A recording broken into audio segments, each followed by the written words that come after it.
FM. Get in touch. We'd love to hear from you. Nah, man. This subsidy removal, nah, shege. You're right. The price of sanitary pads have gone up.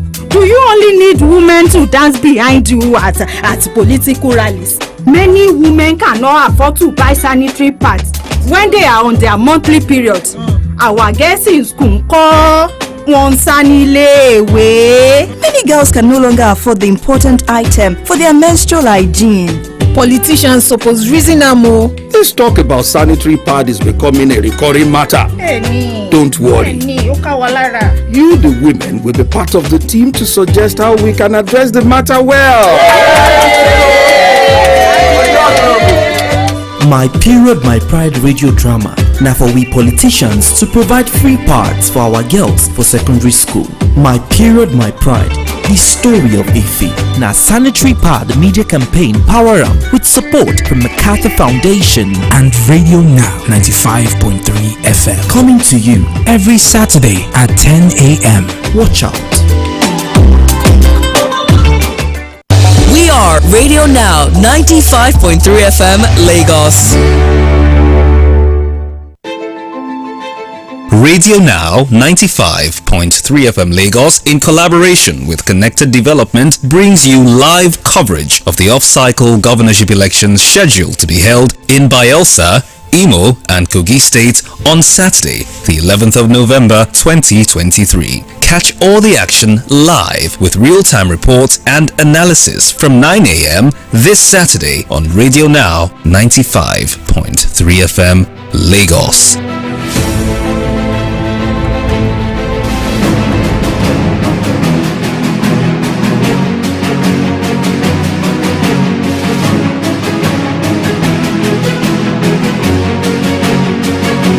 Good morning from the commercial hub of Lagos. This is Radio Now 95.3 FM and you are welcome to our one-day special elections coverage, which is brought to you in collaboration with UZABE. UZABE is Connected Development's elections monitoring tool, which brings you real-time incident and situation reports from polling units in the electoral space. Now, before going any further, I must apologize for the late start of this program. It was due to circumstances beyond our control, but we are here now and hopefully we'll press on and keep you abreast of all the happenings of the day. My name is Camry Apollo, and together with the rest of the team, our head of programs, David Chiedu, who is co-anchoring with me, and Bumi Yekini, who will be producing us, and Samuel Manua, our studio manager. Together, we will do our best once again to bring you all the information you need regarding today's exercise as Nigerians in 3 states go to the polls to choose their governors. Now, the states voting today are Bayelsa State, Imo, and Kogi states. So Radio Now is partnering once again with UZABE, and we will hear from resource persons deployed by Connected Development's elections monitoring tool, who will feed us with real-time information. We all know how information management is a critical part of our electoral process. There are a lot of things that tend to fly about. There's misinformation and sometimes disinformation, which is more dangerous. We'll do our best to try to bring the right and proper information to you. Now, we'll take a quick time out, and when we come back, we'll jump right in and we'll be speaking with the first of many political commentators and analysts who we have lined up for today's commentary. We'll be right back.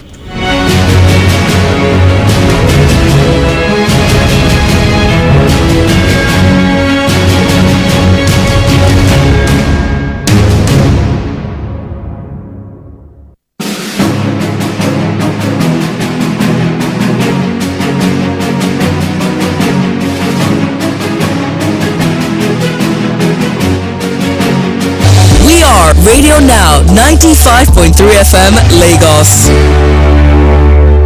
Radio Now 95.3 FM Lagos, in collaboration with Connected Development, brings you live coverage of the off-cycle governorship elections scheduled to be held in Bayelsa, Imo and Kogi State on Saturday, the 11th of November 2023. Catch all the action live with real-time reports and analysis from 9 a.m. this Saturday on Radio Now 95.3 FM Lagos.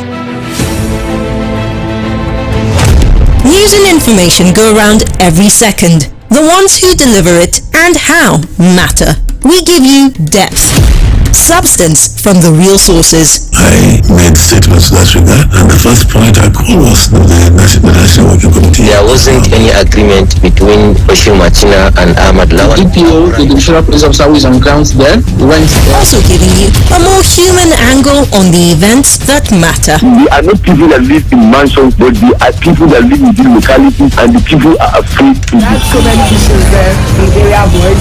Then we now went to... Let's cut the convention and rather have a conversation.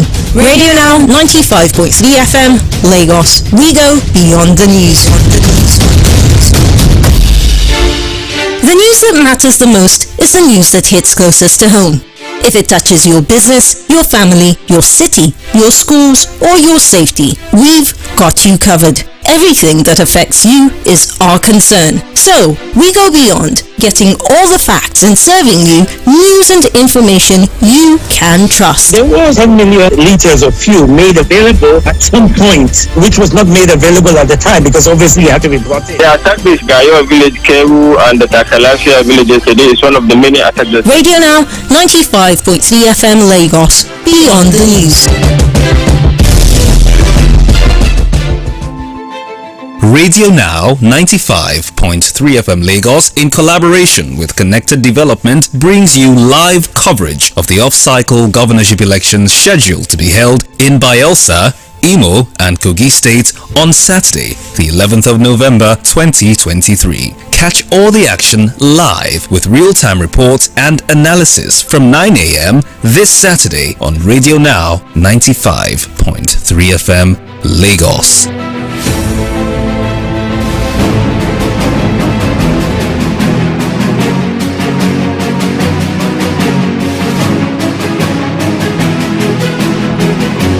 Right, thanks for staying with Radio Now 95.3 FM. If you are just joining us, you're welcome. You're listening to our special elections coverage. 3 off-cycle elections happening today.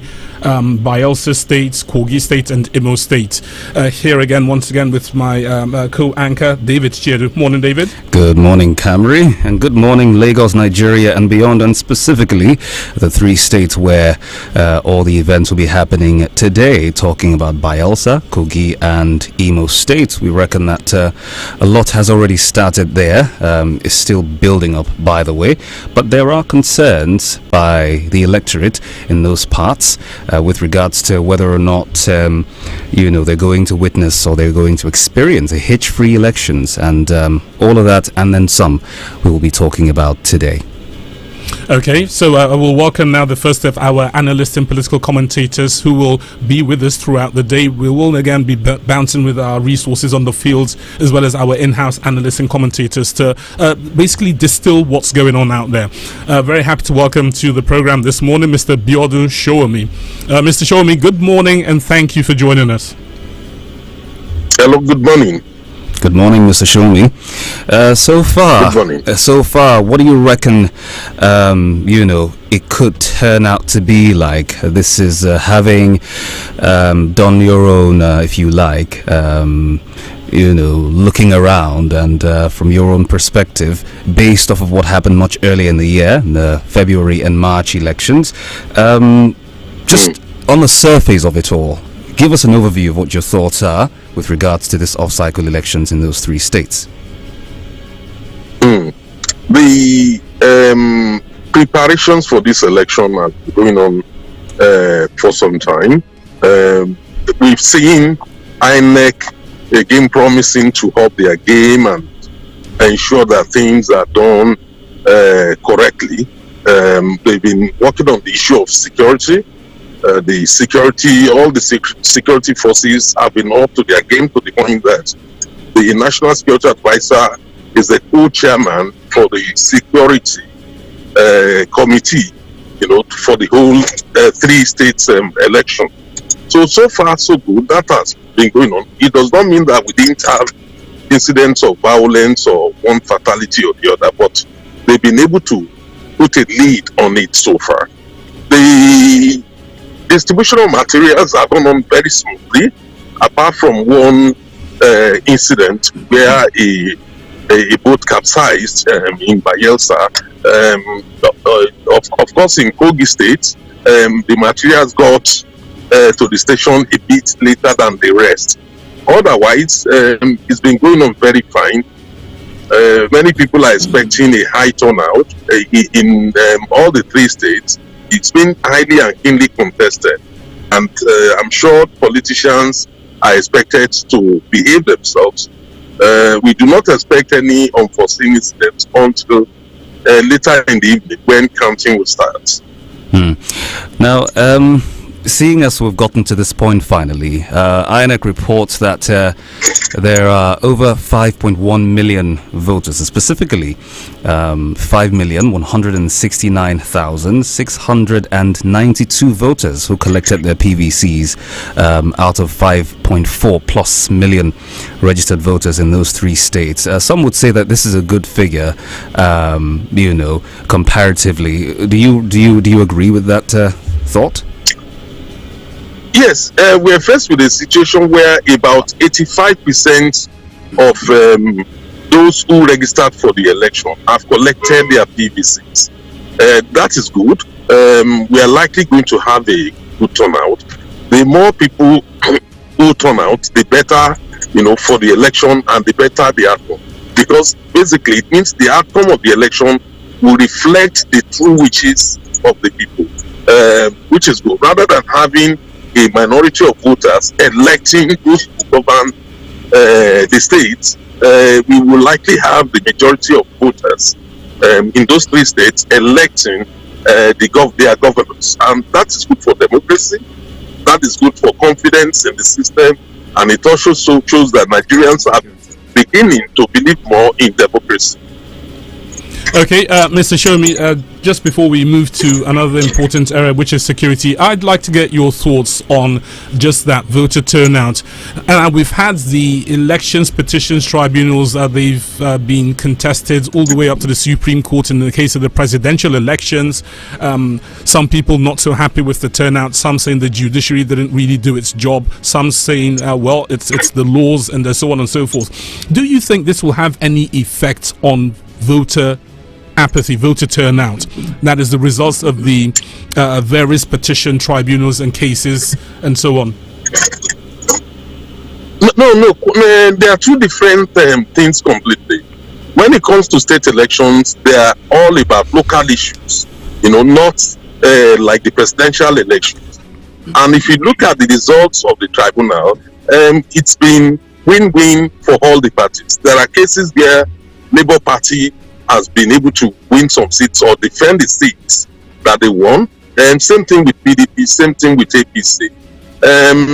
Overall, generally speaking, let me give you a good example. In Kogi State, the PDP candidate who eventually, won the senatorial district, they declared by the courts, turned out to be very popular with the people. So we are not likely going to see the outcome of the presidential elections or the dissatisfaction of some people over it,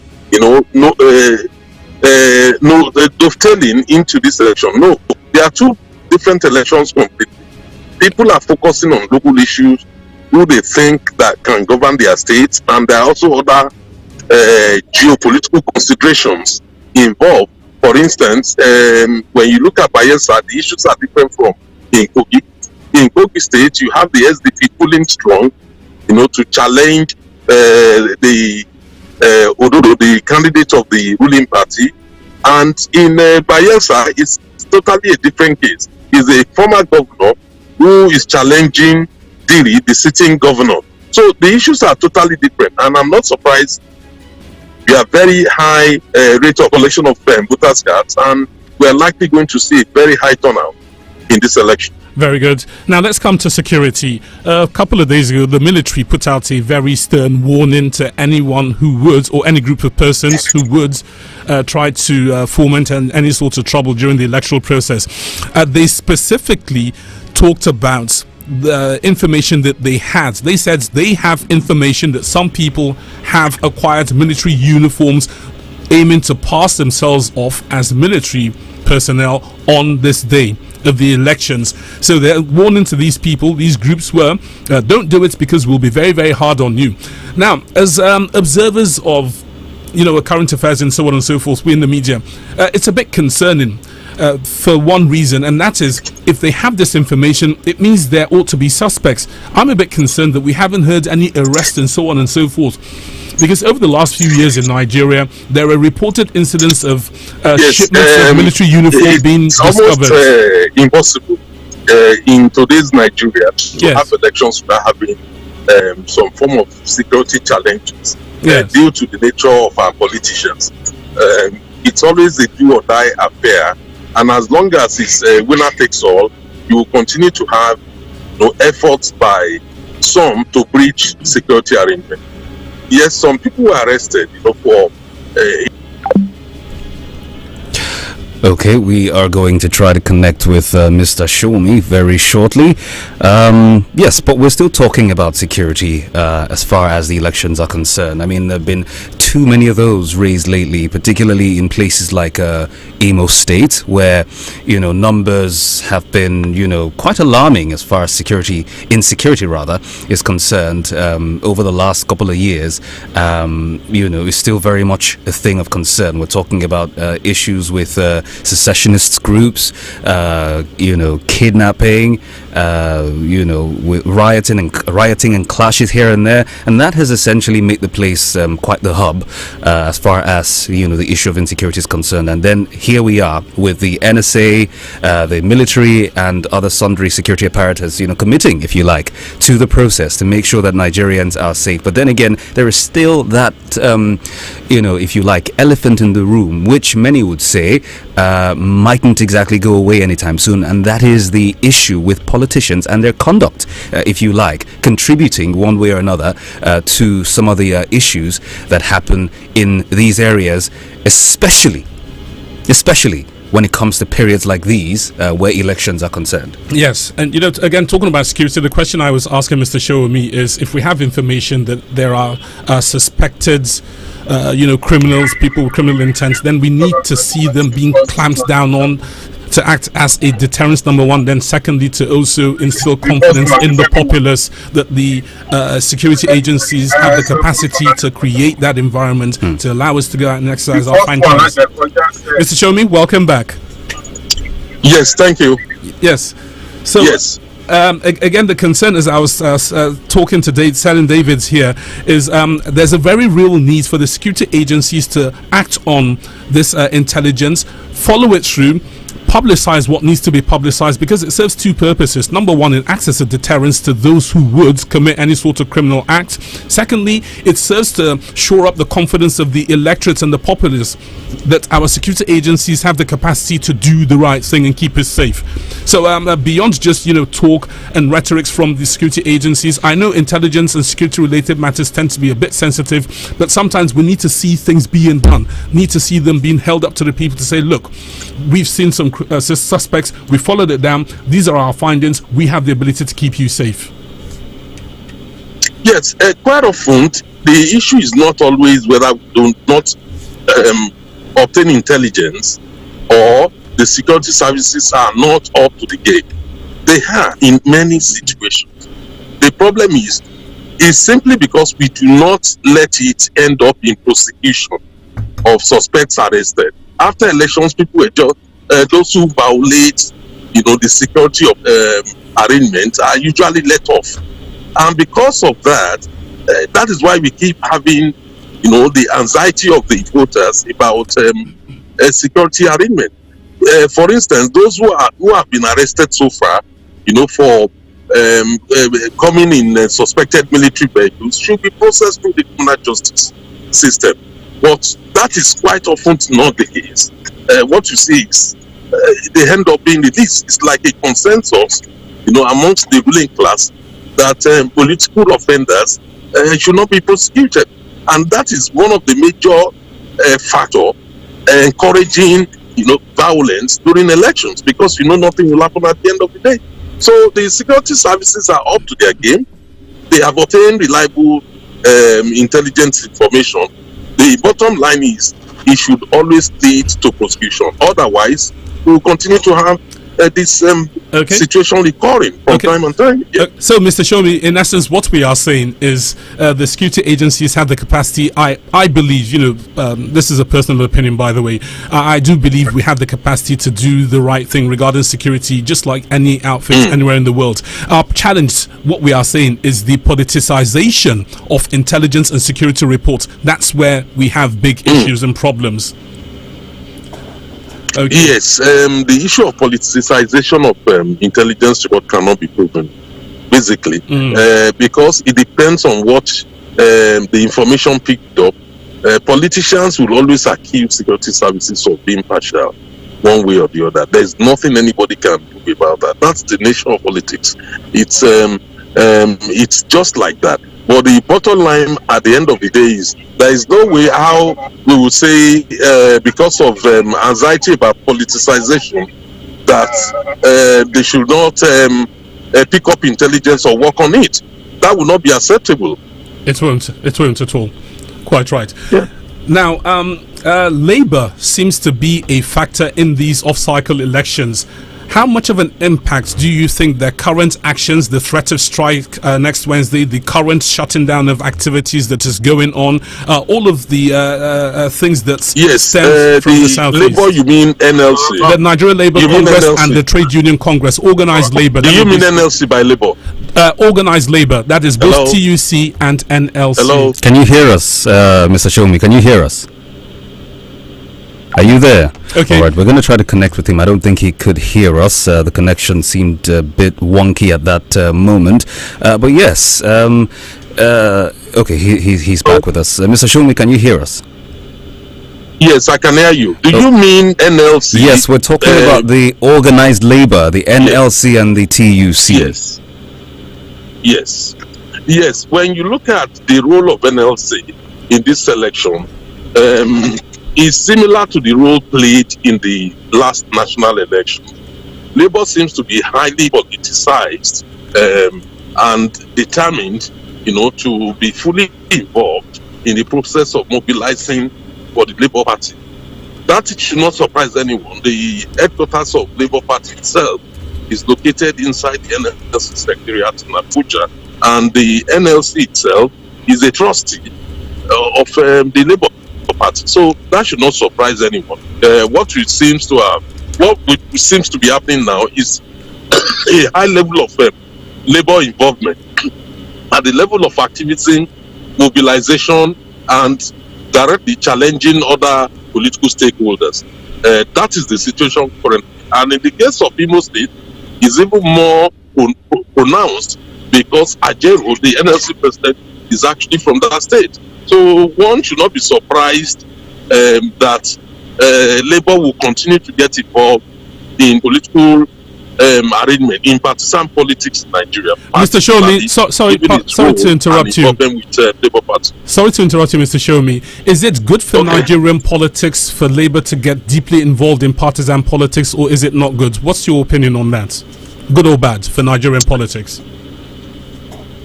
Yes, it is. In a way, Labour is a stakeholder. It is good for everybody to get involved in governance issues, whether it's through the level of political parties or through some other forms or the other. The fact of the matter is, for Labour Party,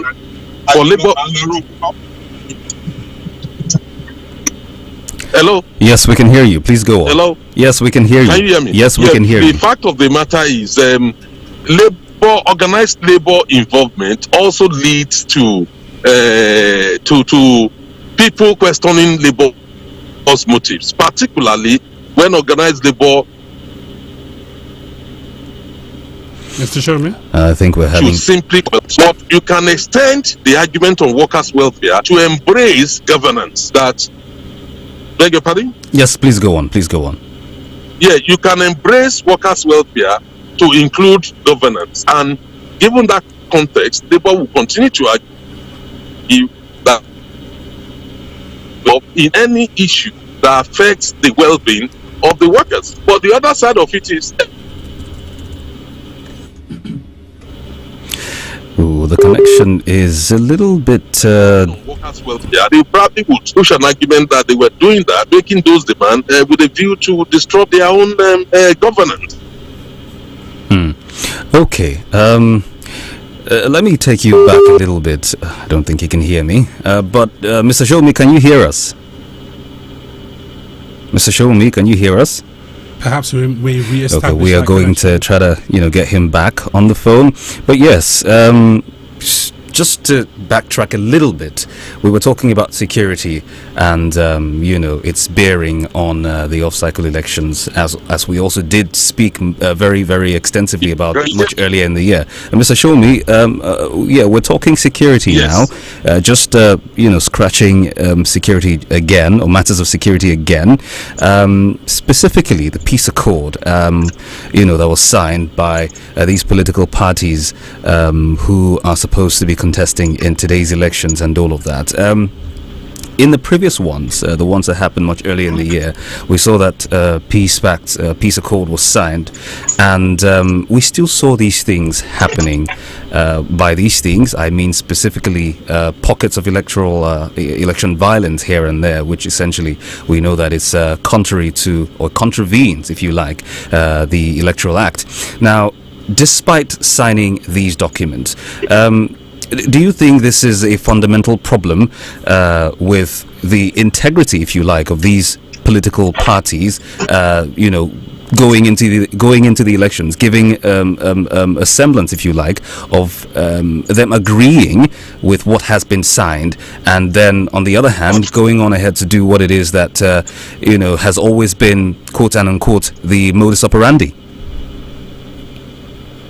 Yeah, politicians will normally go into elections after signing peace accord, and people would ordinarily expect them to comply with it. But it's quite often not the case because of the nature of our own politics here.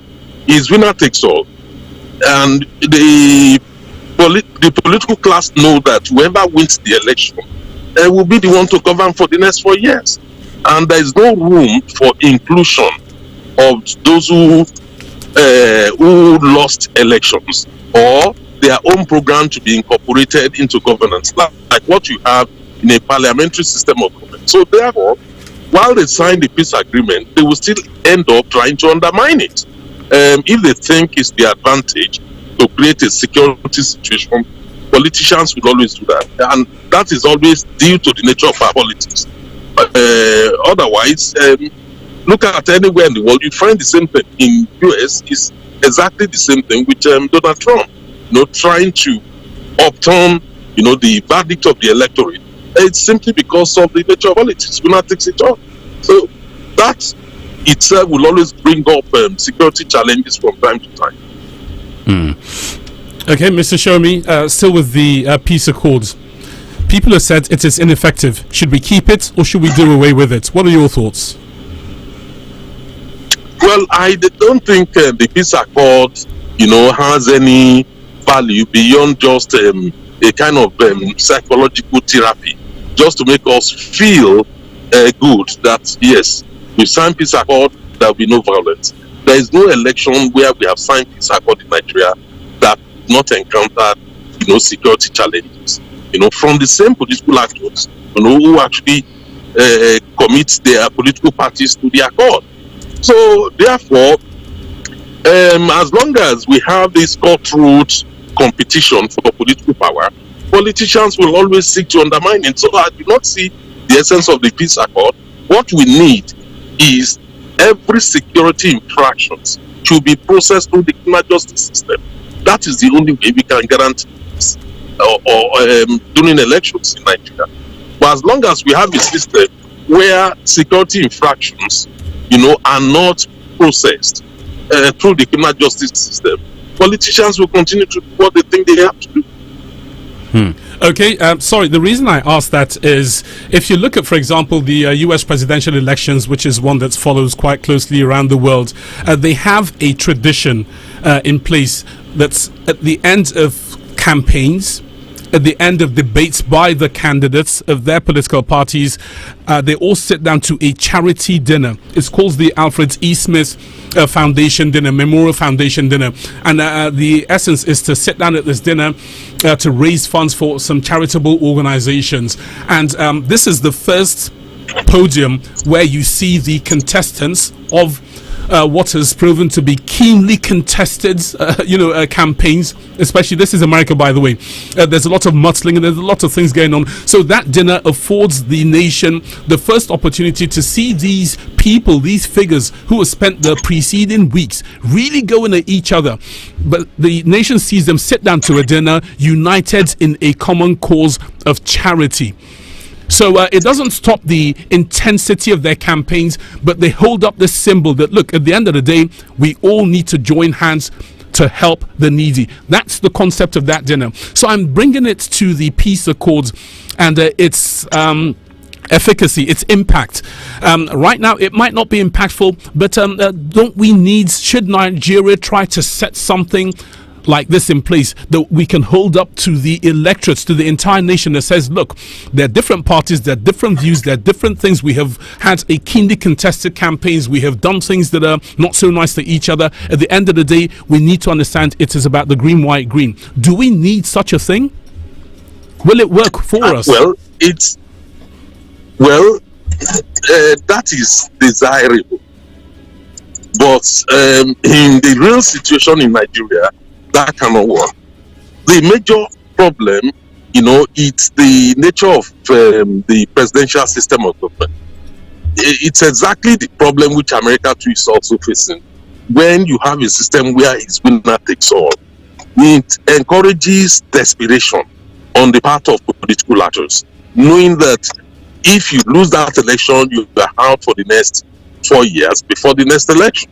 And that breeds itself some form of tension, which can never be moderated by peace accord. No matter what, politicians will sit down, they will click their glasses and have a drink and desire peace.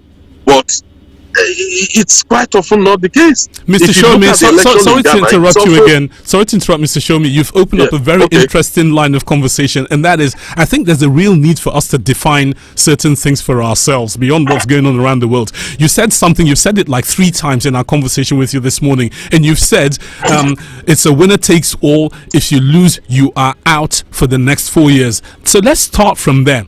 Out of what? Let's put names to these things. If we lose as a political party in the elections, we are out for 4 years. Out of what exactly? Let us identify that. Because I think there's a real need. It lies at the heart of our political philosophy, and I think we need to understand that. Hello? Yes, go ahead, Mr. Shomi. Did you hear my question? We still have challenges with Mr. Shomi. So, David, the reason I said I'm asking this is, look, we run a presidential democracy and this, that, the other. For all intents and purposes, we understand what we run. Or do we? I don't think we do. That's a question. I don't think we do.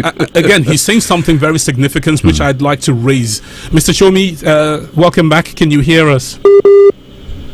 We still have issues with the connection there. Yes. But that's a very valid question. Yeah, the reason, again, as I said, it's going to come up in our conversation later on. Things like identity politics, these are the negatives we need to get our heads around. We need to understand who we are, what is happening to us, our choices and our actions, and how it impacts on the choice of governance we have brought upon ourselves. Mr. Shomi, welcome back. Can you hear us? Yes. Okay. Yeah, I can hear you. Did you hear my question, Mr. Shomi? I said, let us identify if a political party loses elections, they are out for the next 4 years. So let's start from there. Out of what? Let us define this specifically.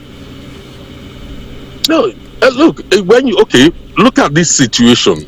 The last presidential election, you have the APC had 35% of the votes, and you have PDP on 30 and Labour on 20-something percent.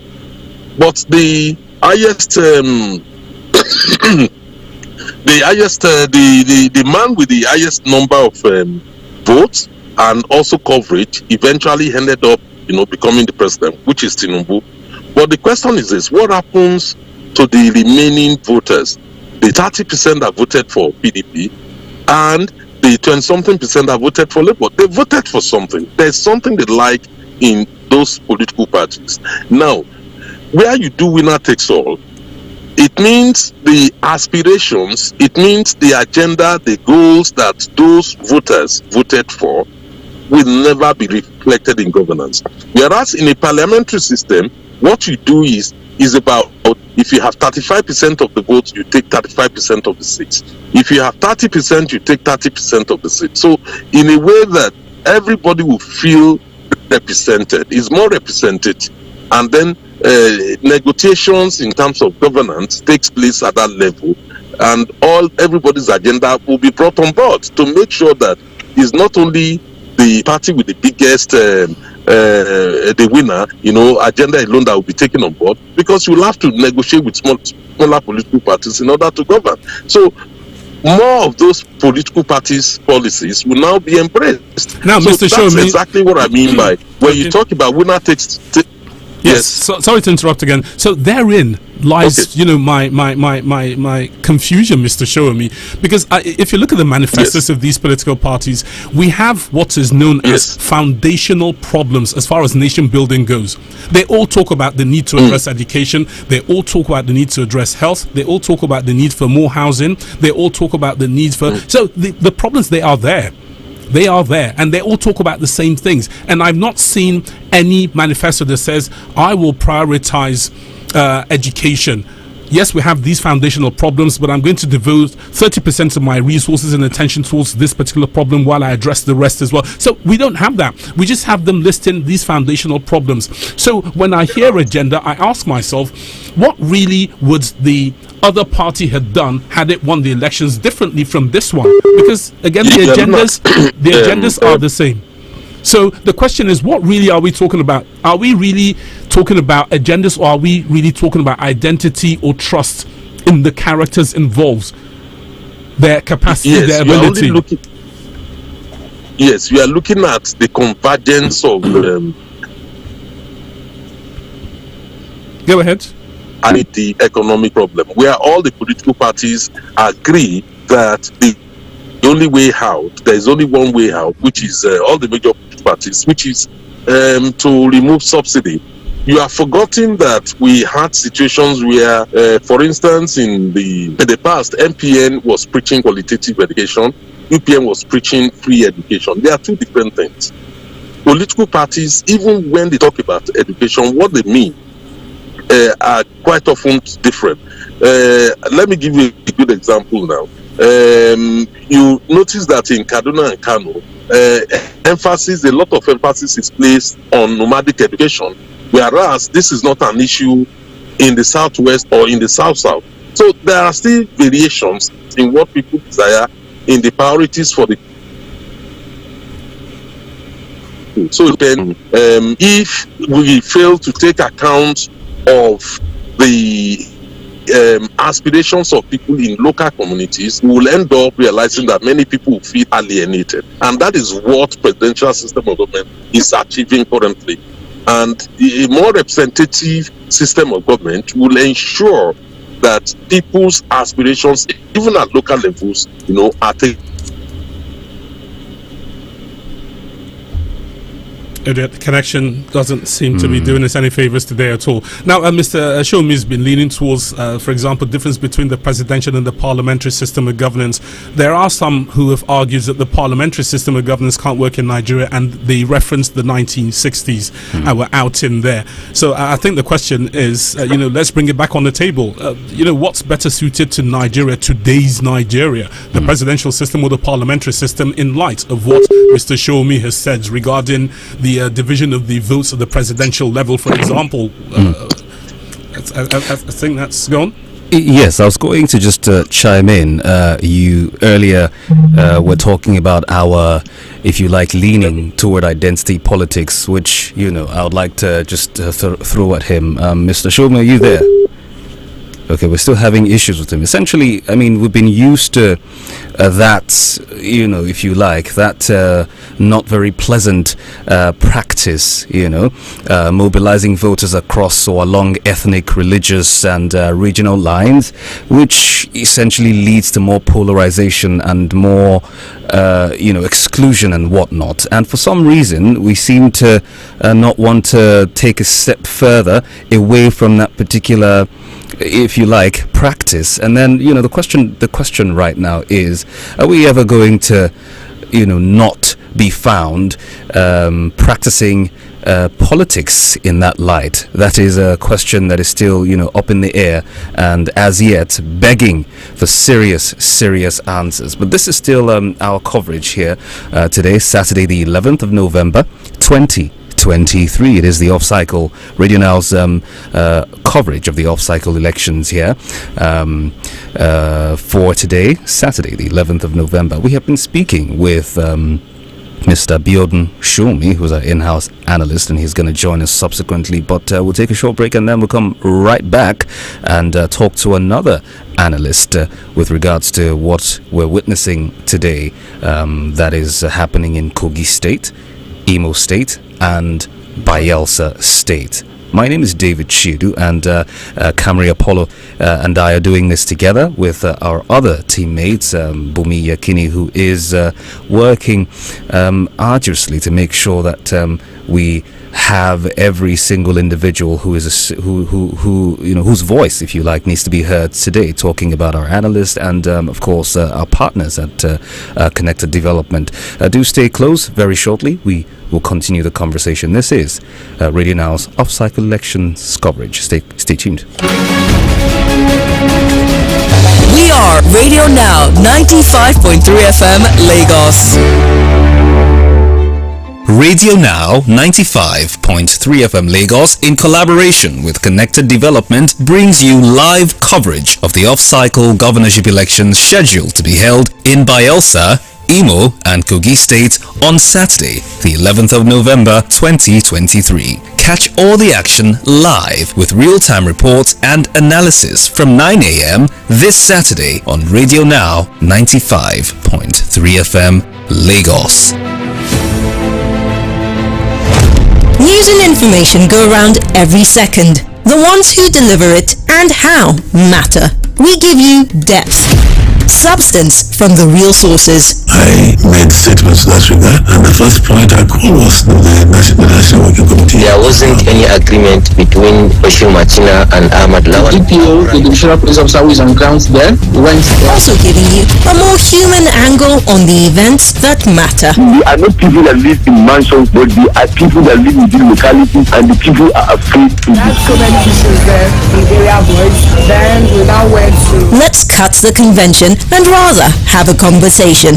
Radio Now 95.3 FM Lagos. We go beyond the news.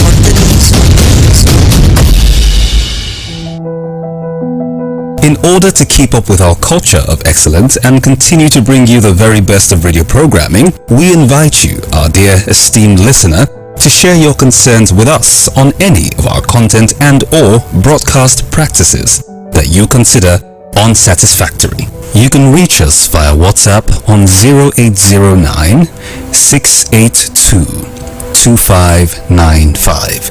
That is 0809 682 2595. This is for us to get your feedback on our efforts to continue to build and maintain our relationship with you and also to serve you better. Thank you for choosing Radio Now 95.3 FM Lagos.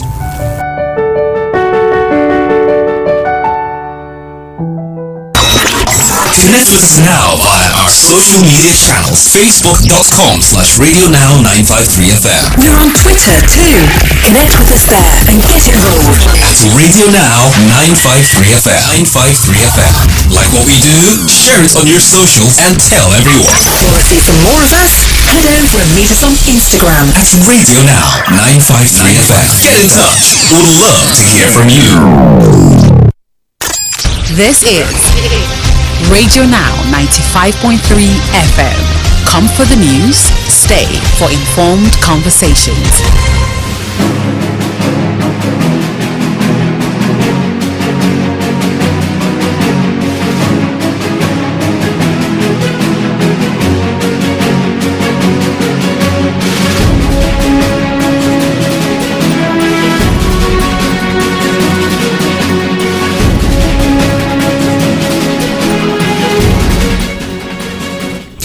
Welcome back. It is still Radio Now 95.3 FM Lagos, and this is our coverage of the off-cycle elections happening today in 3 states of the Federation: Bayelsa State, Imo State, and Kogi State. All states having their peculiarities, by the way.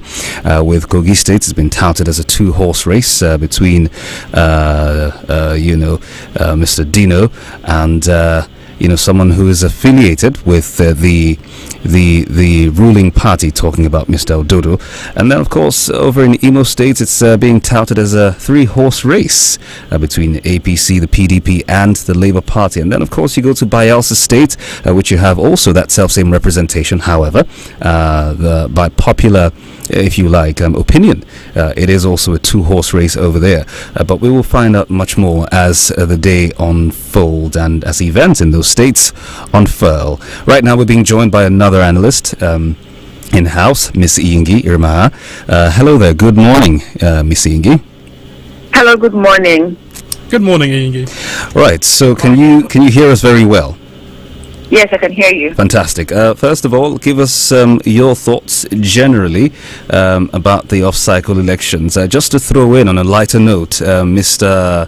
Jonathan, as a former president, Goodluck Jonathan, has cast his vote at his locality, his hometown rather, Otoke, and then he had something interesting to say. He said that he was worried about the issue of off-cycle or off-season elections because it doesn't particularly conform with global best practices, and he wants the National Assembly to do something about it. But that's just on a lighter note. But in your opinion, or in your view, how do you feel generally about? So it's easier for INEC to manage their logistics. It's easier for security to be managed. It's easier for everything to go smoothly. But as it is off cycle, and we assume or idealistically think that it's supposed to be better, it's also a time for the political parties to concentrate their efforts on the states that they are, contesting in an election. So we are seeing that instead of INEC or the elections to go smoothly, the violence is intensified because other states, other political partners from other states can come to contribute, to help, that kind of situation. So it stresses me out to think that in most of the states we are getting incidents of violence from Bayelsa. I think even yesterday there was an incident of violence in Brass, and before that incident we saw that the running mate of Mr. Timothy Silva telling people of Brass to kill, to drown anybody that I don't know whether it's anybody that tries, I don't know what the threat was, but he said drown them, kill them. And then just a day before the election, somebody was attacked. I think somebody in PDP was attacked. So I think they don't have faith in what they are presenting to the Nigerian people, or maybe they are not really communicating to us. They are communicating to themselves. They are trying to show strength. And you know what strength means to them? Strength means the people that can, show strength. Yeah, the polling units, intimidate voters, because this is what we get all the time. In every election, there are reports of violence, and it's getting embarrassing. In Kogi, I saw the army was coming into Kogi, showing force, and people were celebrating. I'm like, why should we be celebrating military boots, the militarization of our elections? This is 2023. So we cannot, as human beings, as civilized human beings, go and vote and come out. We have to have military men showing force. We have to have military tankers and boots on ground to be able to secure our democratic process, which is the election. So it's kind of disheartening. You don't want to see this kind of thing in an off-cycle election that should be better managed. You like to see peaceful, you like to see people go out to vote, you like to see things done in a better manner.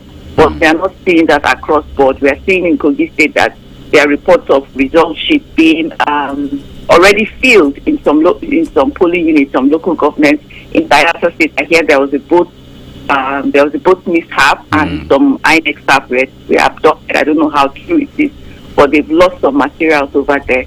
So there are infractions here and there. In Imo State, there are about 38 polling units without registered voters.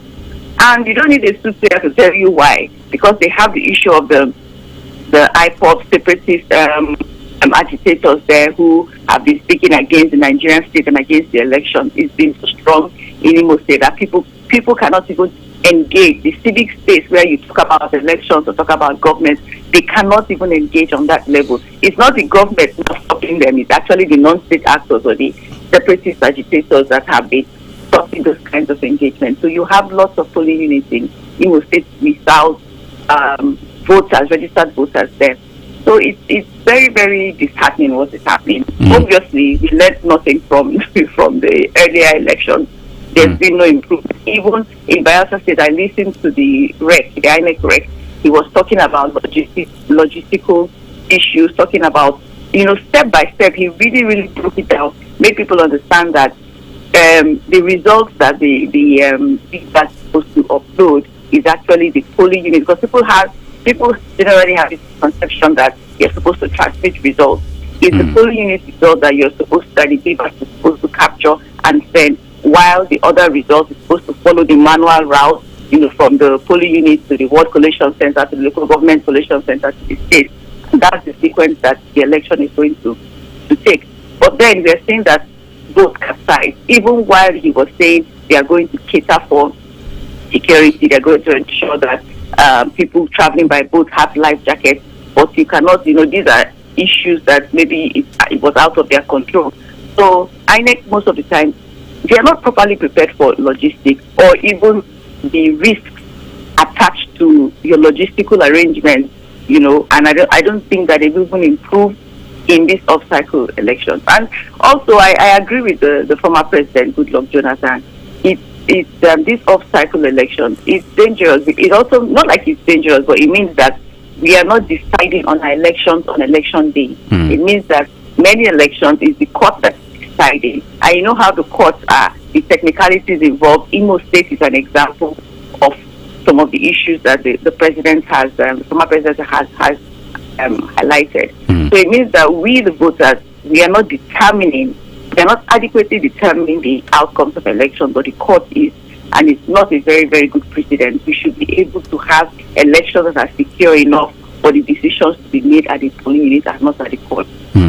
Now, I'm going to take you up on what you said earlier, the show of strength by some of these political parties in some of the volatile states where we've had some issues vis-a-vis security and all of that. We'll get to that later on. But just some of your immediate statements about the challenges with materials and all of that. INEC made certain promises going into these off-cycle elections. First of all, do you fear that there might be significant challenges with regards to some of the, I would call them promises anyway, or if you like, assurances that the INEC had given, because of course between the earlier part of this year and now there have been significant distrust, if you like, on the part of citizens or electorate toward the electoral body, talking about INEC. But something also of note happened in Imo State earlier, where there were reports of some officials moving materials on their heads, hauling them on their heads. Now again, there's also been a commitment by security agents or agencies to be present and all of that. Now, in the event where you have an official moving material manually on their heads, what stops these miscreants or some charlatans from accosting them and carting away these materials? So there is also that particular, concern. But overall, do you fear that there might be significant challenges with regards to what INEC or the assurances that INEC had given Nigerians coming into the elections? The challenges are already obvious. We are seeing that in Kogi State there are some results that already have result sheets in Bayelsa State, there are some polling units that don't have result sheets. So these are the infractions that we are talking about that INEC has not even managed. Before we start moving on to the use of technology and all of that, INEC itself has its own logistical issues that they have never been able to manage adequately. Either materials are coming in late, or the logistics, maybe the INEC ad hoc staff haven't been paid. I think for Kogi State Rec said many of them had all of these OPay, all these other banks that are not recognized by CBN, is what he said. So by the time they were doing the transfer, some of them could not get their money. They had to start calling them to send them alternative account numbers. But that's not the point. If that was an issue, you should have been able to understand the issues and let them get maybe legacy bank accounts so that you can solve that particular problem. But INEC hasn't been able to adequately solve their own problem. I think they are doing it with regards to the elections.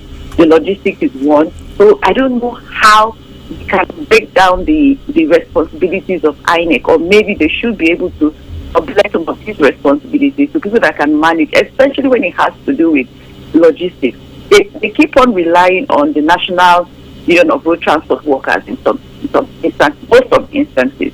And we know that these people are very, very much political. Many of them are compromised. Many of them lean towards one party, especially the ruling party, most of the time. So you're relying on these people to transport your sensitive materials and anything that can happen. Worst of all, you're relying on your polling officials to carry materials on their head. I have not seen this happen anywhere so far, but if it is happening, it's very, very bad. We've seen some in the north on motorcycles without any security, traveling very, very far distances. We've seen, of course, in rivers, some of the riverine areas, some polling officers don't even bother going because there are no boats provided for them. And in the country, there's no movement in Nigeria when we have elections. INEC will fail to provide boats. So there is nowhere they can't swim to those polling units. So INEC in itself has this problem year in, year out. Logistics management is always very poor, it's always very tardy, and they are not improving on it. So I don't think it has improved in this election. For obvious reasons, we are seeing that they are having lots of issues around. The same thing with security. The same thing. I think there's a gun battle. There's a gun battle in Bayelsa State so far within these few hours that the election has started. And then I think some protests in Kogi State because of the, field result sheets and all of that. So you can see that INEC, after all of the big promises, early in the elections, we're seeing that the three states have lots of issues already as it stands. So INEC is really, really failing. And this election will help deepen the distrust or the distrust Nigerians have for INEC after what happened in the earlier elections in March and February. Okay, Ingi, I'd like to bring you to Bayelsa's voter turnout. The presidential elections wasn't too good. Voter turnout for Bayelsa, I believe they recorded 16% voter participation in the presidential elections.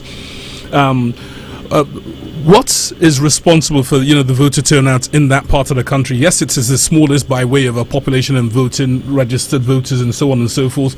But still, yes, 16% is rather low. What do you think is responsible for for this?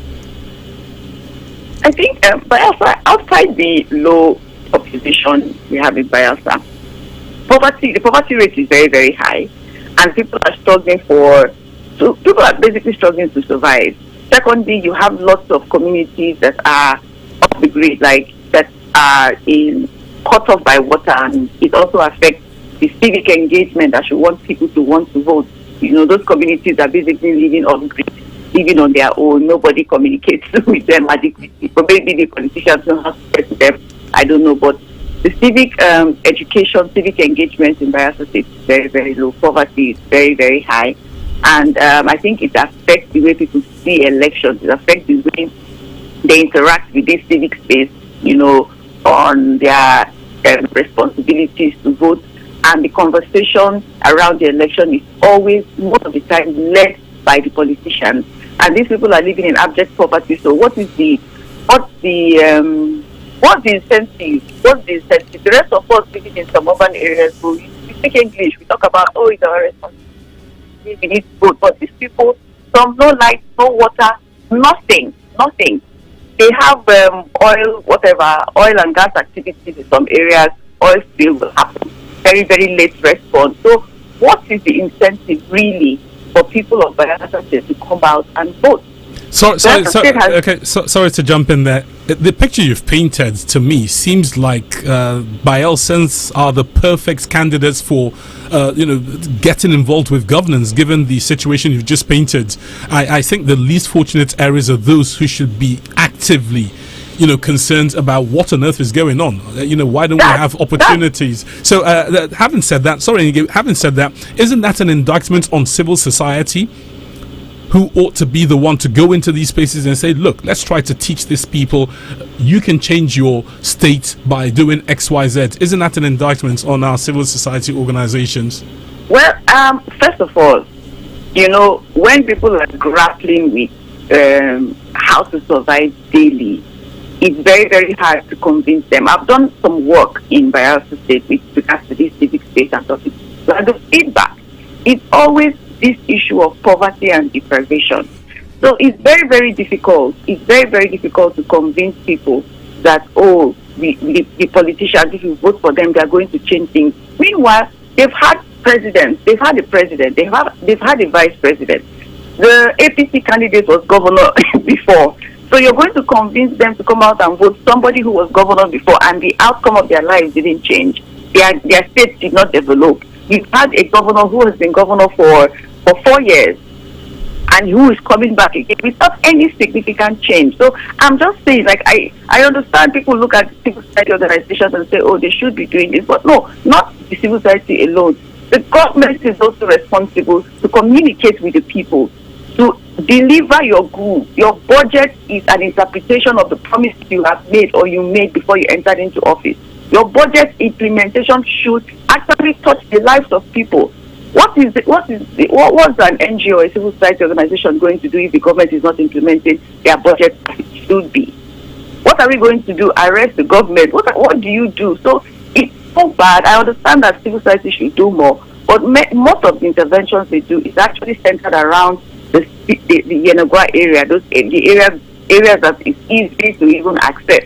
Because you have lots of other LGAs and communities that you have to travel by boat, and many people will not do that. When they do their risk analysis, they'll be like, oh no, let's center our program right here where we can easily come in and easily go out. So the government itself has a lot to do, and they are communicating with themselves. APC will be campaigning against PDP, PDP will be campaigning against APC. Labour Party has come out in Bayelsa to say there's a beat. I don't know what that is. There's a video trending where the Labour Party candidate says they beat, whether it is within the Ijaw Youth Council. So nobody is actually addressing the core issues. Nobody is actually sending the right message to awaken people to understand that their vote can be a direct, can change the outcome or the trajectory of their lives or their state. They voted several times and nothing has come out of the vote. So I think that is one of the things that, is seeing or making Bayelsa is one of the least. I don't know. I think within the South, they have the least number of registered voters, and even the quest to get more people to vote didn't really work out when Bayelsa State. I think just a few came out to vote when they extended the registration for this election. So it's a deep issue. And then talking about civil society, I'll also let you know that funding for civil society intervention has dwindled in the Niger Delta generally. We had the president who was more concerned about the North. That is our former president, Muhammadu Buhari. And so the funding that comes for some of these civic engagement will be centered around the priorities of the government.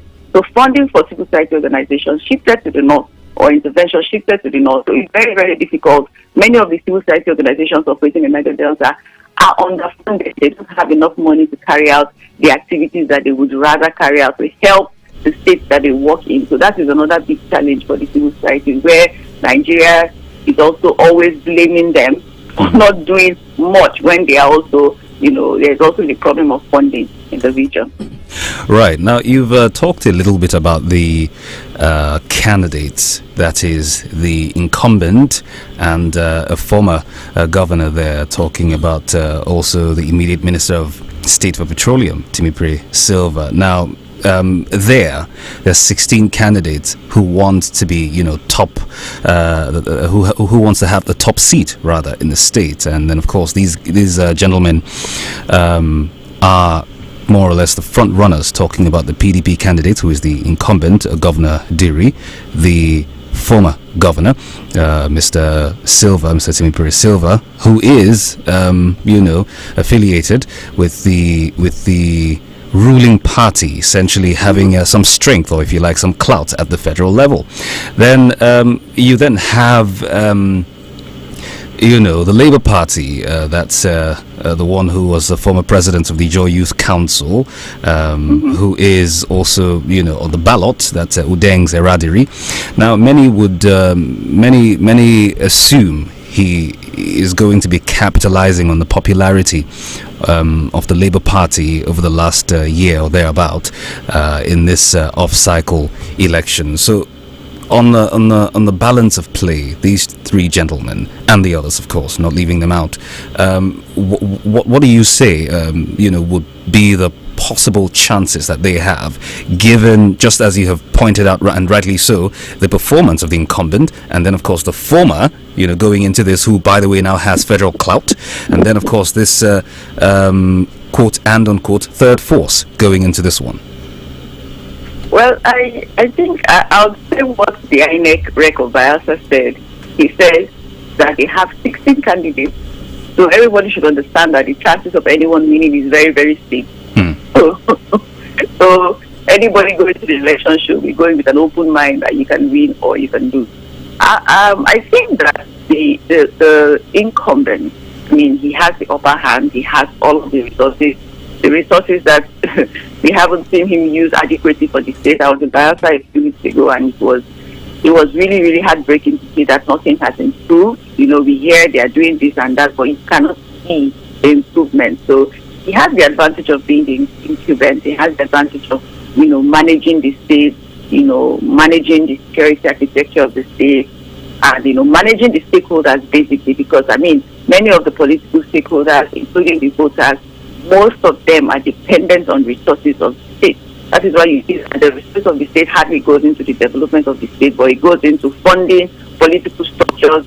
They are very, very, very, very, they're very, very, what's the word? They are more concerned about funding their political structures and protecting their political structures than actually delivering development to their people. So he has that advantage. He has the advantage. He's been able to pull together lots of the, opinion shapers, traditional rulers.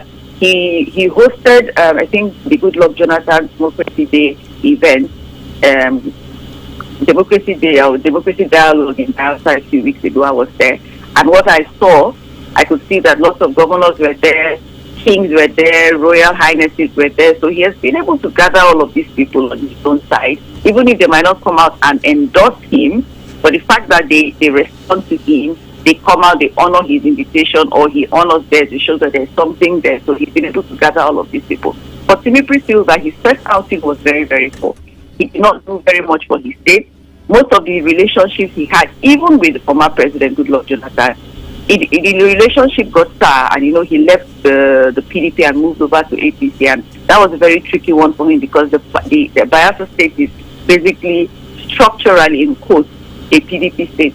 So it was, I don't think it has been easy for him to build that structure that will make him win the election outside the other, clandestine structures that they build that can help them grandstand and, how they do, maybe help them rig, help them intimidate or whatever.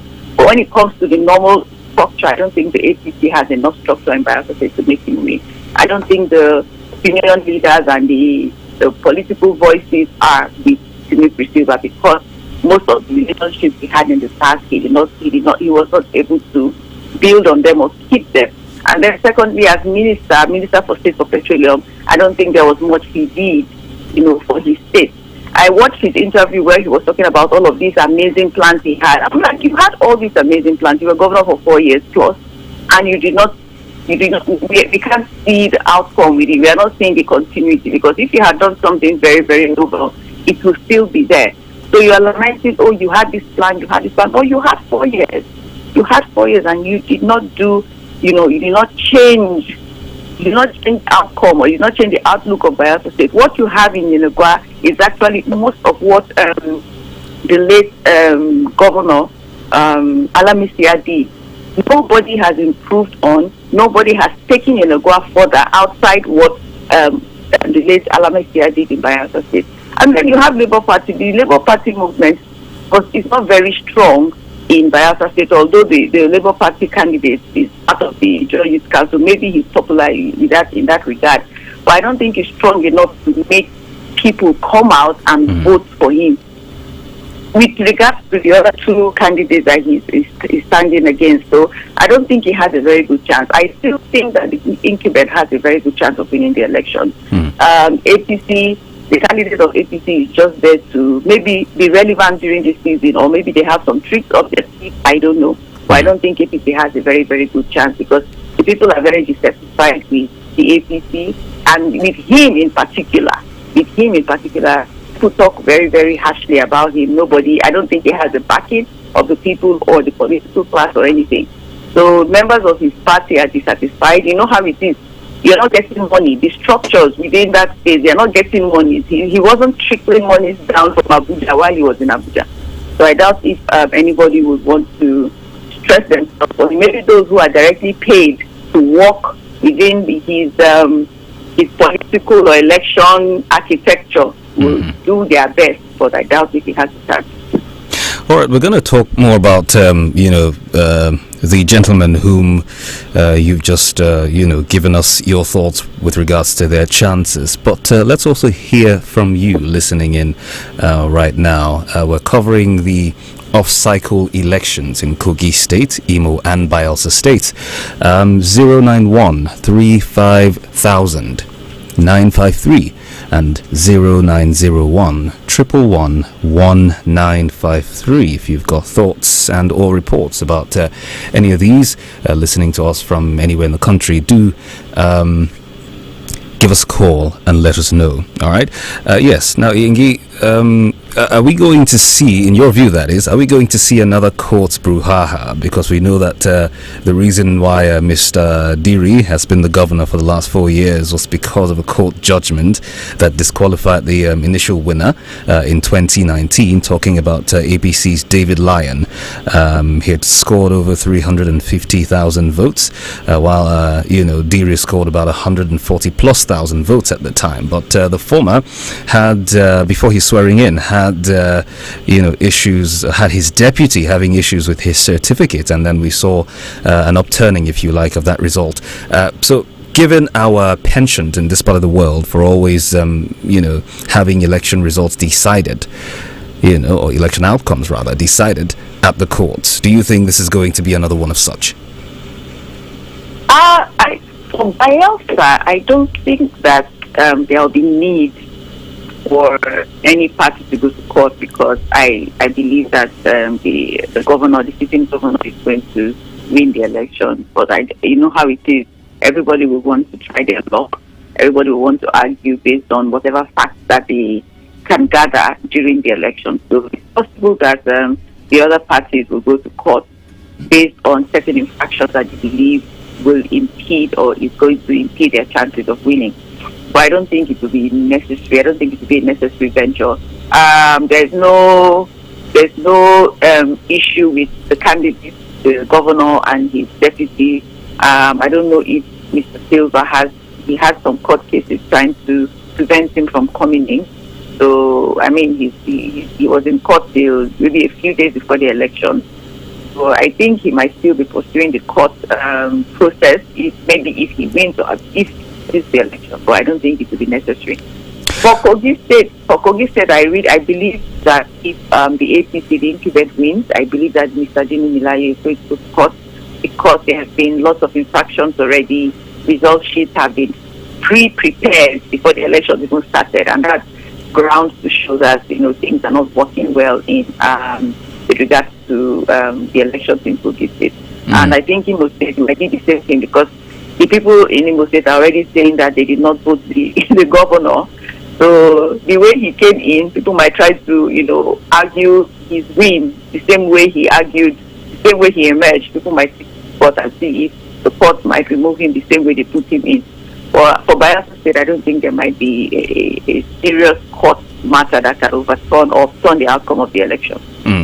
Now let's go back to what I did say to hold off on while we were talking about security at the time, and then you mentioned a show of strength by these politicians who are affiliated to these political parties, and then of course on the day we see a lot of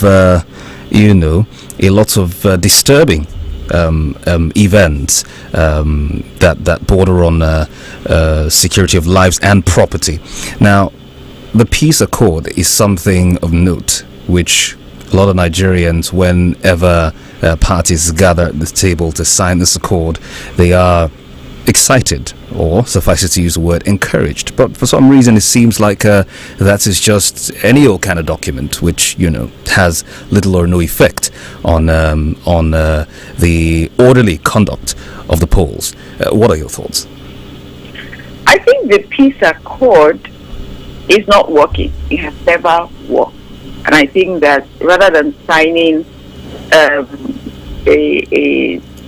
piece of paper every election year and still having insecurity and issues around the elections and people dying, I think that we should move a little bit higher and try to see how parties who maybe your party agents or people affiliated with your party commit crimes, election crimes, whether it's violence, whether it's rigging, I think that we should start penalizing those candidates.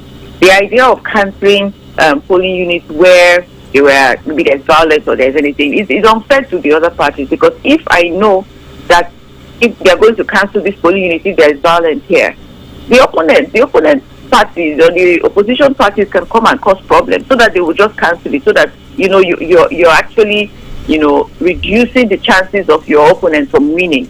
So I believe that we have technology. You can actually identify the people who are committing these crimes and penalize their parties. Probably, maybe stop them from contesting the elections in some polling units. Tell them, if your party did this at this polling unit, for the next 4 years, you're not allowed to conduct any elections. You'll be exempted. So when it reduces your political power, your political chances, you will be careful with what you do. For signing peace accords, it's a useless venture. Lots of money, lots of international attention. They've signed a peace accord, everybody claps, and then people go to vote, and they are shot at, they are restricted from voting. Lots of horrible things happen in the presidential election in February. We saw what happened after all the signing of whatever peace accord. People still died. People were still attacked.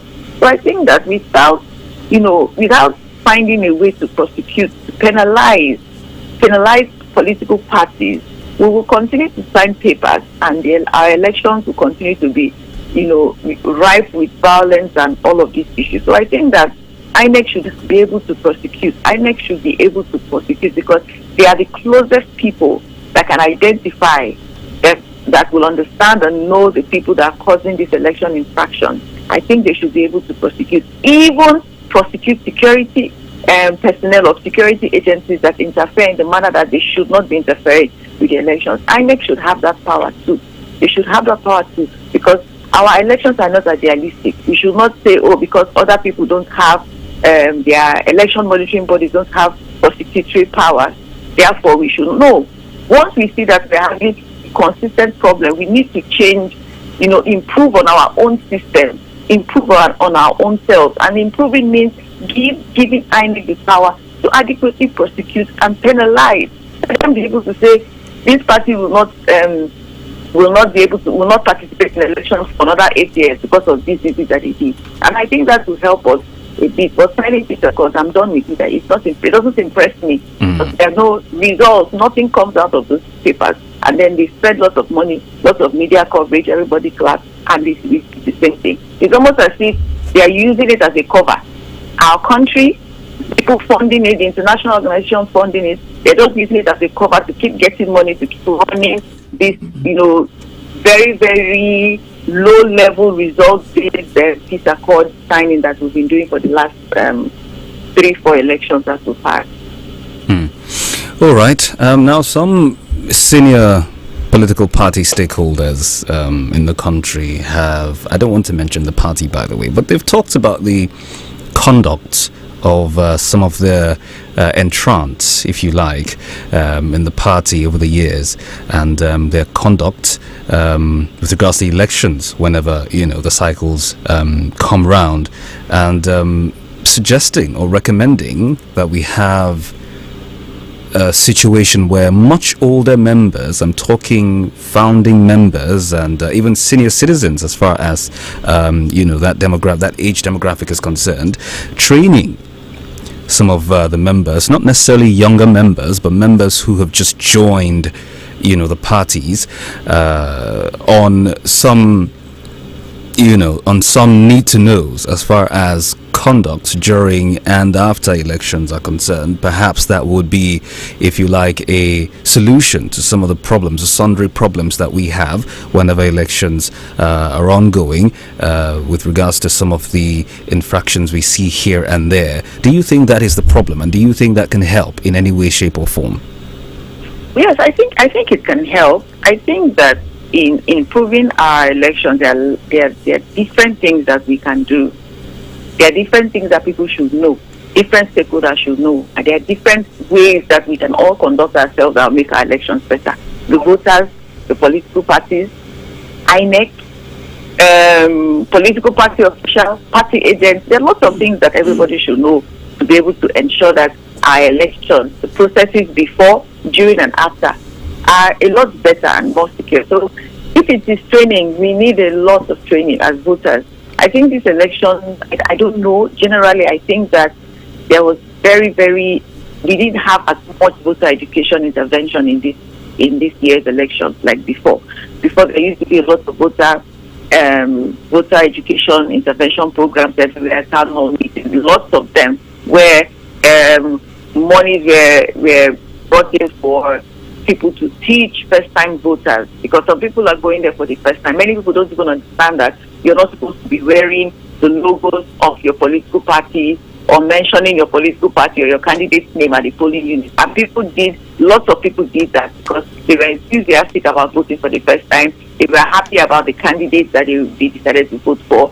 The young generation, young people were happy. They were coming to their polling unit. Some of them that I even saw in Port Harcourt were singing Obiterrenke at the polling unit. And then you are wondering why you are being attacked at the polling unit when you are shouting, calling the name of the person that you wanted to vote.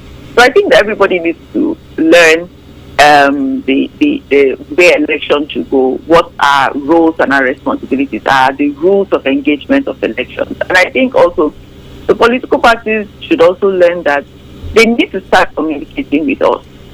I think the voters outnumber the political parties. We outnumber the people that are affiliated with them.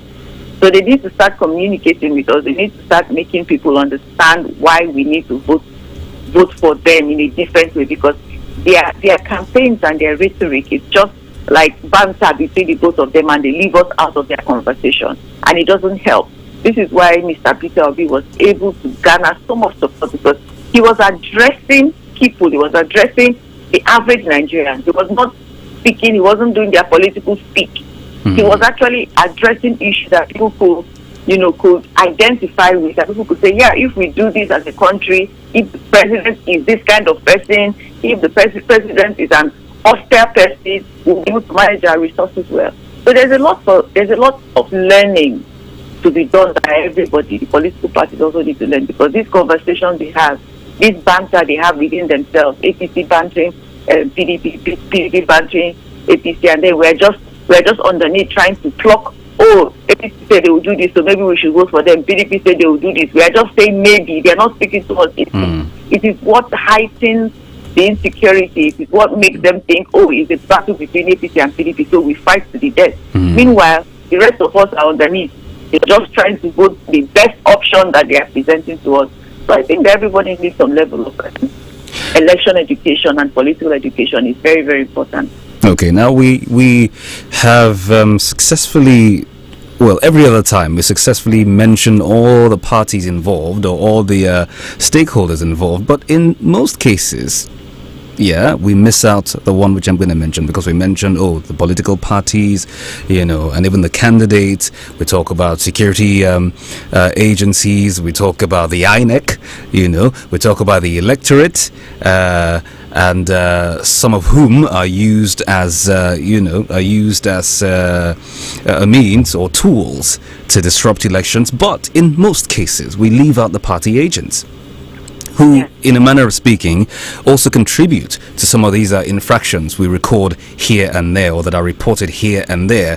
How much significance do these guys have, or influence do they wield as far as our elections are concerned? I think the party agents are very, very important. In fact, when it comes to election architecture and planning for political parties, the party agents are like the most important. Some people refer to them as demigods in their own right. Exactly. They are the ones that are permitted by law, by the Electoral Act, to be there representing the party. You're the ones that are supposed to be there. So the way you conduct yourself, the kind of things you say, what you do, help the security of the election.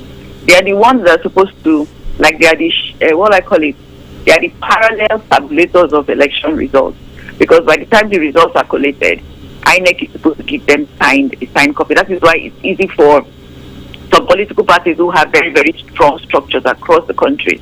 It's easy for them to say, this is the actual result, and argue legally, argue in the court, because they have agents everywhere collating results across almost all the polling units. And that's very important. If you do not have, as a political party, if you do not have agents across 80% or 90%, let me not say 80, 90% of our polling units, you're not ready to win an election in Nigeria. No matter how you shout, no matter how you scream, you cannot win an election in Nigeria without your party agent. You cannot win in court without your party agent, because you're arguing against the winning political party, and you're arguing against INEC. INEC has said, I have conducted a free and fair election. INEC is not going to come and prove against itself that it did not conduct a fair and fair election.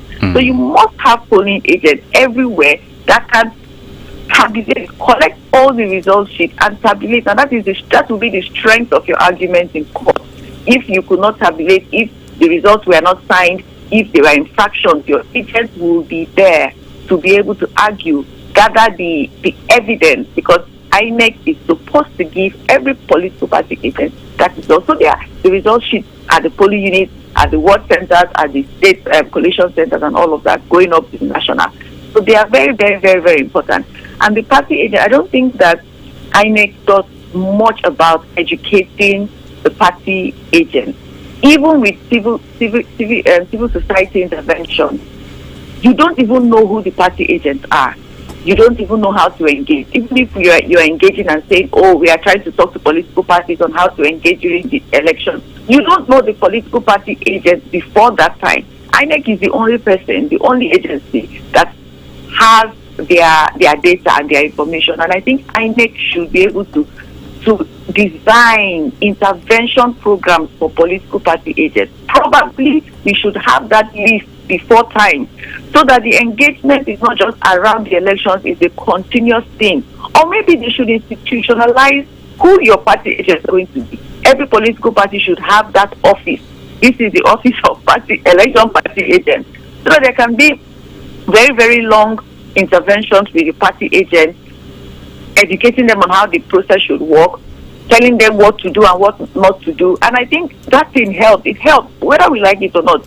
Sitting people down, talking to them about the importance of secure elections, it will help, change the way they conduct themselves at the polling unit. It will give them a certain level of responsibility too. So I think that is very, very important. I think that we should look for how to structure the party agents thing very, very well. And it will also help these smaller political parties understand how important it is. Because I won't lie to you, I was a little bit disappointed in the Labour Party in their management of their agents. Many of them were volunteers, many of them were obedient volunteers, and they did not put a lot of structure in the management of their party agents. There were some polling units where they were not even there. They did not understand what to do. They were not wearing the agents' tags They were just there, and if you're not wearing your agent tag, nobody is going to answer you. Nobody is going to give you anything. You will just be there. You will stage workout, and your workout doesn't mean anything. And I noticed that in some polling units. So I think that the parties or INEC maybe should look for how to structure or factor that party agency into the amendments of the Electoral Act. Let the party agent be a more structured organ of political parties. Let them be identified way before the election. So some certain level of intervention can be done with the party agent so that the way they conduct themselves will not mar the electoral process. And then it's easier to hold them accountable when you have this long engagement with them. They have been certified as party agents. If they are identifiable, they have a higher level of responsibility that will, curb what they do or manage what they do or help them manage the elections better. So I think that is a very important point, and it's a learning point too. The learning point that we should be able to take from this election.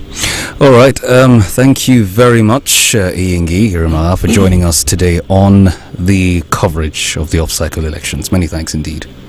Oh, thank you for having me. This is Radio Now, 95.3 FM, Lagos. We have been covering the elections so far this morning, and there's more to come from where the others have already started to come from. We're covering elections in Kogi State.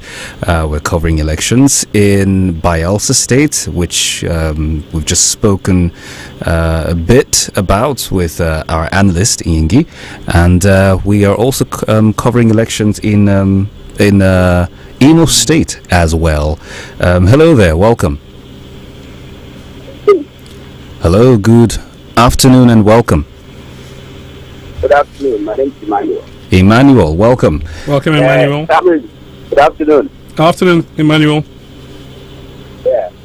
So, as regards the elections that are taking place now, Imo State, well, the people, they are disgruntled, and even the governor knows that.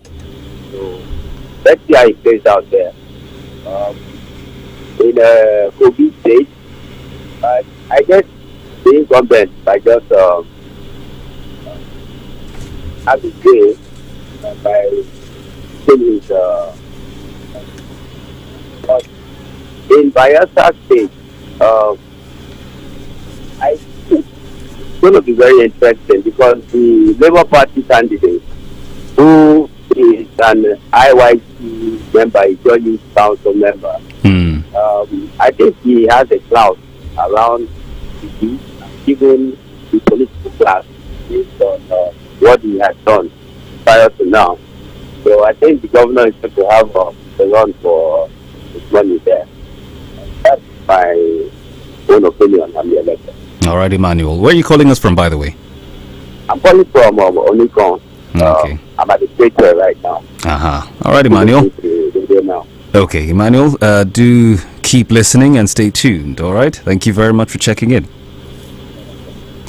091 35000 953 0901 111 1953. This is Radio Now's coverage of the 2023 off-cycle elections. It's David Chiedu here in the studio and Camry Apollo. Now, we're being joined by a code observer in Imo State, Dr. Chigoziri Akudo Usuji. She's on with us now. Dr. Akudo, thank you for joining us. All right, thank you. All right, what can you tell us about what's happening there in Imo State with regards to the elections? Dr. Usuji, can you hear us? Hello, doctor, can you hear us? All right, we're going to connect with her very shortly. I think we're having issues with the connection, but of course she will be joining us very, very shortly. She is a representative of ours with CODE, that is Connected Development, and reckon we're working in partnership with them to bring you this coverage in those states where the elections are happening. Again, if you want to give us your thoughts, the numbers are 091 35000 953 and 091 35000 953. Dr. Chigoziri Akudo Suji is going to be joining us very, very shortly.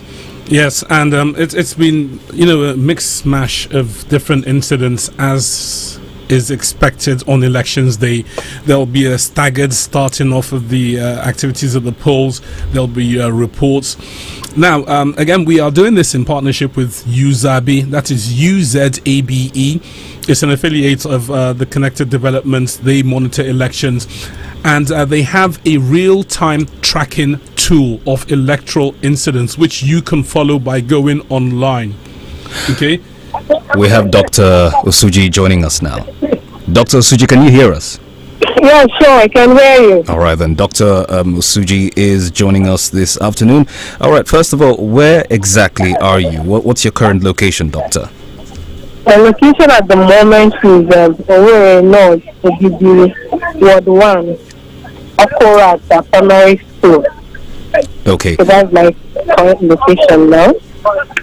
Okay, so what can you tell us about the conduct of the polls since you got there until this moment? Okay, I got here about 2 minutes past 8 o'clock. At the time I came around, I saw just only one voter. I waited till around 9:45 before the arrival of the INEC officials with their voting materials.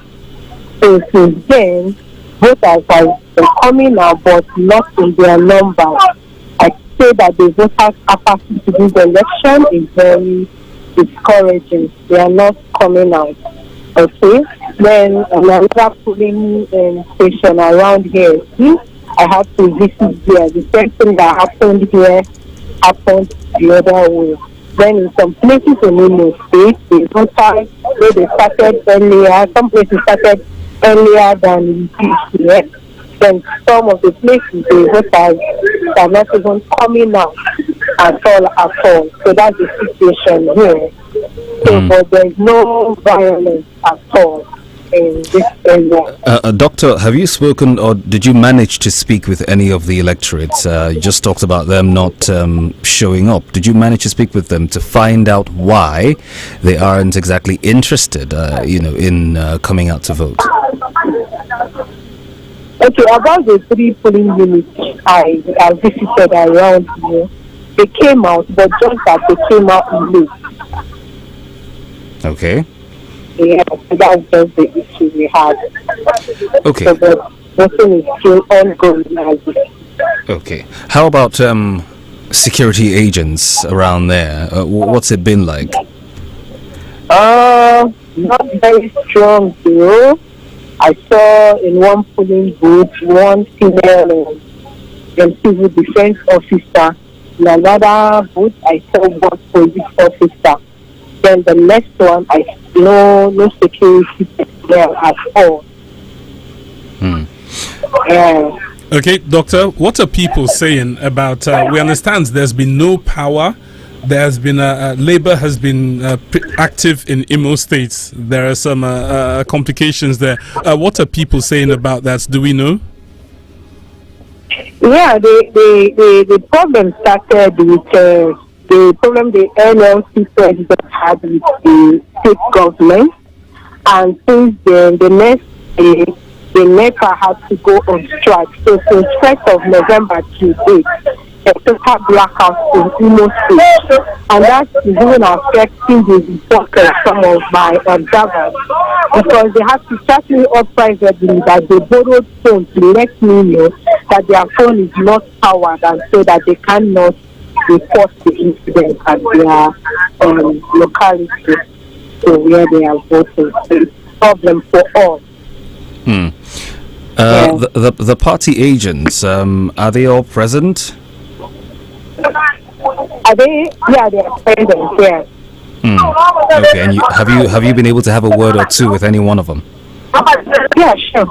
I spoke with that of APC and those of the Labour Party, PDP, and AFCA. Those were the 4 that I met in the same place. How about the officials of the electoral body? Have they conducted themselves properly? Were there any significant, if you like, conducts that were out of order? No. At the moment, no. Everything is in order because I spoke to them before they started. I helped them in arranging their materials because I was here already before they came. So we discussed with them. We had little briefing with the party agents too. So as we speak, there is a kind of a memorandum of understanding between the party agents, and we have not heard any violence at all. So, and I pray. Okay, what about the beavers? Any technical issues or have things gone smoothly? At the moment, it has been smooth. No technical issues at all. Okay. All right then. Thank you very much, Doctor, for joining us today on the program. You're welcome. Dr. Chigozie Rakudu Osuji is an observer with Code. I reckon they are joining us. Of course, it's UZABE, of course, and then they are affiliated to Code. And Dr. Osuji has just given us a wee bit of an update from Imo State, where she is in the polling unit in Owerri, the state capital. You're still listening to Radio Now 95.3 FM Lagos, and it is our coverage of the 2023 off-cycle election in Imo State, Bayelsa State, and Kogi State. Ladies and gentlemen, the conversation continues. 091 35000 953 0901 111 1953. Would like to get your thoughts on the conduct generally, or the build-up to the elections today, and the conduct generally across the board. You may or may not have heard a thing or two coming out of those parts of the country, and maybe you have a leaning or a preference. Either way, would like to hear from you. Again, the numbers are 091 35000 953 and 0901 111 1953. It is David Chiedu here in the studio, yours truly, and Camry Apollo, and we're bringing you all the coverage, bringing you all the details, if you like, with regards to the coverage and all you need to know today. So stay very close to your radio. We'll take a short break. When we come back, it does, of course, continue. Don't go anywhere. This is Radio Now 95.3 FM. Come for the news, stay for informed conversations. Radio Now 95.3 FM Lagos, in collaboration with Connected Development, brings you live coverage of the off-cycle governorship elections scheduled to be held in Bayelsa, Imo and Kogi State on Saturday, the 11th of November 2023. Catch all the action live with real-time reports and analysis from 9 a.m. this Saturday on Radio Now 95.3 FM Lagos. The news that matters the most is the news that hits closest to home. If it touches your business, your family, your city, your schools, or your safety, we've got you covered. Everything that affects you is our concern. So, we go beyond, getting all the facts and serving you news and information you can trust. There was 10 million liters of fuel made available at some point, which was not made available at the time because obviously it had to be brought in. The attack this Gayo village, Keru, and the Takalafia villages today is one of the many attacks. Radio Now 95.3 FM Lagos. Beyond the news.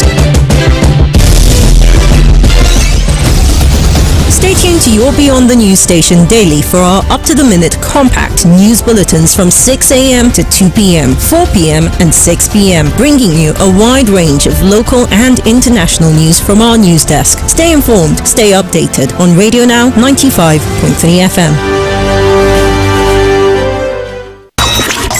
Connect with us now via our social media channels. Facebook.com/RadioNow953FM. We're on Twitter too. Connect with us there and get involved. At Radio Now 953FM. 953FM. Like what we do? Share it on your socials and tell everyone. Want to see some more of us? Head over and meet us on Instagram at Radio Now 953FM. Get in touch. We'd love to hear from you. In order to keep up with our culture of excellence and continue to bring you the very best of radio programming, we invite you, our dear esteemed listener, to share your concerns with us on any of our content and or broadcast practices that you consider unsatisfactory. You can reach us via WhatsApp on 0809 682 2595. That is 0809 682 2595. This is for us to get your feedback on our efforts to continue to build and maintain our relationship with you and also to serve you better. Thank you for choosing Radio Now 95.3 FM Lagos.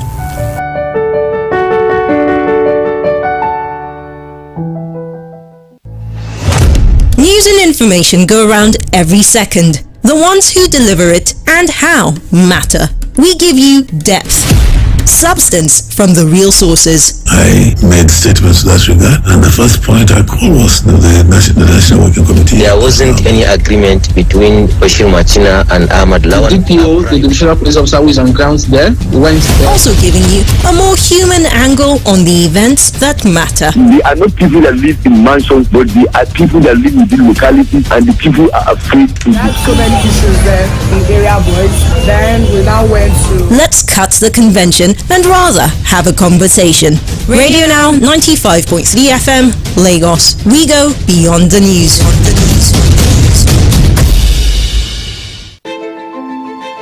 Radio Now 95.3 FM Lagos, in collaboration with Connected Development, brings you live coverage of the off-cycle governorship elections scheduled to be held in Bayelsa, Imo and Kogi State on Saturday, the 11th of November 2023. Catch all the action live with real-time reports and analysis from 9 a.m. this Saturday on Radio Now 95.3 FM Lagos.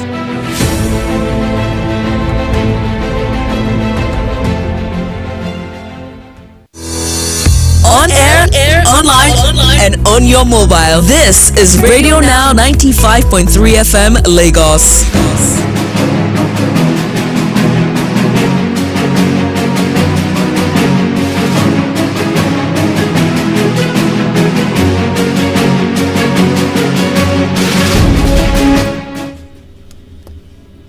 Right, thanks for staying with us here on Radio Now 95.3 FM. If you are just joining us, you're welcome. You're listening to our special coverage of the off-cycle elections taking place in Bayelsa, Imo and Kogi states. We just finished speaking with one of Connected Development's election observers in Imo State there, and where she was reporting from, she said, well, things took off rather smoothly, although she did decry the low voter turnout in those areas.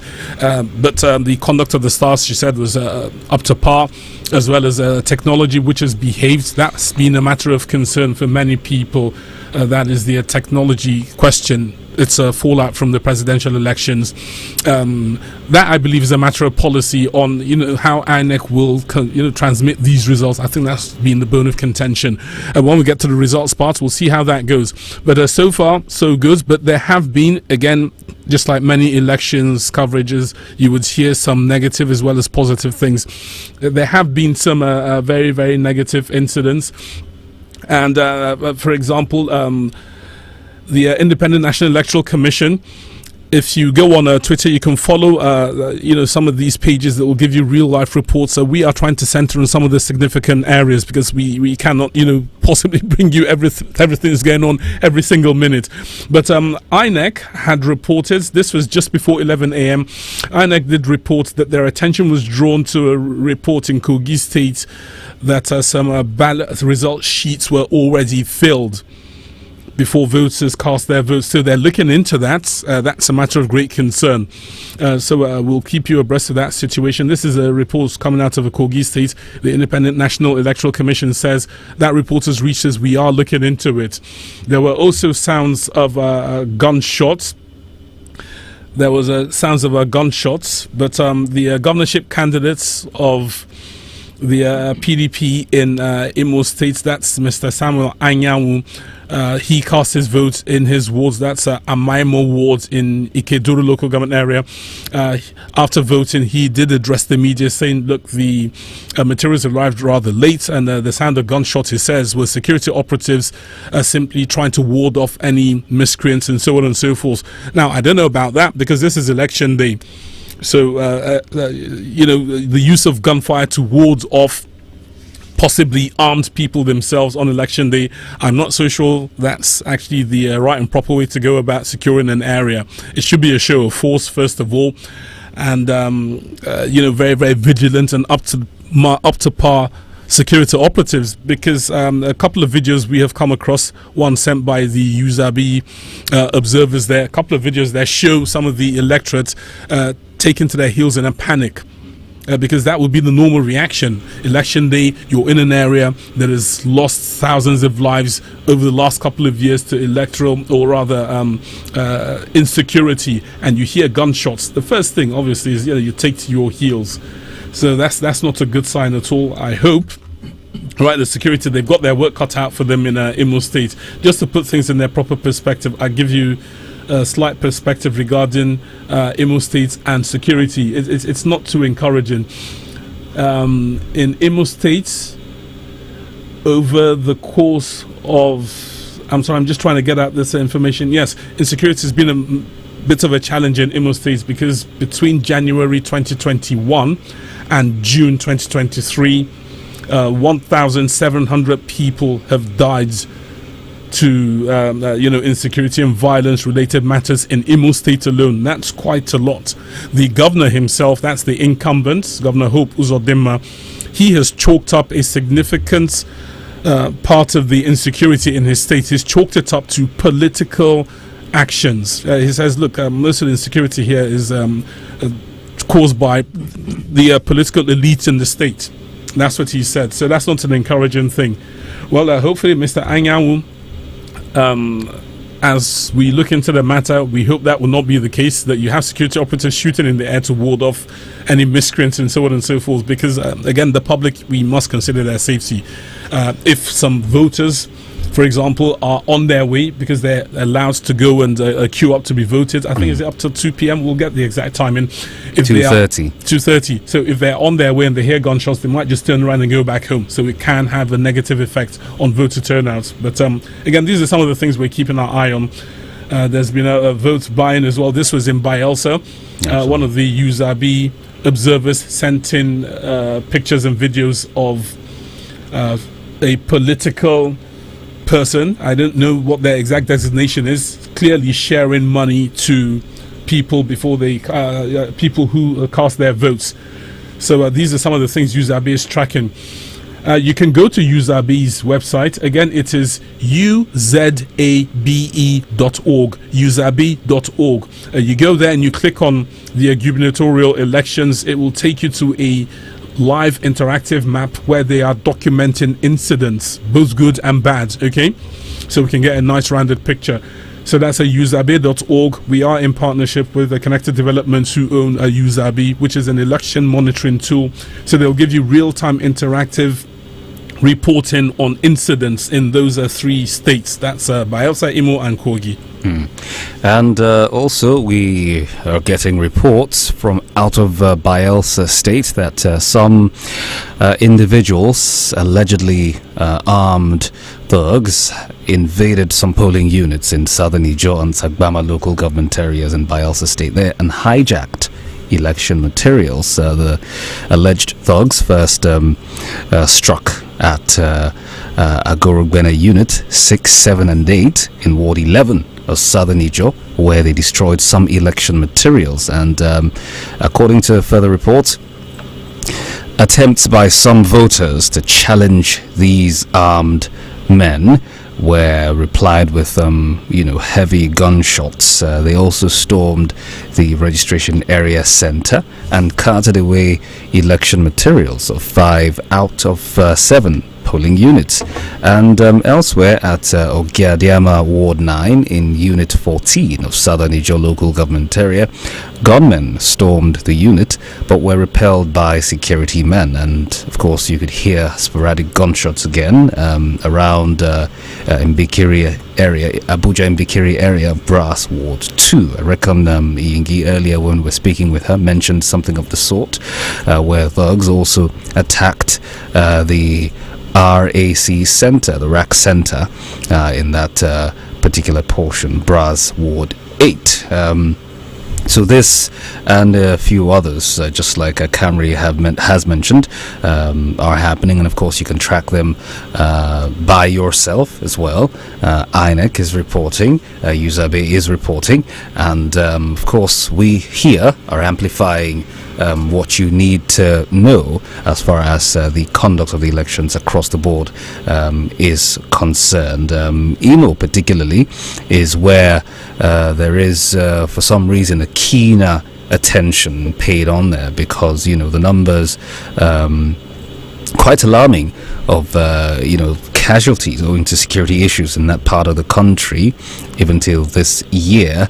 And of course we can attribute those to a lot of issues. We're talking protests, we're talking armed clashes, we're talking abductions, mob violence, activities of secessionist groups, riots, and even electoral violence amongst other causes of insecurity or unrest in that part. And just a couple of weeks back, well, not too long ago anyway, we saw what happened to the head honcho of the labor unions, talking about Mr. Joe Ajaero, who was assaulted there. And we then heard that they were going to shut down, which they did, the state, picketing some very strategic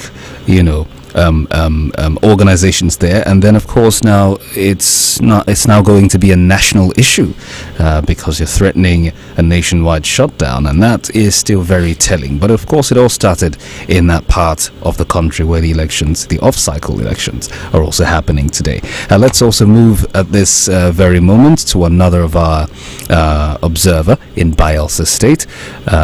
We'll take a short break, and then when we come back we're going to connect with our observer down south in Bayelsa State. It is 12:27 p.m. in the studio. We're still covering the off-cycle election.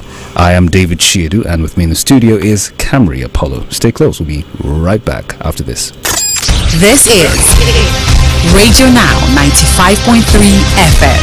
Come for the news, stay for informed conversations.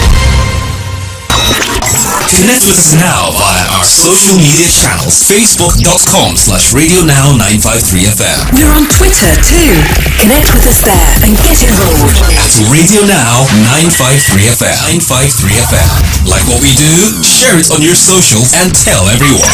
Want to see some more of us? Head over and meet us on Instagram at Radio Now 953FM. Get in touch. We'd love to hear from you. Every second and every minute, something new happens.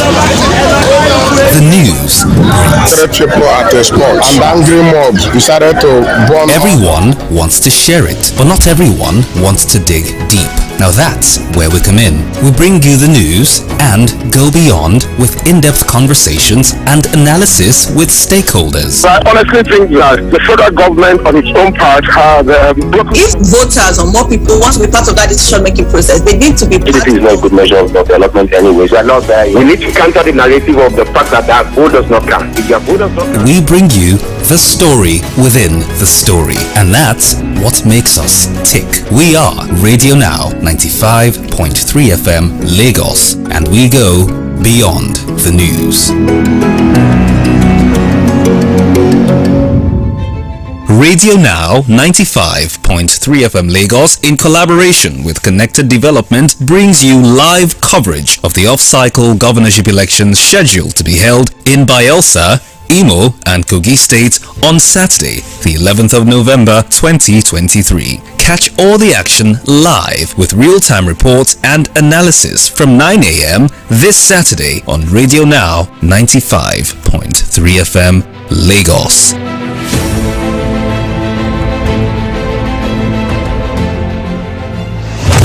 News and information go around every second. The ones who deliver it and how matter.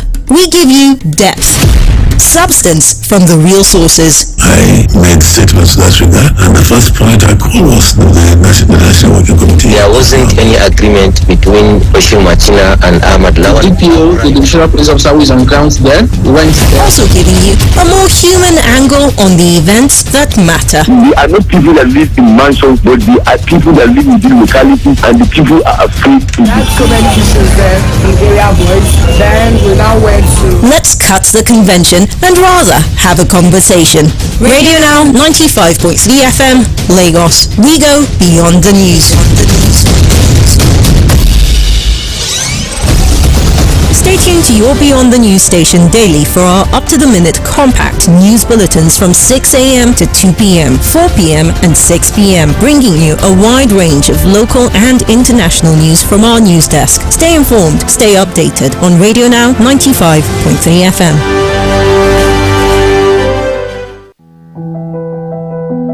In order to keep up with our culture of excellence and continue to bring you the very best of radio programming, we invite you, our dear esteemed listener, to share your concerns with us on any of our content and or broadcast practices that you consider unsatisfactory. You can reach us via WhatsApp on 0809 682 2595.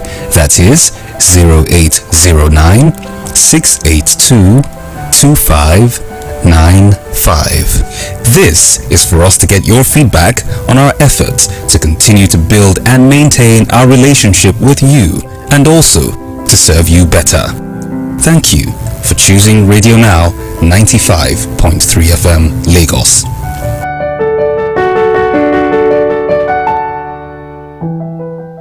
The Financial Services Regulation Coordinating Committee, FSRCC, in collaboration with the National Broadcasting Commission, NBC, wishes to draw the attention of the public to the activities of illegal financial operators, IFOs, which threaten public trust and the stability of the Nigerian financial system. The general public is hereby advised to refrain from dealing with unlicensed financial operators who deceive individuals with unrealistically high investment returns. Verify the licensing status of such schemes on these websites: www.cbn.gov.ng, www.nicom.gov.ng, www.pencom.gov.ng, www.sec.gov.ng. To report any suspicions of illicit financial activities, call 0700 225 5226, 0800 225 5226, or +234 817 665 6273. Announcer, FSRCC. Connect with us now via our social media channels, facebook.com/RadioNow953FM. We're on Twitter too. Connect with us there and get involved. At Radio Now 953FM. 953FM. Like what we do? Share it on your socials and tell everyone. Want to see some more of us? Head over and meet us on Instagram at Radio Now 953FM. Get in touch. We'd love to hear from you. The Financial Services Regulation and Coordinating Committee, FSRCC, and the National Broadcasting Commission, NBC, don't join body to warn everybody of the plenty wahala where the illegal financial operators, IFOs, they cause every day, where they spoil and scatterbalance the trust where public people get on top anything where concern money for Obodo Nigeria. Them they advise us to stop to dey follow and do business with financial money operators when no get license. Abeg, confirm the license of those kind company on top these websites them: www.cbn.gov.ng, www.nicom.gov.ng, www.pencom.gov.ng, www.sec.gov.ng. To report any fake financial people or money scam where you suspect, call 0700-225-5226, 0800-225-5226, or +234-817-665-6273. Announcer, FSRCC. The news that matters the most is the news that hits closest to home. If it touches your business, your family, your city, your schools, or your safety, we've got you covered. Everything that affects you is our concern. So, we go beyond, getting all the facts and serving you news and information you can trust. There was 10 million liters of fuel made available at some point, which was not made available at the time because obviously it had to be brought in. The attack this Gayo village, Keru, and the Takalafia village yesterday is one of the many attacks. Radio Now, 95.3 FM Lagos. Beyond the news. Radio Now 95.3 FM Lagos, in collaboration with Connected Development, brings you live coverage of the off-cycle governorship elections scheduled to be held in Bayelsa, Imo and Kogi states on Saturday, the 11th of November 2023. Catch all the action live with real-time reports and analysis from 9 a.m. this Saturday on Radio Now 95.3 FM Lagos.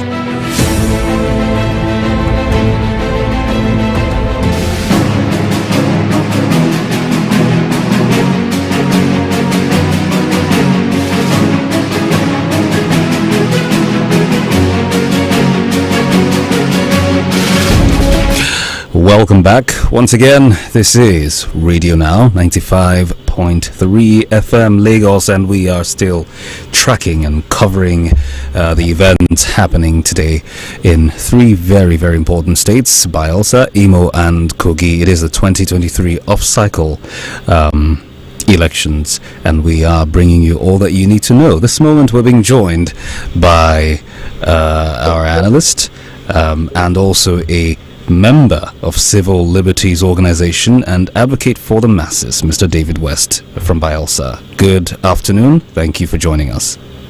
Thank you. Good afternoon. How is Lagos? Lagos is doing very well, and we are absolutely fantastic. We're terrific over here. So where exactly are you in Bayelsa? Bayelsa is calm. The elections are taking place. Okay. First of all, rain today. Okay, fantastic. Where exactly are you there? Yes, at the moment I'm at Swale, the place before Swale in Yenagoa, the capital, the center. Okay, so what is the situation like? What can you tell us so far? Yes, the election in NS started voting commenced at about 8:30 in the morning at a community primary school where I was, community primary school, Amarata. The community is called Amarata. It's APA. Amarata APA 3. It's one of the communities in Yenagoa, the local government area in Yenagoa. And the INEC, indeed, the officials arrived on time. By 8, they were there. And then voting and accreditation started at about 8:30 a.m. in the morning. So far, so good. It has been peaceful. The voters, they have been conducting themselves. And also, the materials that INEC came up with this time around, unlike the general election of February, where we had incidences of INEC not coming with complete materials, some ballot papers were not there, some result sheets were not there, and all the rest, which caused unnecessary delay and some panic. But in today's election, from the places I've been to, I've gone round, I've been able to move around the capital, the places that are not there. And I observed that INEC brought the materials intact. We never had that incident, that issue never arise. And the most talked about unnecessary delays too. I think that this time INEC got it right. There were no unnecessary delays. Then, but also the issue of voter apathy. INEC in some polling units, INEC came early, set up their materials, but they were only just waiting for voters to come and vote for as long as 31 hours thereabout, and voters were not there. Maybe because for some, the Nigerian factor, fire brigade approach. At that 2:30 when INEC will say no, people will not vote again, probably that is when you see them. And also again, maybe for some, they are observing whether the figures, because vote buying, I must mention this, is also taking place. I saw in one of the polling units I went to at Amarata there, I saw somebody giving 4,000 naira to people to go and vote. So maybe the voters who are also observing to see if the figure will change, if the amount will increase for them to go and vote. But that party is there. Well, one wouldn't conclude as the process is still going on, they will still come out. Then in the day too, there was violence in one community. The place is called Ekeki community. Ekeki. Some young men came with machetes, disrupting the peaceful nature of the election there. Although the PPRO, when contacted, said the police will deploy more men to that place, which they have done. At the moment as I'm speaking with you, the situation is under control.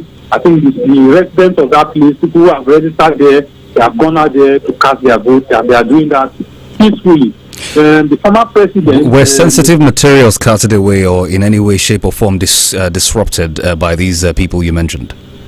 I didn't get you, sir. Were sensitive materials carted away by the people you mentioned? No. Sensitive materials, honestly, wasn't carted away because they after the time they started carrying out those chaotic situations, the INEC people, they were still intact with their materials. Okay. Before, but as the police, more security men came to the place and the place was under control, then they started bringing out their materials to cast for people to cast their vote.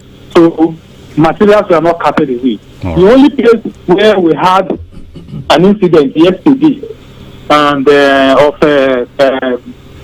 fact that was at a community in Patanijo local government area named Amasoma, where you have the Niger Delta University. Now at Amasoma there at their jetty, the material for the SPO for Ward 6 Osiama community in Sagama local government area, because that place is riverine. They have to go through the boat, and for them to go to that place, they need to pass through this community I call Amasoma. Their jetty there. At that their jetty there at about 7-8 yesterday evening, some unknown men came and whisked away the SPO, which and the SPO at that time was with original result sheet. So this morning, when I went to INEC office this morning at about 7, INEC, from what they said, they have not still established contact with the SPO. But at the moment now, I don't know if they have established that contact with the SPO. So our fear is let nothing happen to the result sheet and the SPO. That was the incident that happened yesterday night. But for today, like I said, the one at Ekeki, no sensitive material was carted away. The former president, the Excellency Dr. Goodluck Ebele Jonathan, has casted his vote in polling unit at Otueke, his community, Odia local government area. Same thing too has been done by the former governor, His Excellency Henry Seraki Dixon, who is now a senator, who handed over to the present incumbent governor in his local government at Sagbama, in his community at Tororua. He has also cast his vote, and we expect to hear that I think the candidate of the APC2 in his own community, Grass local government, must have cast his vote by now. But from the local government areas, the flashpoint areas, from Nembe, and I think Nembe is peaceful for now. We have not gotten any incident in Nembe. So before the election, we have been hearing of all manner of security challenges, intimidations, and what have you in Nembe. But today, in the election, a lot of people were expecting that it is going to be violent all through in Nembe. But I think it's a disappointment to the expectations of people, because Nembe at the moment is peaceful, voting are taking place very peacefully. Then an incident happened in Sapanijo yesterday, materials, when they were going to Sapanijo with the materials, and the boat capsized, and the INEC lost the materials that they were supposed to take to that local government area. Probably INEC must have made another arrangement for the materials to get to that place. That was just an unfortunate incident that took place in Sapanijo area. But Papa Nijo is one of the places that were also, it's one of the hot places too that we're expecting to hear that maybe one violence or the other will erupt. But at the moment, from pillars in Papa Nijo, although I'm not in Papa Nijo like I told you, I'm in Yenegua. In fact, the pillars we're getting from Papa Nijo is the place is also peaceful, voting is going on smoothly. And INEC tried, I want to commend INEC for the distributions of material. Unlike before, when materials will get to these rural communities, lately, materials will arrive lately, thereby causing unnecessary apprehension of the people. But today's election, those materials were sent down there on time and voting are going on smoothly in those places. We hope to say that the voting process will conclude peacefully. Now, after the voting, there is also this other phase of the process again, which has to do with collation and counting. This aspect of the process too is also another time where we used to have violence and all manner of things take place. So it is also expected, we are hoping that the second phase of the process will also go seamlessly, just the way the voting and accreditation process is going on seamlessly at the moment in Yenegua. Okay, Mr. David West, thank you for these updates. I want to take you back to one of the things you mentioned, which is the voters. Some you say possibly hanging back, expecting maybe the monies they will be offered would increase. Now, as a member of a civil society, I would like to speak to you in this regard. Have the people been able to make a connection between their participation in this electoral process and their actual livelihoods? Because it sounds to me, second time we're talking about this morning, it sounds to me like some people consider, this is not for me, it will not affect my life, it has nothing to do with me, it is for politicians to go there with their people. So have people been able to make that connection between participating and their lives, or don't they just care? Yes, you see, for us, as people from the civil society, and INEC too, well, sensitization is a continuous process. We have been talking to the people. We are not very far from the truth that people are having this notion that, after all, if I go vote, my vote no go count. They no go take and do anything. And we tell people that, I was guest analyst in a radio station, a popular radio station in Edua. And we tell people that, no, your vote counts. Your vote means a lot. If your vote does not count, why will somebody come and give you money as to the tune of 5,000, 10,000? Even now that the elections are being dollarized, some people are giving dollars. So if your vote is not important, why would they give you dollars? For that reason, your vote is important. You need to go out there and cast your vote. For most of them, it's like that because taking a look at they are reflecting back to the general election, the February election that took place. From what happened to some, they say the candidate they expected to win did not win, or the election, INEC did not conduct the election in the way they promised them by uploading results to the IRF, and in fact the translation of results issue is still in the minds of some of the people which is creating this voter party in their mind too. But for me, I will continuously tell them, you need to go out there and vote. Because if you don't go and vote and you say you don't concern you, then the people will give to you a leader that you never voted for. Okay, sorry to interrupt you again. So my second question would be, do the people also understand that voting in and of itself is not a guarantee of good governance? It is a part of the process of governance, it's a part of the electoral process, but do they understand that even after voting, it is still not a guarantee of good governance? There are other things we need to do, which is to monitor the people we've given the job, hold them to account, look to the legislatures in the states to literally be our voice, represent us, do our will? To an extent they do, because now they are holding the people accountable, because I think people are asking questions where there is bad governance. People, if the budget is out, people are tracking the budget, people are following it. Every government policy or government project, people are asking questions. The people here are serious. From what I've observed, the people are beginning to move out of the position of senseless docility. People no longer want to be docile again. They want to know what is happening in governance. They want to know what is happening to their money, the allocations that come. How is government using it? So they are really concerned and they are holding government accountable.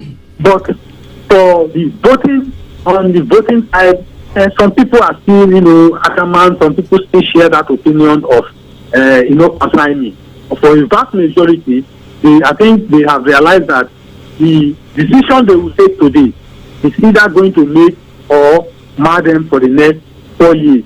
So a lot of people, for those who are not satisfied with the state of governance today, are waiting to express their view, their view today. And for those who are also satisfied with the level of governance, are also waiting to express their view to say that yes, for now we want to vote to continue or not. So that position of senseless docility, I think, is gradually going away from the people. The people are beginning to be conscious of the need, the essence for them to vote. Right. Now, Mr. David West, yes.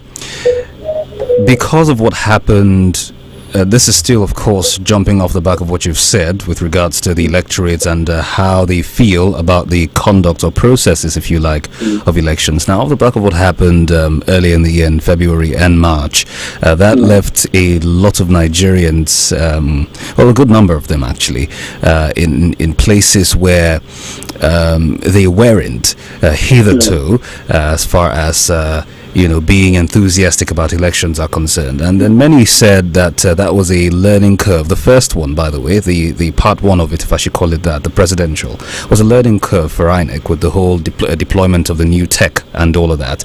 But we still saw a bit of that in the gubernatorial. So far, even up until this moment, in your view, could you say that INEC has picked up significant lessons and run with them?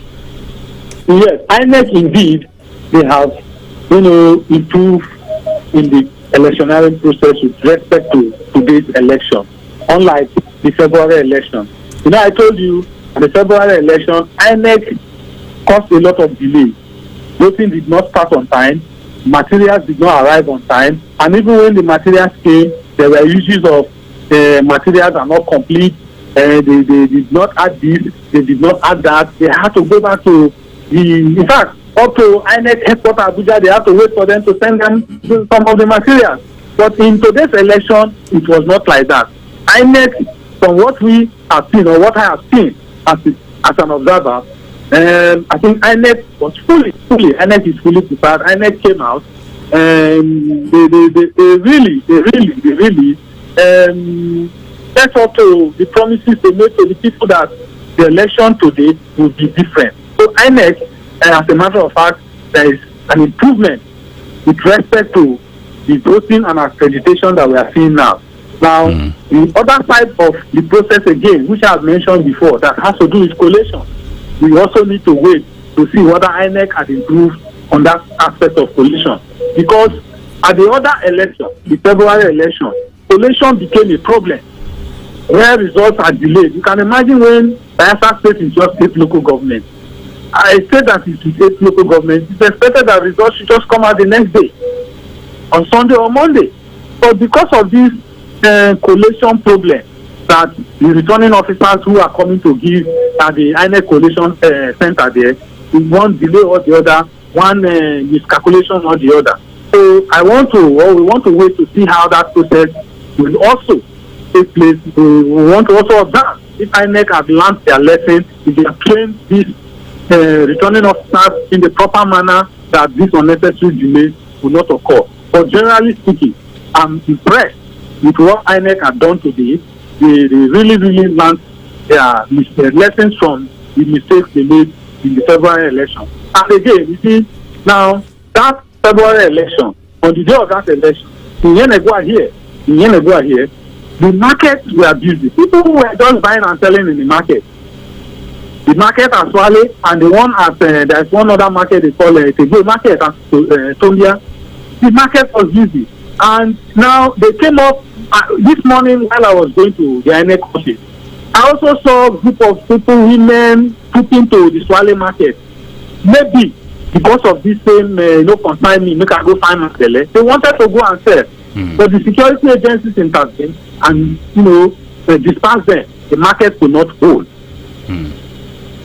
All right. Now, earlier you addressed the issue of holding the ones holding power to account, and that is something that the electorate, every one of us, should do, as a matter of fact.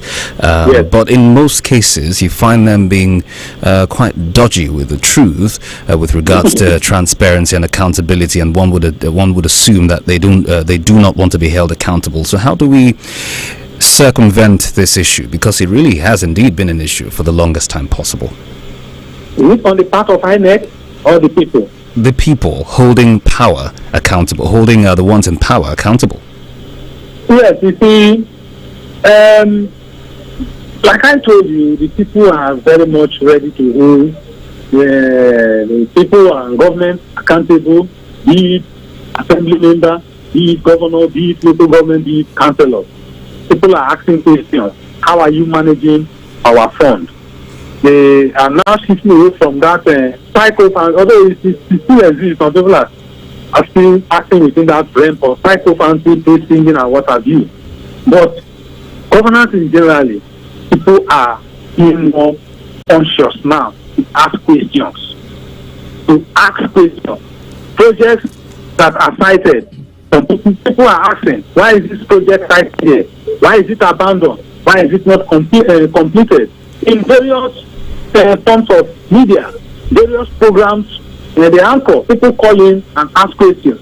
After that, people also go out to protest to ask questions that why should governance be like this? So, of a truth, people are really holding the people in government accountable now.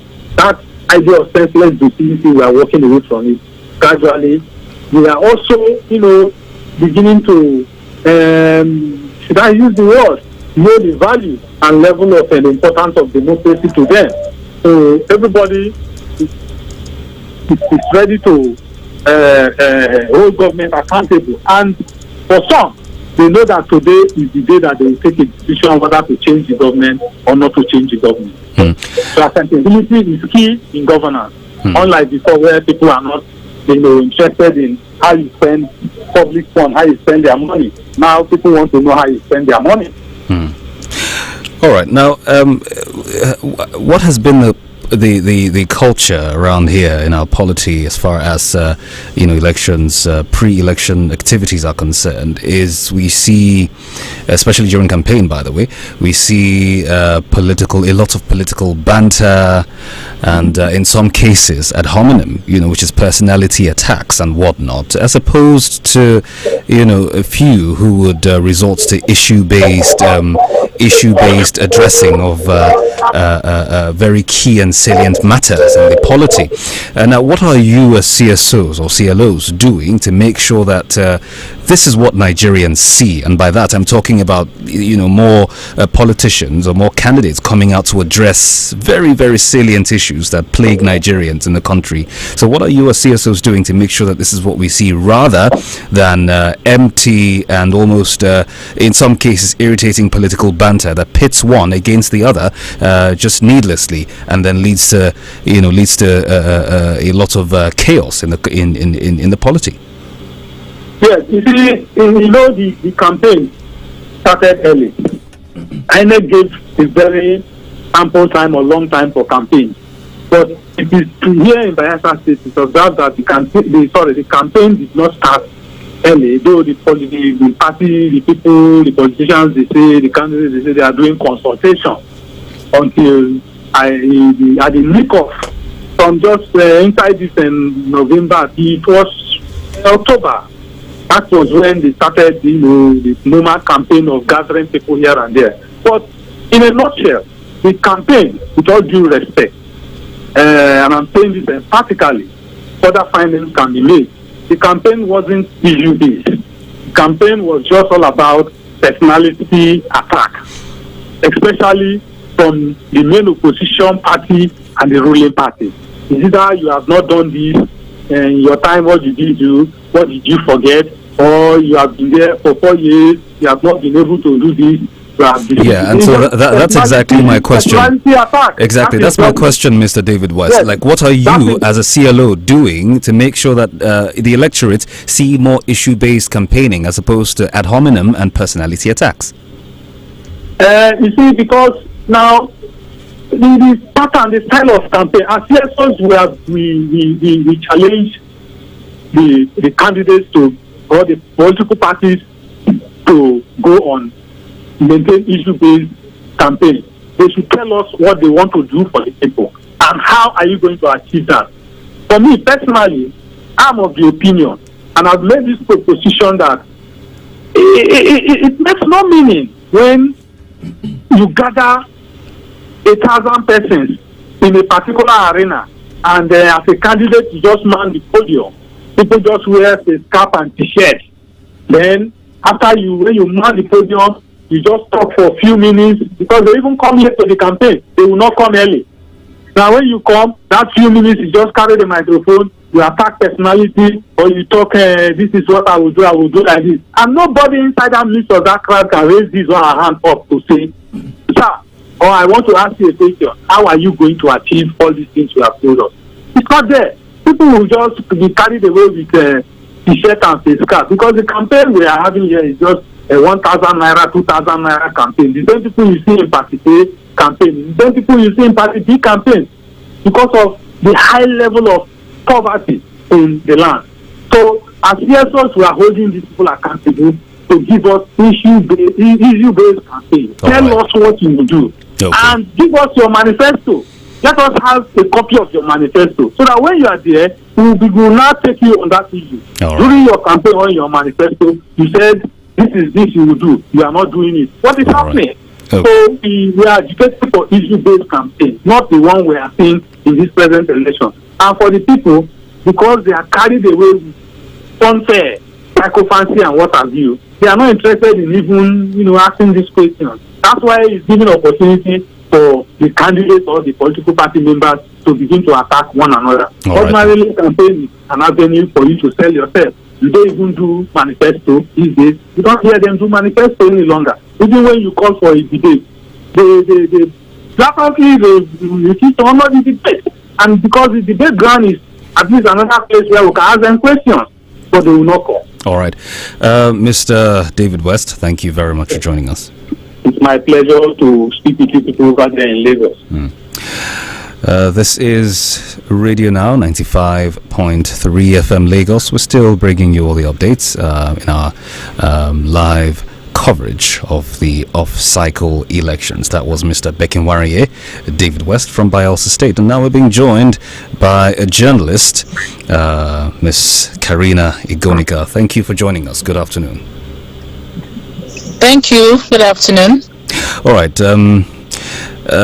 We are covering the elections in Bayelsa, Kogi and Imo states today. So far, what are your thoughts about the conduct? I mean, there's a lot to talk about. We're talking security, we're talking about the turnout, of which some agents, some observers have reported that there were low turnouts in some areas, and the overall electoral processes so far. In your view, how would you assess them? Okay. Yeah, I'm covering presently at Yenagoa, the state capital, and from some of the areas visited, wards and polling units, we see some poor turnout.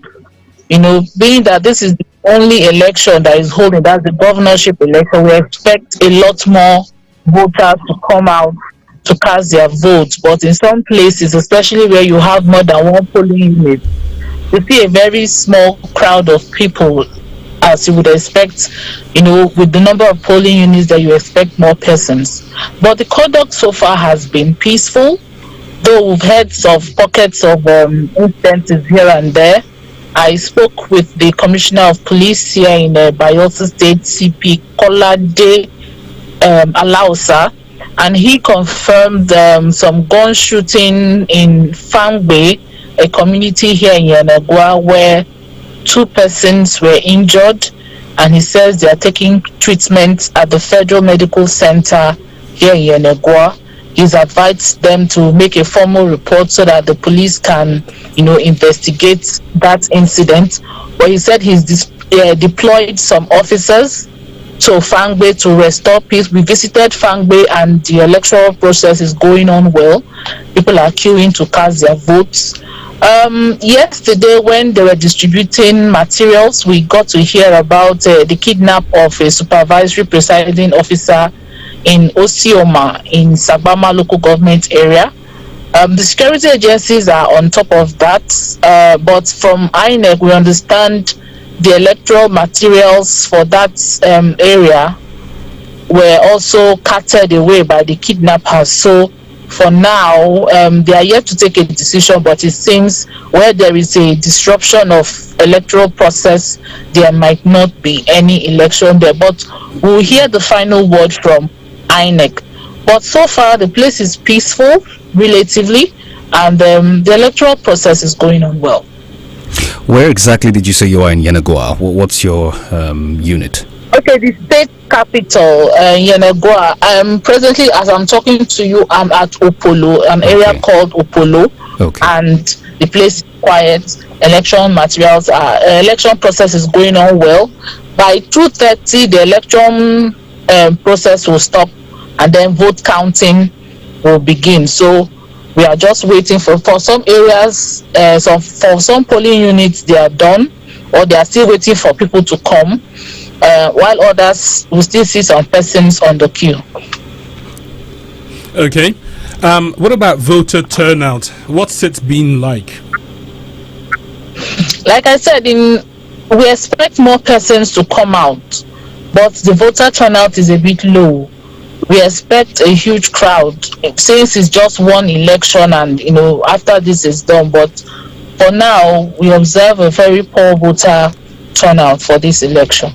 Okay, the reason I ask specifically again is because looking at the presidential elections, the numbers from Bayelsa were the lowest in the country, and Yenagoa is the state capital, so we can assume logistics are not as challenging as some of the other areas where there's a lot of travel by water and so on, and Yenagoa as capital ought to be a bit safer.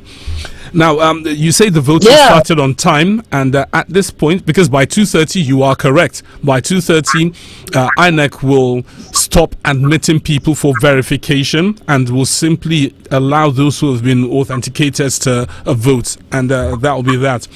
So we're still hopeful that over the next 1.5 hours we'll see a large turnout. Is that what you're saying, Karina? Well, so far it's just few persons, and can imagine in some polling units there are nobody there. There's nobody there. While in some others you still see few people on the queue, and some people are even trying to, maybe party agents are trying to cajole people to come out and vote. But you expect that for something that has to do with the governorship election, there'll be a lot of interest, there'll be a lot of turnout. But so far the turnout is low. Okay, now the Labour Party announced its presence very, very powerfully during the presidential elections, and their candidate is also in this race. What are the people saying about who they might be voting for? Who are they saying seems to be winning their hearts? Is it the incumbent PDP, the challenging former governor himself and the minister, or is it the Labour Party's candidates? Who seems to be winning the hearts and minds of the people based on chatter on the field? That's a tricky one, because when you interview the voters, they will not want to tell you who they have voted for. But the challenge seems to be between the PDP and the APC candidates. The Labour Party candidate is also there, and he just casted his vote some few minutes ago. We saw on social media, and even before I could get to where he was, because he voted here in Yenagoa, but before I could get to where he was voting, he had voted and left. So we know that he has voted. But as to who is winning or who they are voting for, well, they are keeping mum for now. Sometimes they will tell you they voted for this party, and at the end of the day, it's another party that wins. And that is another concern for them. Will the electoral process, the electoral umpires, will they respect their choices? And so you see, that be the reason a lot of them are not coming out, because they say, even if I come and vote my choice may not be the eventual winner. So we see this issue rearing its ugly head in these elections, where it has made a lot of people stay away from the process. And we would not want that to be the case, but then people's choice. So if you ask them, who did you vote for? Of course, they may not tell you, but the contest seems to be between the PDP and the APC. So did you manage to speak with any one of the electorates there, or the voters there, and find out why? Hang on. Find out why, in their opinion, there is a low turnout of voters. Well, maybe after now we'll go and do another interview and talk to them, because the ones I'm saying now, they finished voting and they are just waiting for collation. The process to collation. Yes, they finished voting, but for them to now tell you, a lot of them shy away from talking to the press, while some of them are bold, but they will not tell you who they voted for. But by and large, let's hope that the electoral process will respect the wishes of the people. Okay. Votes buying? Yes, I was going to say that. There were some reports of vote buying. What can you tell us about that? Okay, I spoke with an election observer, and he also observed that. He made that observation that they've noticed a lot of vote buying and selling going on. I have not seen, probably because they go behind to do it, but I've not seen. But the election observer from the transition monitoring group that I interviewed, that was one of his observations, that from the few people that came out, they observed some form of vote buying and selling. And that is not really good for the process, because your vote should be your choice. You should not be induced in any way. But let's see what the observers will see, and let's see how the process goes. All right, thank you very much, Karina, for joining us this afternoon on the program. Thank you so much for having me. Yes, that was Karina Igonika joining us from Bayelsa State. She's a journalist, by the way, and she's given us her own thoughts regarding the overall conduct of the elections there, vis-a-vis the turnout, security, and everything else that she has just given us or told us as far as the Bayelsa elections, off-season or off-cycle elections are concerned. We're still covering it, by the way, Imo, Kogi, and Bayelsa, and there's more coming in the coming minutes. 091350953, 0901 111 those are the numbers to call and give us your own thoughts and or report. That's if you are anywhere close to the hotspots as far as those three states are concerned: Imo, Bayelsa, and Kogi.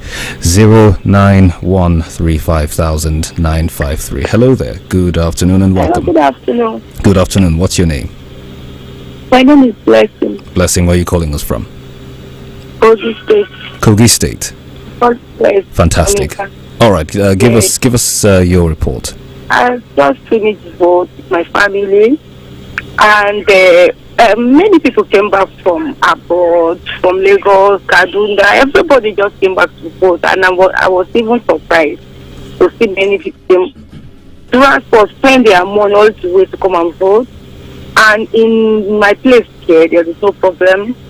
And in Odaru, there is no problem, because the man that votes that is going to kill everybody, they didn't vote for APC. They have arrested him this afternoon. Okay.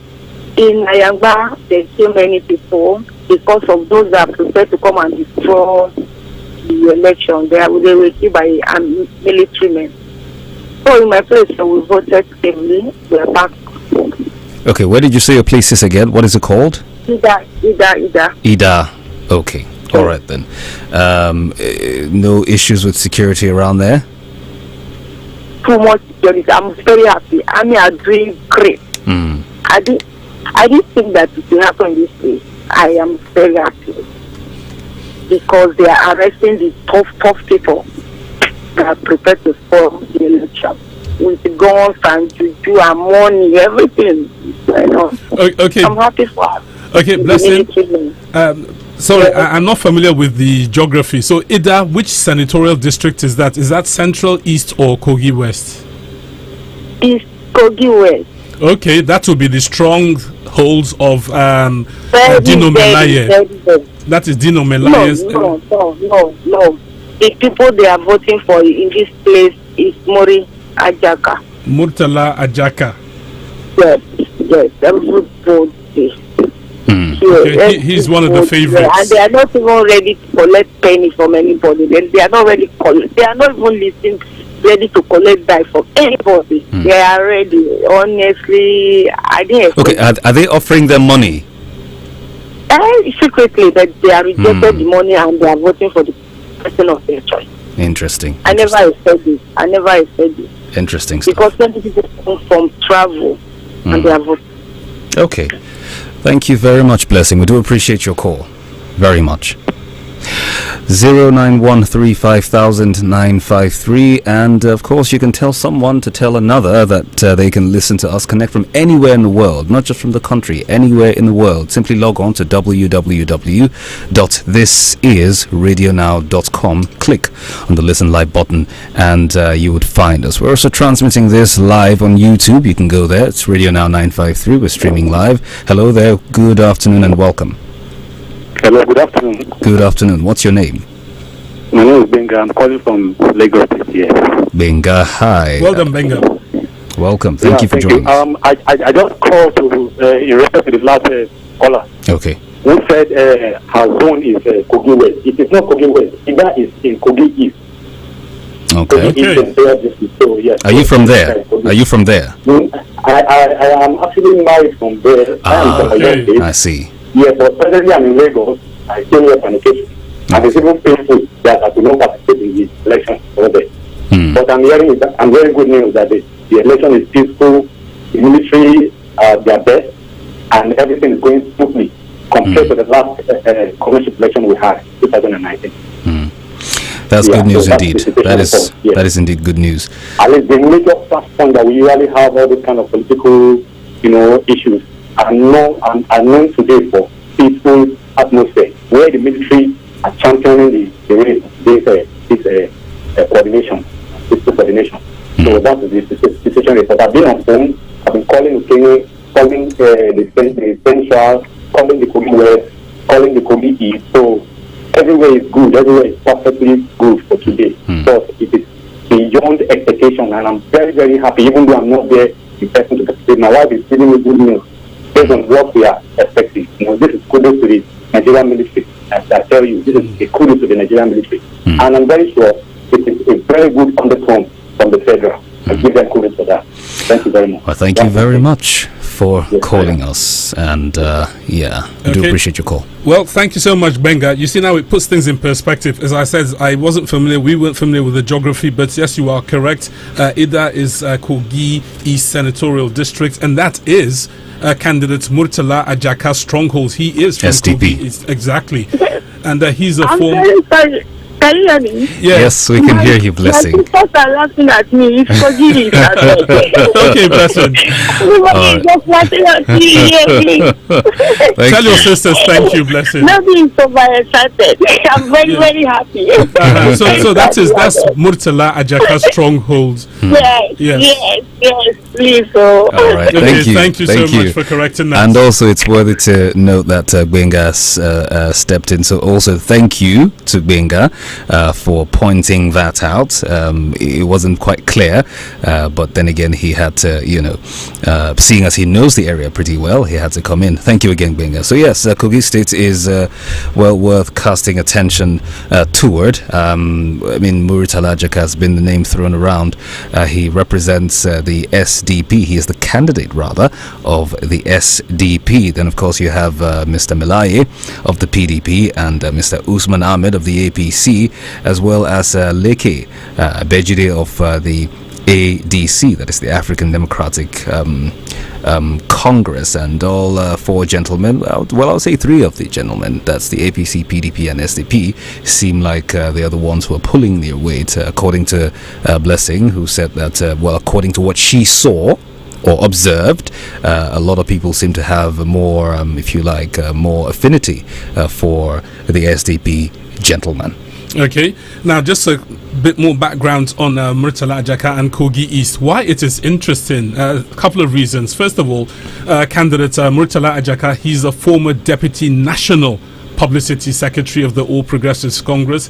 He resigns his party membership of the APC and joins the SDP, that's the Social Democratic Party, where he emerged as the candidate. And he's considered to be a front runner. And the second interesting thing about Muritala Ajaka and Kogi East is that district, Kogi East Senatorial District, is the district with the highest number of voting population. So that's a situation coming from Kogi East. And many residents see him as one of the likely winners of said that is it. So if he does well in this area, it gives him quite a leg up in the total tally. But of course, there's still the spread and whatnot to consider. But then again, there's the power of the incumbent, though. A lot of folks are Ahmed Ododo, the anointed. Yes, talking about that one and whether or not that particular factor could count largely for him. Listen, we know how it works around here. In most cases, you find that the incumbent wields that power so much so that it almost, and I say almost very carefully, eclipses every other, individual or candidate that is trying to pull their weight and all of that. So it's a fine mix. It's a fine balance over there. We'll see how it turns out in the end. But of course, that SDP candidate seems to be catching the attention of a good number of, should I call them Kogians?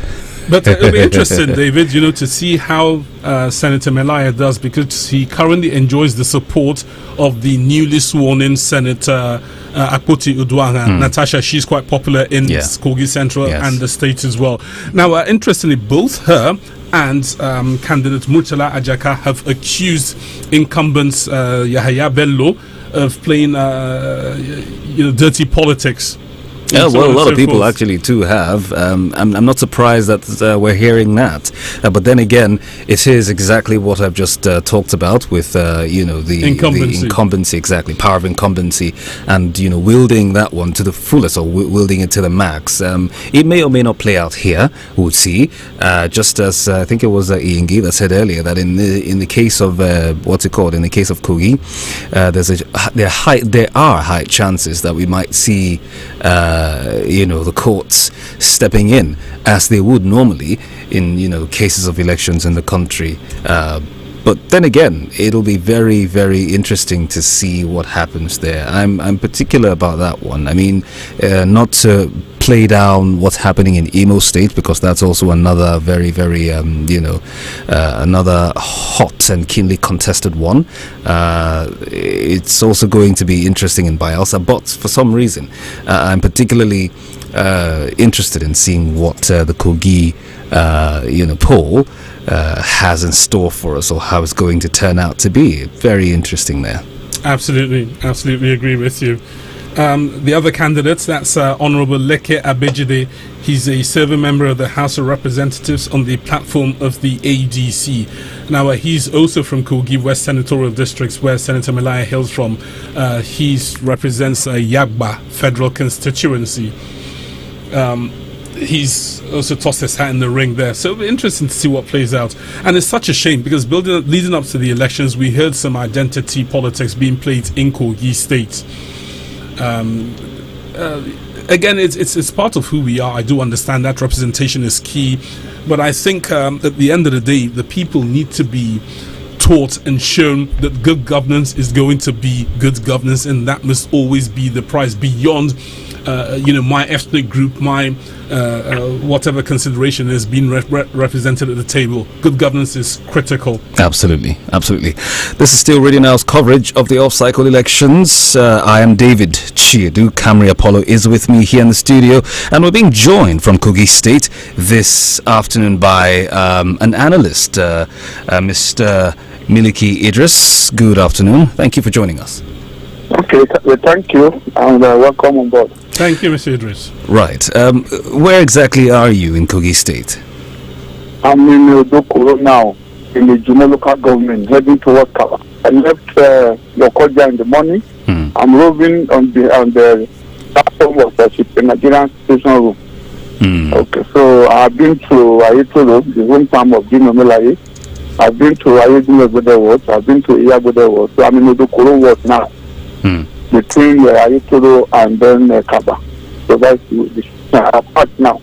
And I'm listening to you. So I've visited not less than 15 police units today. Now, so far, in the places you've visited, according to you, not less than 15, what can you tell us about the conduct there, security-wise, the processes in generality, and, of course, the turnout of voters? Yeah, thank you. I think one thing you have to notice is the fact that it is so peaceful. That we have not seen or witnessed violence. And even with the observer that we deploy around here also have not reported violence. Then there are places where we have large turnouts. But because of the new creations of polling units, it's creating problems, the people find it difficult to identify their polling units. So in that case, you have people where you have large turnout up to 700 plus in some places, and in some places you not even have more than 20. So that is the situation. So, but in terms of INEC materials, INEC on time, in the places we visited, the voting generally commence around that kind 9 o'clock in the morning. There are places that it also started as early as 8:30. But most places, even in Lokoja, we left Lokoja about 8 in the morning. And the material is being moved from the rack center to the polling unit. But voting is still ongoing in some places, while in some places, the only INEC are still waiting for prospective voters. Hello? Okay, yes. All right, so security was a major concern leading up to these elections, with not less than 2 candidates accusing the governor of being heavy-handed and unfair. In your travels so far across the states, how would you assess security presence? Yeah, I think since we have traveled not less than 80 kilometers now, on the highway, we have witnessed security, like the military on the highway, and then the police also are also on the highway. But when it comes to the issue of the elections, some of us are deeply involved, because I run a radio program, and we are involved in training and then mobilizing citizens as civil society. Fantastic. And doing advocacy. So the point about political party rivalry, provocative statement is what we witness, and inflammatory statement, particularly from people who decamp from the ruling party after the primaries. They were not comfortable with themselves. So it's like husband and wife that divorce themselves. You never believe they stay in one room before. But for me, I'm not a security agent, and I cannot allegedly point specifically to persons who will be responsible for violence. But we have seen people who left the ruling party being victim of attack in some places. We have also seen places like Kotonkala where even a lady was shot or killed before the elections because he was putting on the cap of the candidate of the ruling party. So we have witnessed that in the eastern part, which we also work before the election. We've also recorded in some, because I did the mapping of violence and trigger zone and plus points. And we had it in different locations on our own to believe the fact that there may likely be violence. But what we have seen so far is intimidation, impunity by party agents at the polling unit. I also observed one thing around here from the INEC officials. They don't have identification tag. They have reflective jacket anyway, but we find that they were not giving identification tag or election tag to be able to know that yes, this is the presiding officer like we normally witness, and this is the SPO like that. And we have seen several polling units. I don't know why they decided to do that. And why we make inquiry in Odokoro where I am on our way, that we demand show us documents on what they signed for at their various RAC centers. And tag were not involved. That means that INEC did not produce tag for their own officials. I think to me is very surprising. But I think we are happy for the fact that there is no violence so far for now. But the turnout is not so impressive in many places.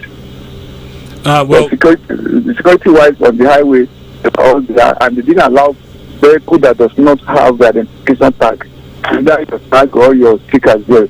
We also see some security people, we don't really know where they are going. We really had the tough time with those ones, and because the military and the police refuse them to pass. We don't know. I think they are just whether they are on duty or not, but they are not properly identified.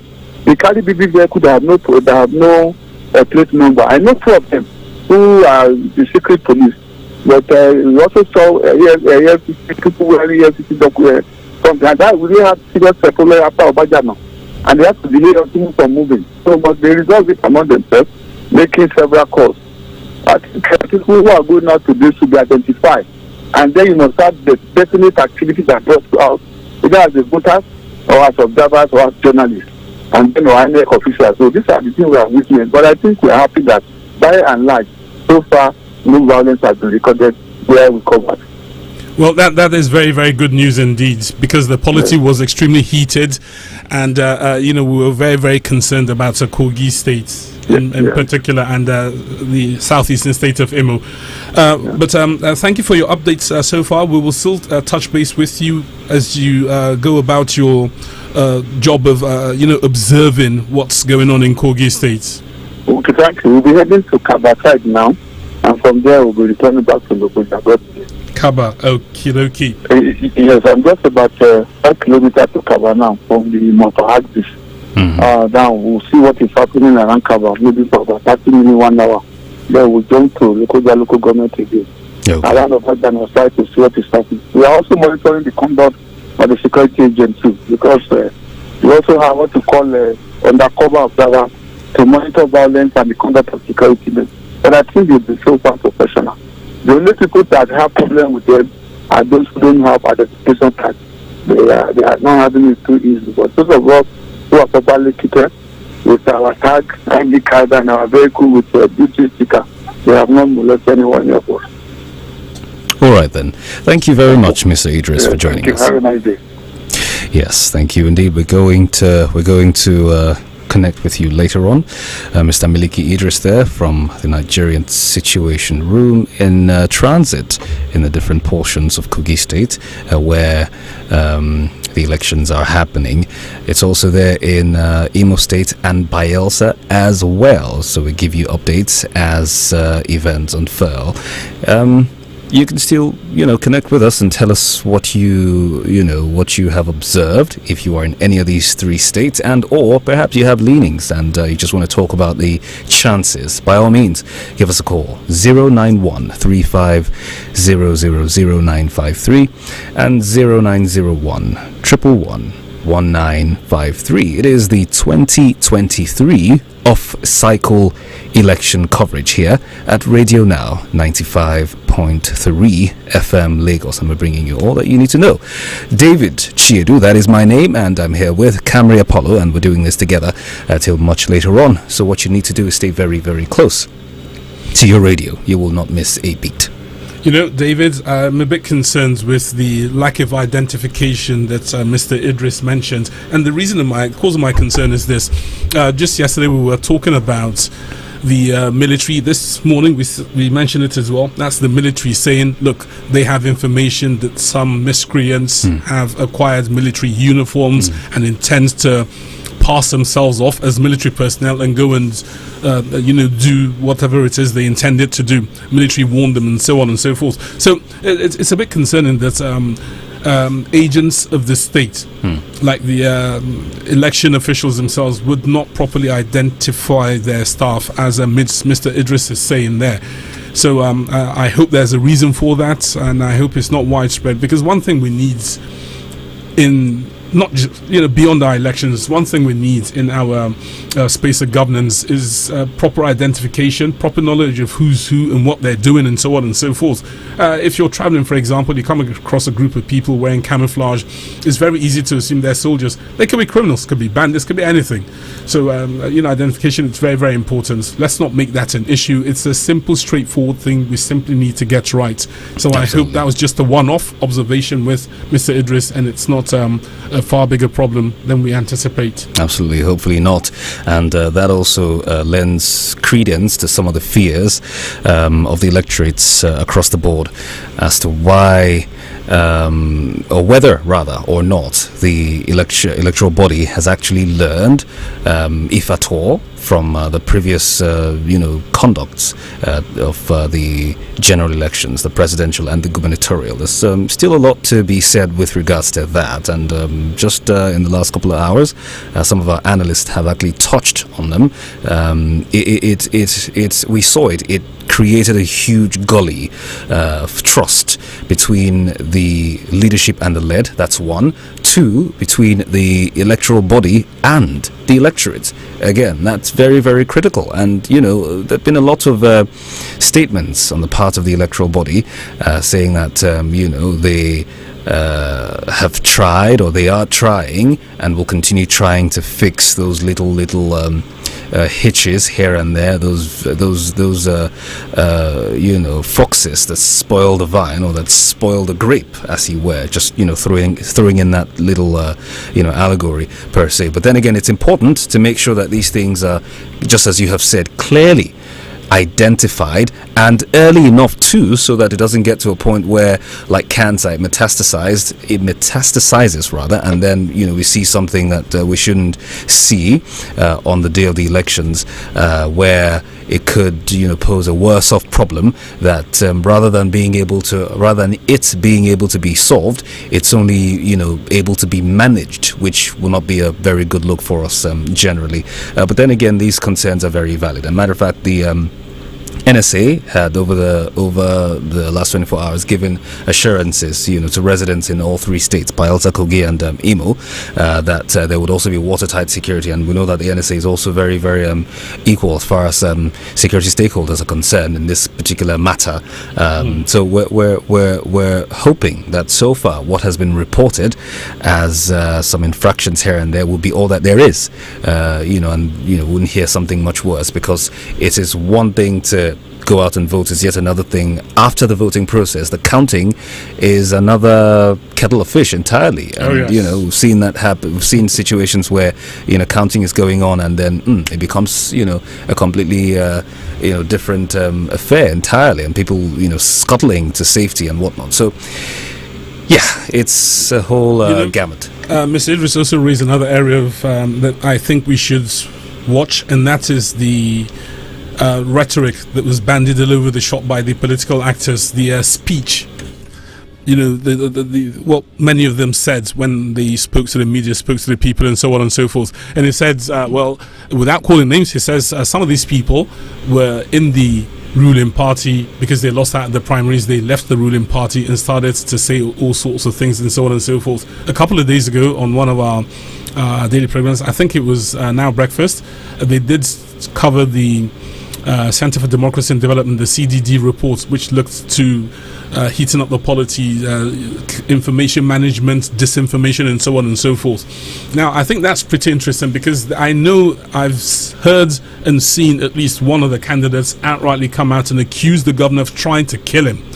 So the question is, what do we do about this sort of thing? How do we prevent it from happening again? Because he was very, very confident in his position. And the journalist who was speaking to said, look, you've made a very strong allegation. I'm going to have to ask you to provide the proof, because he who alleges must prove.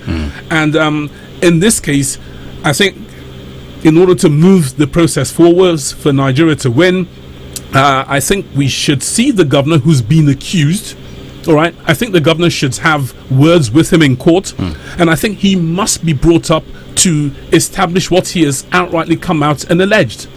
Absolutely. So that it can act as a deterrent to people going forwards tomorrow.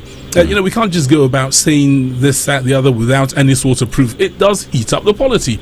So I would expect to see the Kogi State governor come out and say, right, I'm going to have words with you. My lawyers will contact your lawyers, and you're going to tell them in court, what evidence you have saying, I want to kill you. We can't just assume, because, again, we need to clean up this process. Absolutely. Well, that is absolutely... unacceptable, that sort of behavior. A lot of the people who do this do it with only one intention in mind: to sway emotions and to garner sympathy, if you like. Oh, he's he's being haunted, or he must be doing something right. That is just absolute bollocks. I mean, listen, come with your case. If you are contesting, come with your case. Exactly, come with your case. Address the very salient issues that Nigerians, such as yourself, because you're not a foreigner, such as yourself, are going through.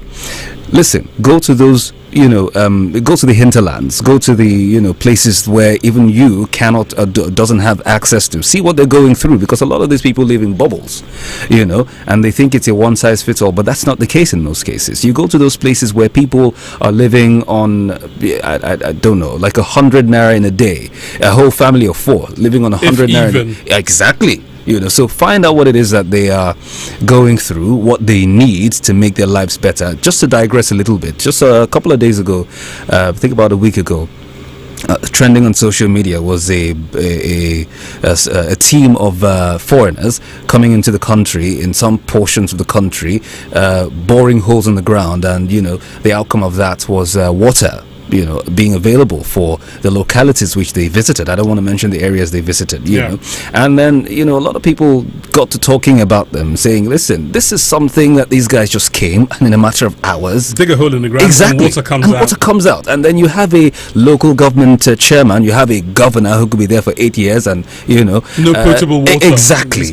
And they keep telling you, oh, these projects take time, but this is just someone who has done it in a matter of hours. So what are these people doing? It's deliberate what they're doing. They know what they're doing. Keep the people suppressed, keep the people oppressed, and milk that, essentially weaponizing poverty. This is what they do.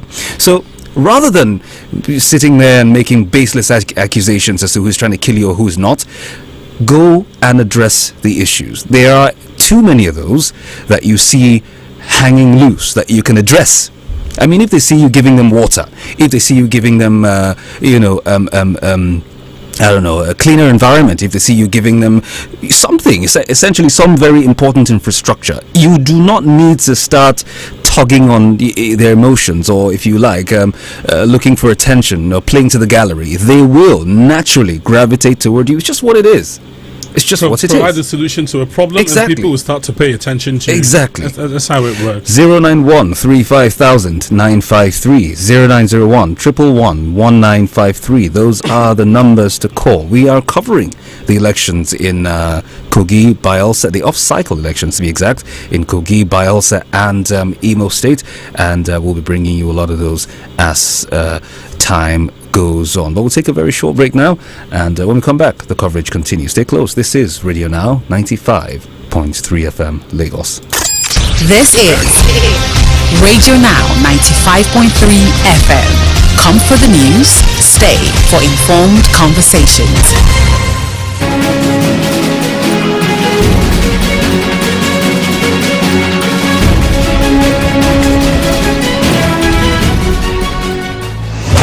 News and information go around every second. The ones who deliver it and how matter. We give you depth, substance from the real sources. I made statements in that regard, and the first point I called was the National Working Committee. There wasn't any agreement between Bashir Machina and Ahmad Lawan. EPO, the divisional police officer who is on ground there, went also giving you a more human angle on the events that matter. We are not people that live in mansions, but we are people that live in these localities, and the people are afraid to That's so many issues there in area boys. Then we now went to... Let's cut the convention and rather have a conversation. Radio Now 95.3 FM, Lagos. We go beyond the news. Radio Now 95.3 FM Lagos, in collaboration with Connected Development, brings you live coverage of the off-cycle governorship elections scheduled to be held in Bayelsa, Imo and Kogi State on Saturday, the 11th of November 2023. Catch all the action live with real-time reports and analysis from 9 a.m. this Saturday on Radio Now 95.3 FM Lagos.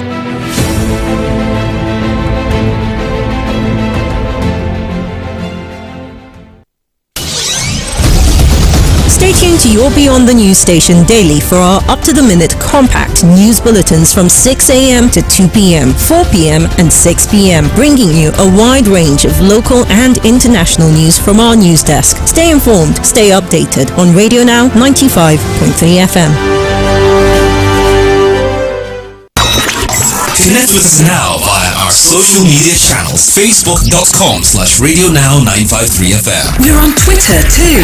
Connect with us there and get involved. At Radio Now 953FM. 953FM. Like what we do? Share it on your socials and tell everyone. Want to see some more of us? Head over and meet us on Instagram at Radio Now 953FM. Get in touch. We'd love to hear from you. On air, online, and on your mobile. This is Radio Now 95.3 FM Lagos.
Radio Now 95.3 FM Lagos.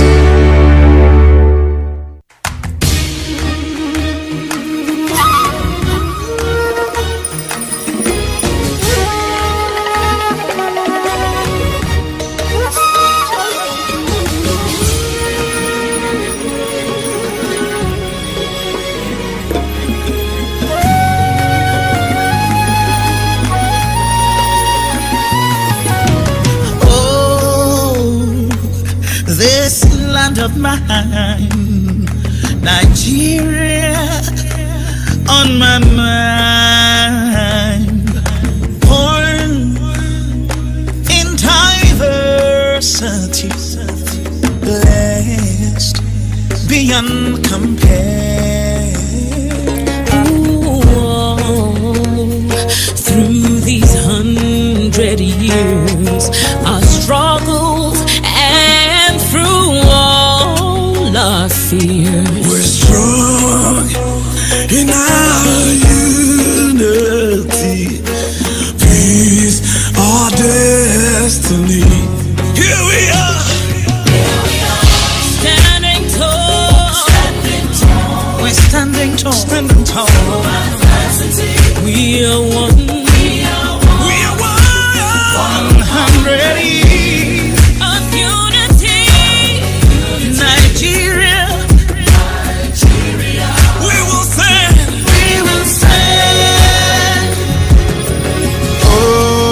Oh, this land of mine, Nigeria, on my mind, I pledge to you my loyalty, my love, my ability.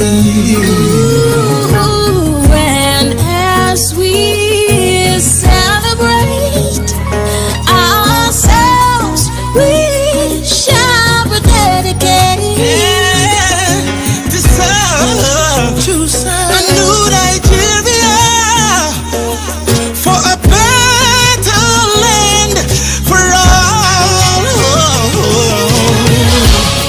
Here we are, standing tall through adversities.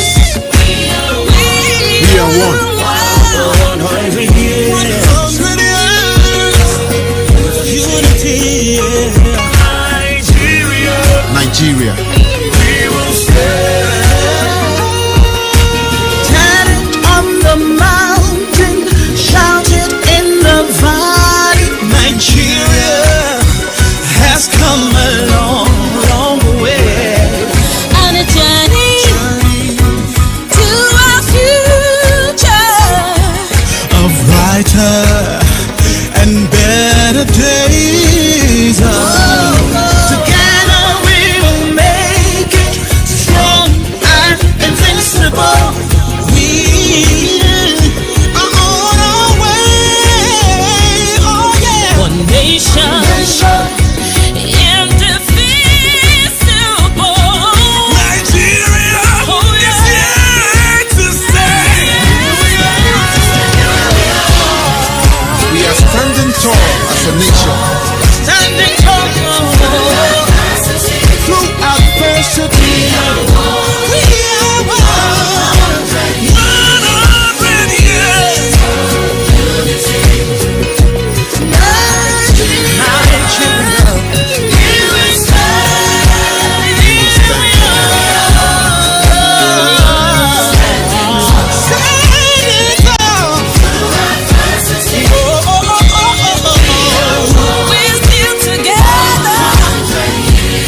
One nation, one country. The destiny of Nigeria is in our hands. We are the country. The country is us. We are Nigeria. We are that turning point generation. We are Nigeria. We are the future. We are the future. We are the dream. We are the nation. We are part of this. Yes, we are so amazing. That's the least we shall be. And at the heart of the nation, changing history. How can they say that we are finished? We have just begun. When we have nowhere else to run to, we have nowhere else to go. So get out of the way of the land of our dreams. We are the nation, we are part of this. Oh, oh. We are the nation, we are part of this. Whoa, carry the song, carry the sound. The future is here. The future is here. Goodbye yesterday, tomorrow is now for the taking. The future is here. The future is here. I am the future. I am the future. I am the dream. Whoa, I am the nation. I am part of this. Yes, I am so amazing. That's the least I shall be. The least I shall be. At the heart of the nation, changing history. How can they say that we are finished? We have just begun. When we have nowhere else to run, nowhere else to run to, nowhere else to go. Hey, I am the land of my dreams. Oh, I am the nation. I am part of this. So get out of the way of the land of my dreams. I am the nation. I am part of this. Whoa, carry the song, carry the sound. The future is here. The future is here. Goodbye yesterday, tomorrow is now for the taking. The future is here. The future is here. Raise your hands in the air if you believe the future has come now. The future is here. The future is here. This is our, this is our, this is our country. The future is here. The future is here. The future has. The future has come. The future is not a time zone that is yet to come. The future is everything that we can be but have not yet become. The future is everything that we can do but have not yet done. The future is here. The future is now. So go ahead and deliver the future because you can, because you must. Together we will. On air, online, and on your mobile. This is Radio Now 95.3 FM Lagos. We are Nigerians. We are one people. God made us united in our diversity. We have one history. We have one destiny. We are Nigerians. Let's rise and sing.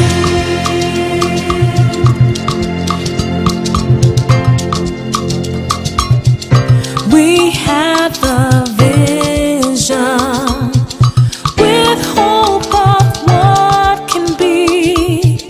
Our dreams are lofty, our future great. Yes, we can do what's right and walk in love's just ways. We are Nigerians.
though of many tribes, and each with a different tongue. We stand united in our resolve to build, to defend, and to honor our great nation. We are a great people, from the beautiful grasslands and savanna to our rich rainforest, in a land flowing with oil and gold.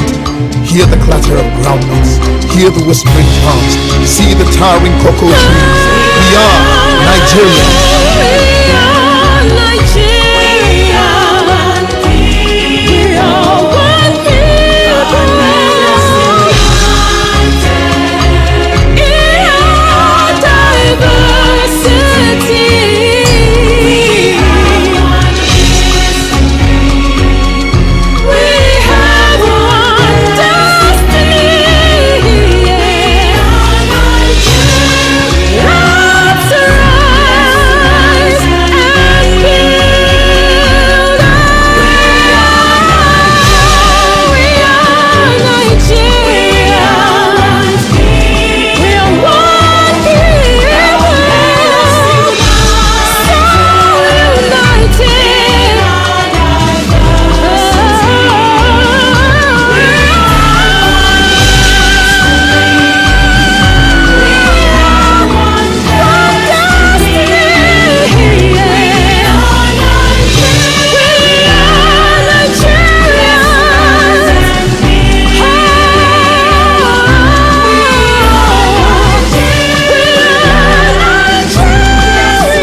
Torí kò sí ibòmíràn tí a lè lọ, àjò lè dàbí ilé. Ẹ jẹ́ ká sowọ́pọ̀ ká fìmọ̀ ṣọ̀kan, gbé kémi gbé.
Ṣàṣàrò ló dára, ká finú wẹnu ká fikùn lukùn, kí Nàìjíríà kó lè tẹ̀síwájú.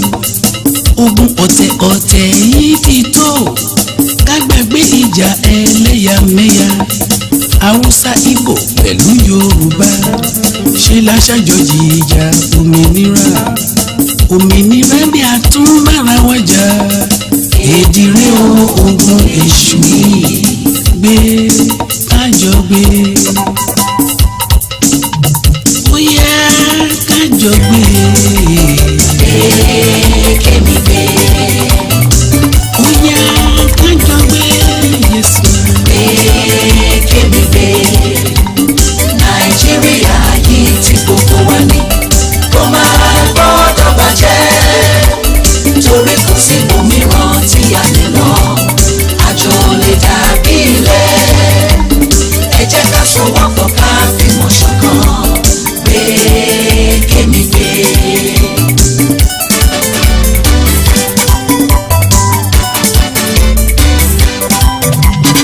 Ọmọ ìyá kan náà ṣáláà ló dé torí lòwe. Nípa ọ̀rọ̀ òṣèlú wa èyí ló kó bá gbogbo wa o tó kó bá ọrọ̀ ajé wa.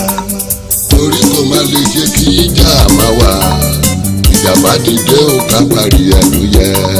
torí àwọn ọmọ wa tí ń bọ̀ lẹ́yìn kí la fẹ́ sọ pé àgbélé ayé ṣe gbé kájọ gbé bóyá kájọ gbé. bóyá o gbé kémi gbé. bóyá kájọ gbé òun ti lásán. gbé kémi gbé. nàìjíríà yìí ti gbogbo wa ní. kó máa gbọ́dọ̀ bàjẹ́. torí kò sí òmíràn tí a lè lọ. àjò lè dàbí ilé. ẹ jẹ́ ká sowọ́pọ̀ ká fìmọ̀ ṣọ̀kan. gbé kémi gbé.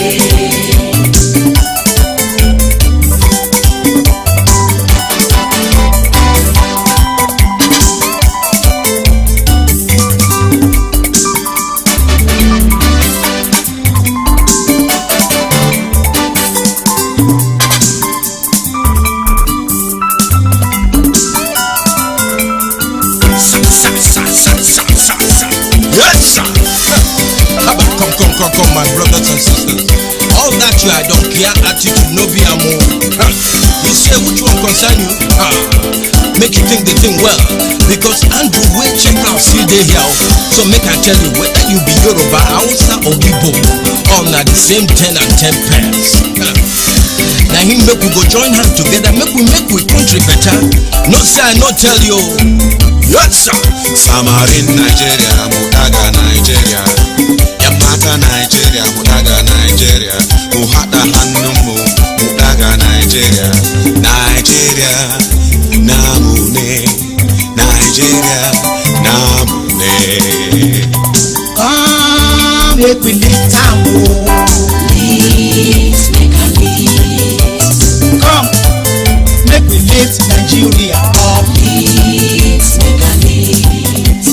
This Nigeria now we home. Making up Africa. No place where be like our home. Home, sweet home.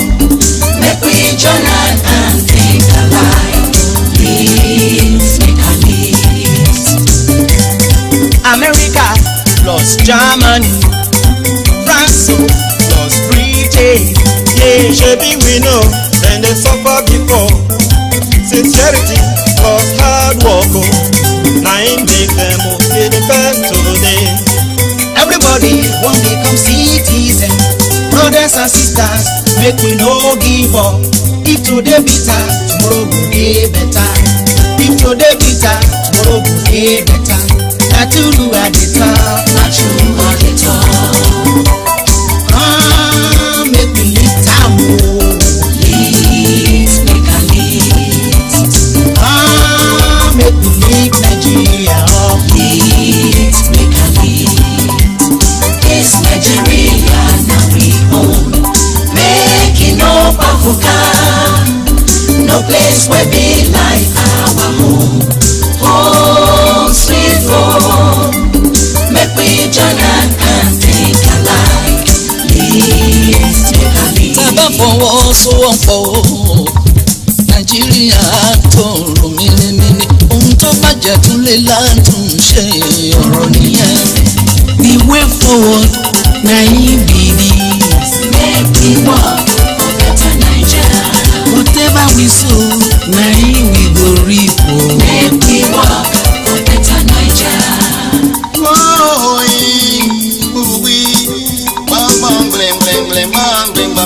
In the name of the Most High, I beg you live good. I beg you live good in the spirit of brotherhood.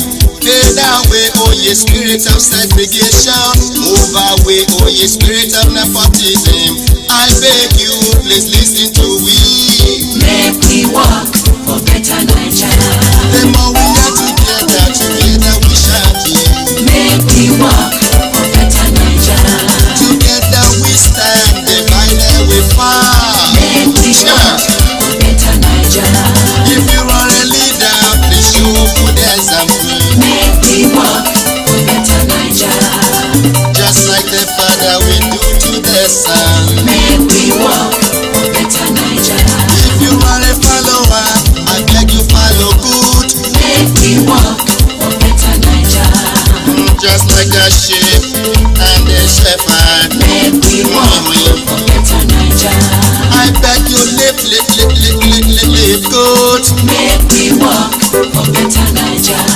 we have no other category.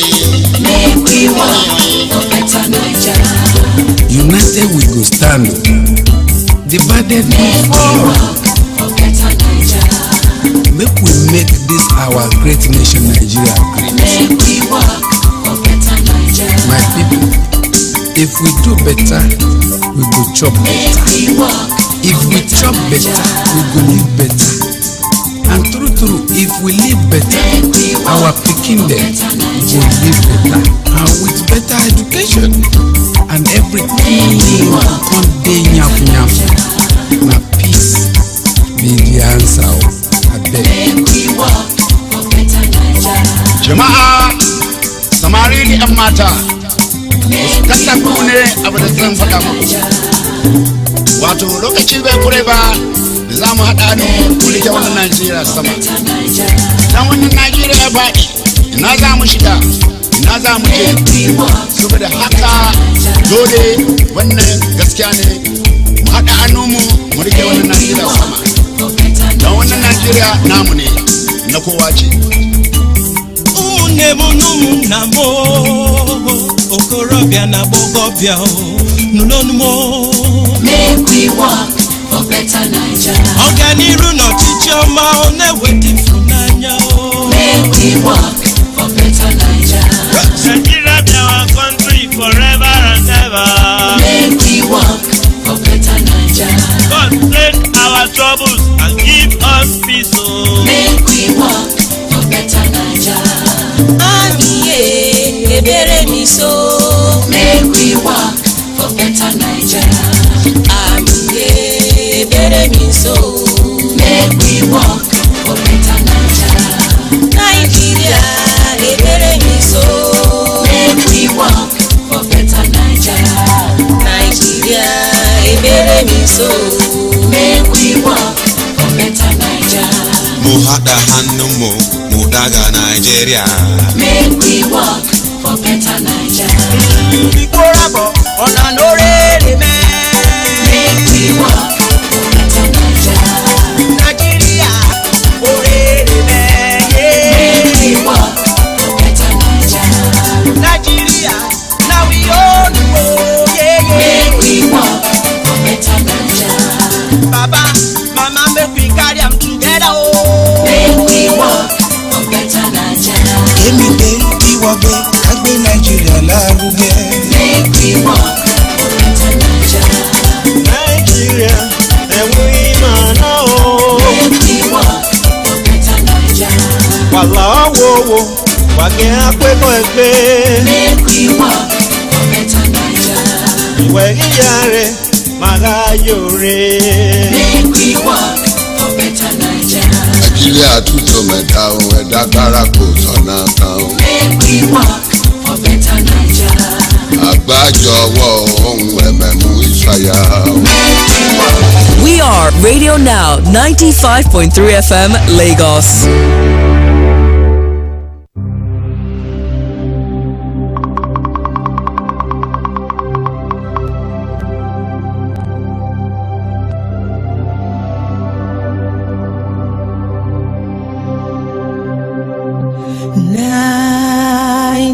Nigeria,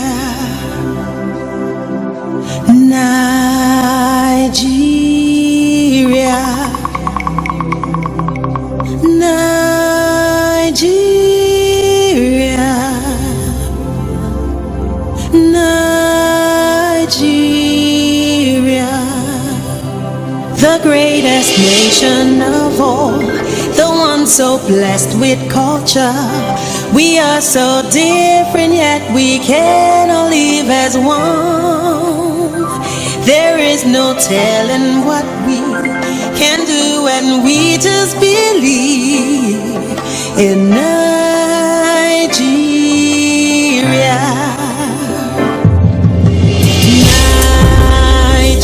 Nigeria, rise up, compatriot. Nigeria, Nigeria's call open. Nigeria,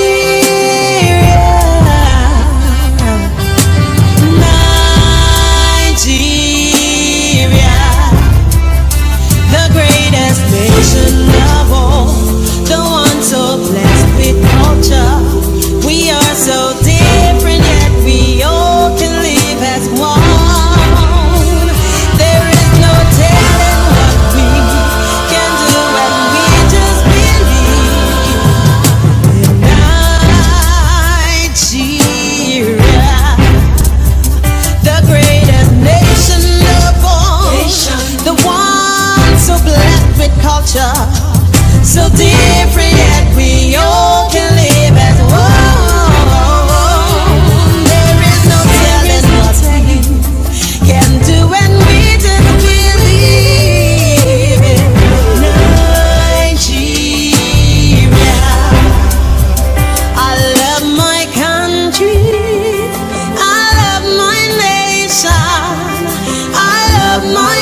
people.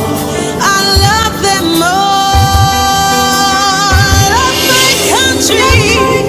I love my nation. I love my people. People of Nigeria. Nigeria, good people. Nigeria, great nation. Nigeria, good people. Nigeria, great nation. Nigeria, good people. Nigeria, great nation. Nigeria, good people. Nigeria, great nation. Nigeria, good people. Nigeria, great nation. Nigeria, good people. Nigeria, great nation. Nigeria, good people. Nigeria, great nation. Nigeria, good people. God bless my country. God bless my nation. God bless my people. God bless the land, the land. Bless my country. Yeah, bless my people. Bless my nation. Bless Nigeria. I pledge to Nigeria, my country, to be faithful, loyal, and honest, to serve Nigeria with all my strength, to defend her unity and uphold her honor and glory. So help me God. Help me God. Yeah.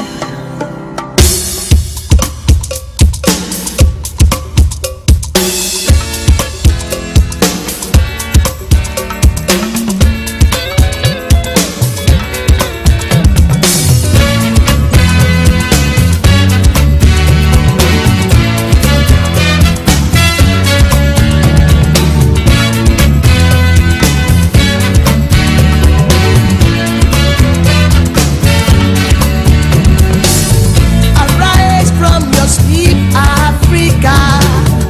Rise from your sleep, America. There's work to be done, Africa. There's work to be done, America.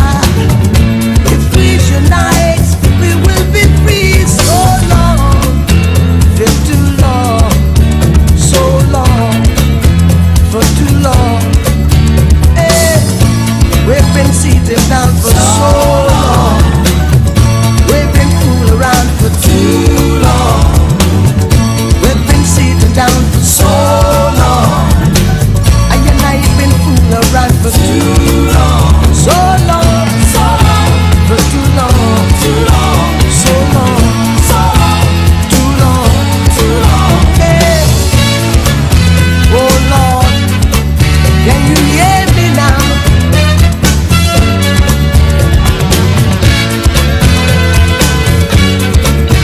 Oh Lord, remember, long time ago, when we used to live like prince and princess. Remember the pyramid of Egypt, when we used to live like prince and princess. Remember, Marcus Garvey, who are the dream for New Africa. Remember, Martin Luther King, who are the dream for New America. They say you are black, they say you are brown, they say them white, they say you are brown. But only the angels of God is white now. Only the angels of God is white. So long, too long, so long, too long. Say, we've been sitting down for so long. We've been fooling around for too long.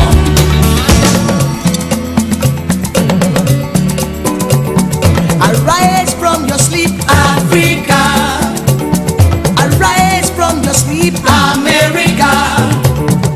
Yes, work to be done, Africa. Yes, work to be done, America. If we unite, we will be free. So long, for too long, so long, for too long.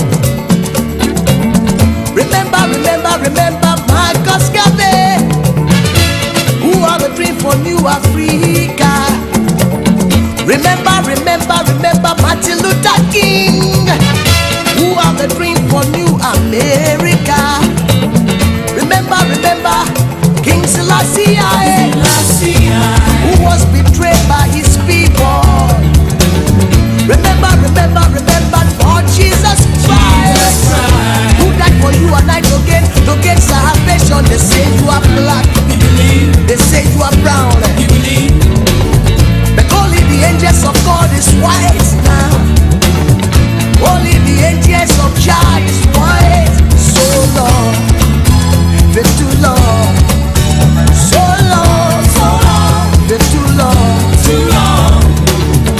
We've been sitting down for so long. We've been fooling around for too long. We've been sitting down for so long. I and I been fooling around for too long. So long, so long, too long, too long, so long, so long, too long, too long, so long, so long, too long, too long, so long, so long, too long, too long, so long, so long, too long, too long, so long, so long, too long, too long, so long, so long, too long, too long, so long, too long, too long, so long, too long. We are Radio Now 95.3 FM Lagos.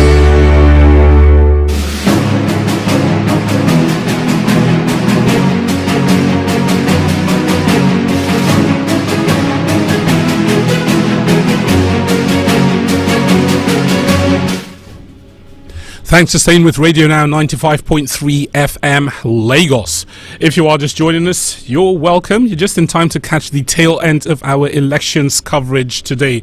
Radio Now, in collaboration with Connected Development's electoral monitoring platform, UZABE, we are covering the elections, the off-cycle elections in 3 states, Bayelsa, Imo and Kogi states. During the first part of the program, we connected with resource persons from mainly Bayelsa and Kogi states to get a quick update on what's going on there. And I will say this, from Bayelsa state and Kogi states, the expected or anticipated security situation has not happened so far, because let's not forget this process is still ongoing. From 2:30, the Independent National Electoral Commission will tell voters you can no longer join a line if there is a line to get accredited and vote. But if there are people on the line, they will be allowed to see through the entire process of being accredited and casting their votes. So far, violence and negative incidents are not what was anticipated. That's a good sign, but again, fingers crossed, because the process is still on.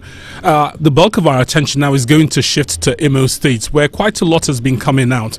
Most recently being the condition or the situation brought about by Organized Labour, that's the Nigeria Labour Congress and the Trade Union Congress.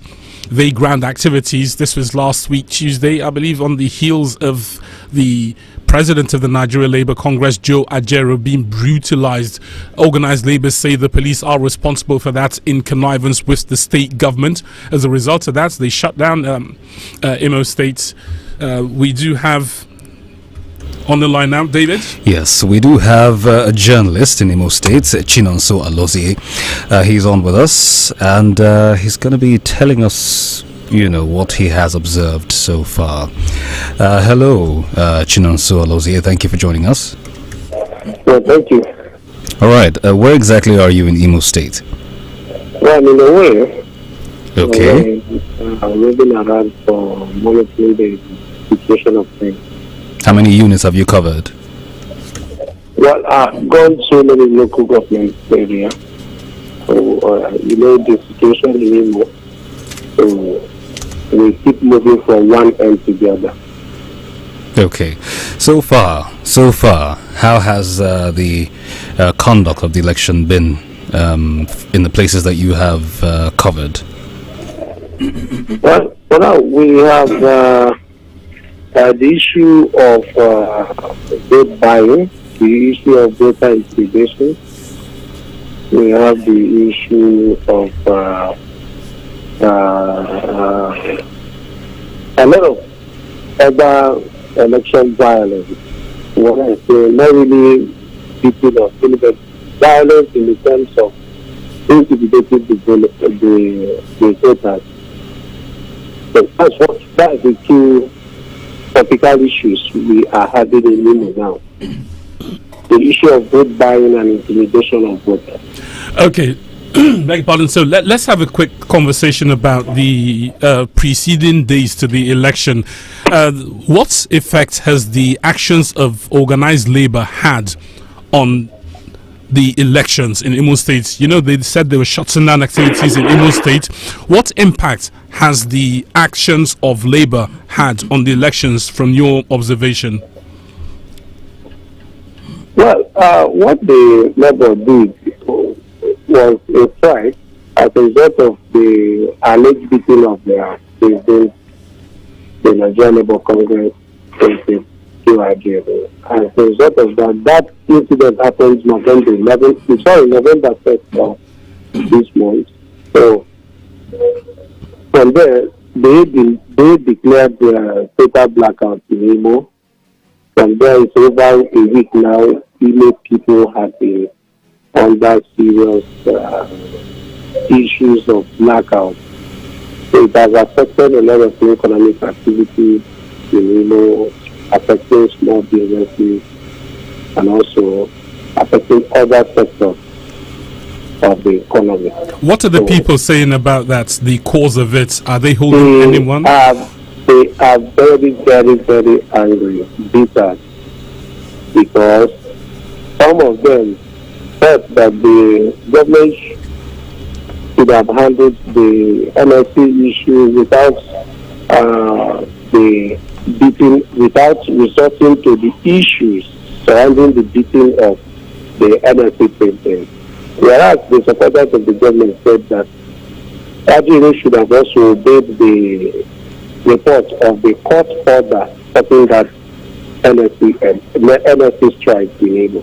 So I think that is the divergent views from the two different, both the government and the NSC groups. Okay, so some people blaming the governments for not handling it better. Some saying Labour has crossed a line set by the courts. Okay, has that had any impact on voting? Have people said anything about how they will vote in light of this? Well, the people are expressing their anger because the suffering, the blackouts, the issue of blackout, moved into affecting the issue of transportation fare, it affected other economic activities. So some people say they don't like this situation and they want to change it. So some of them are saying the APC is not handling the governance of the state well, while the supporters of APC are saying that the situation is caused by the opposition. So today's poll, we will see people who are voting to change the government into a better government. We have seen people who want to vote in order to keep the government they feel that favors them. So that's what will play out. So whatever happens at the end of the day is what we are looking forward to. Okay. Now there's the question of zoning. The incumbents, that's Governor Hope Uzodinma, he hails from Odlu zone. And as it stands today, looking back at the people who have governed Imo State, as it stands today, Orlu Zone, where the governor comes from, has governed that state for almost 20 years since 1999. And that means if he is returned elected, Orlu Zone would have, by the end of his tenure, should he be re-elected, would have governed for 24 years. Is that really a factor with the electorate? Are people having this zonal conversation the way the political elite, because the political elite are one thing, they are having a zonal conversation, but what about the everyday Imolite? Are they concerned about zoning? Okay, just like you mentioned, the political elite. We have the political elite, we have the electorate. Now, the political elite to this point, there's what they call the the government of the day introduced the charter of APP. And that charter of APP attracted, in quote, prominent political changers, political game changers in Imo, who bought into that charter of APP. What was that charter of APP saying? According to them, that after Hope Uzodinma's second term, that the power will be moved or will be transferred or will be given to the people of Owerri Zone. Yes. Owerri Zone is the Imo East territorial zone that has 9 local government areas.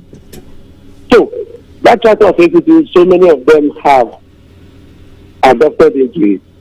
And they are working seriously to make sure that this charter of APP works. And for that charter of APP to work, the Owerri Zone, which has to get 9 local government areas, must re-elect Governor Hope Uzodinma if they want to get the governorship position in 2027. That is for the early.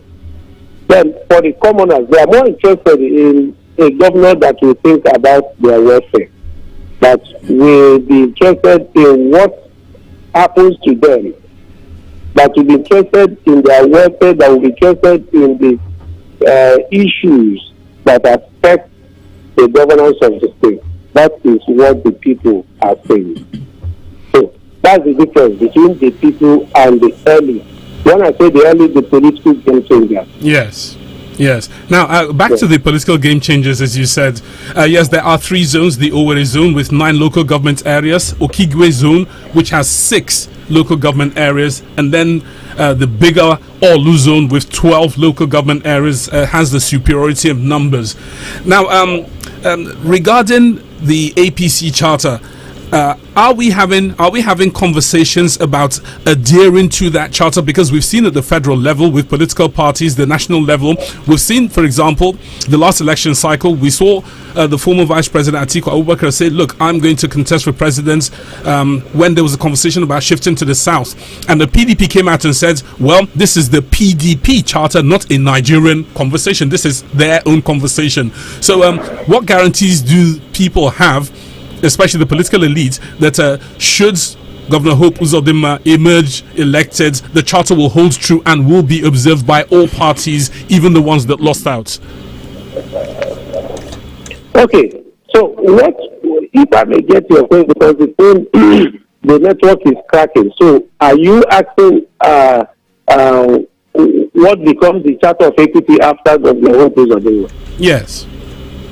Now, the issue now, we see a situation where the stakeholders of the Imo East, the Owerri Zone, which has 9 local government areas, are coming together in support of this charter of APP.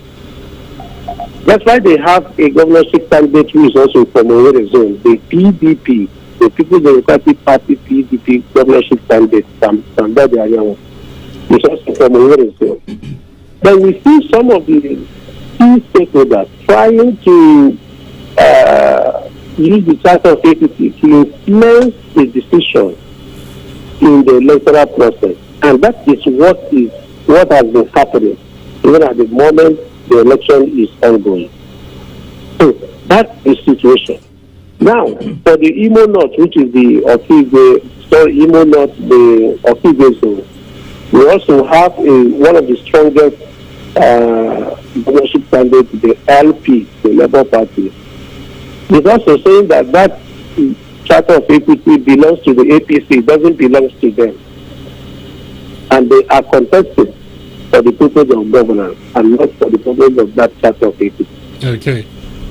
So, this has resulted to a situation where we have a key leading governorship candidate, that of the PDP, Labour Party, and the APC.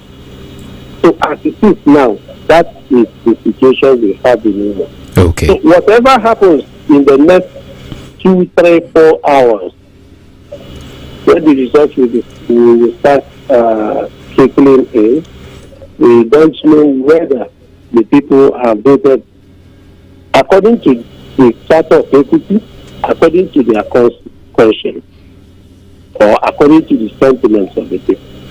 All right. Thank you very much for joining us this afternoon on the program. Many thanks. All right. That was journalist Chinonso Alozie, who has joined us from Imo State. We also have another gentleman from Imo State as well. He's an analyst, Mr. Ambrose Iwokwe, I reckon, joining us from there. Hi, Mr. Iwokwe. Thank you for joining us. Thank you. Right. So far, with the conduct of the elections, what have you observed just on the surface?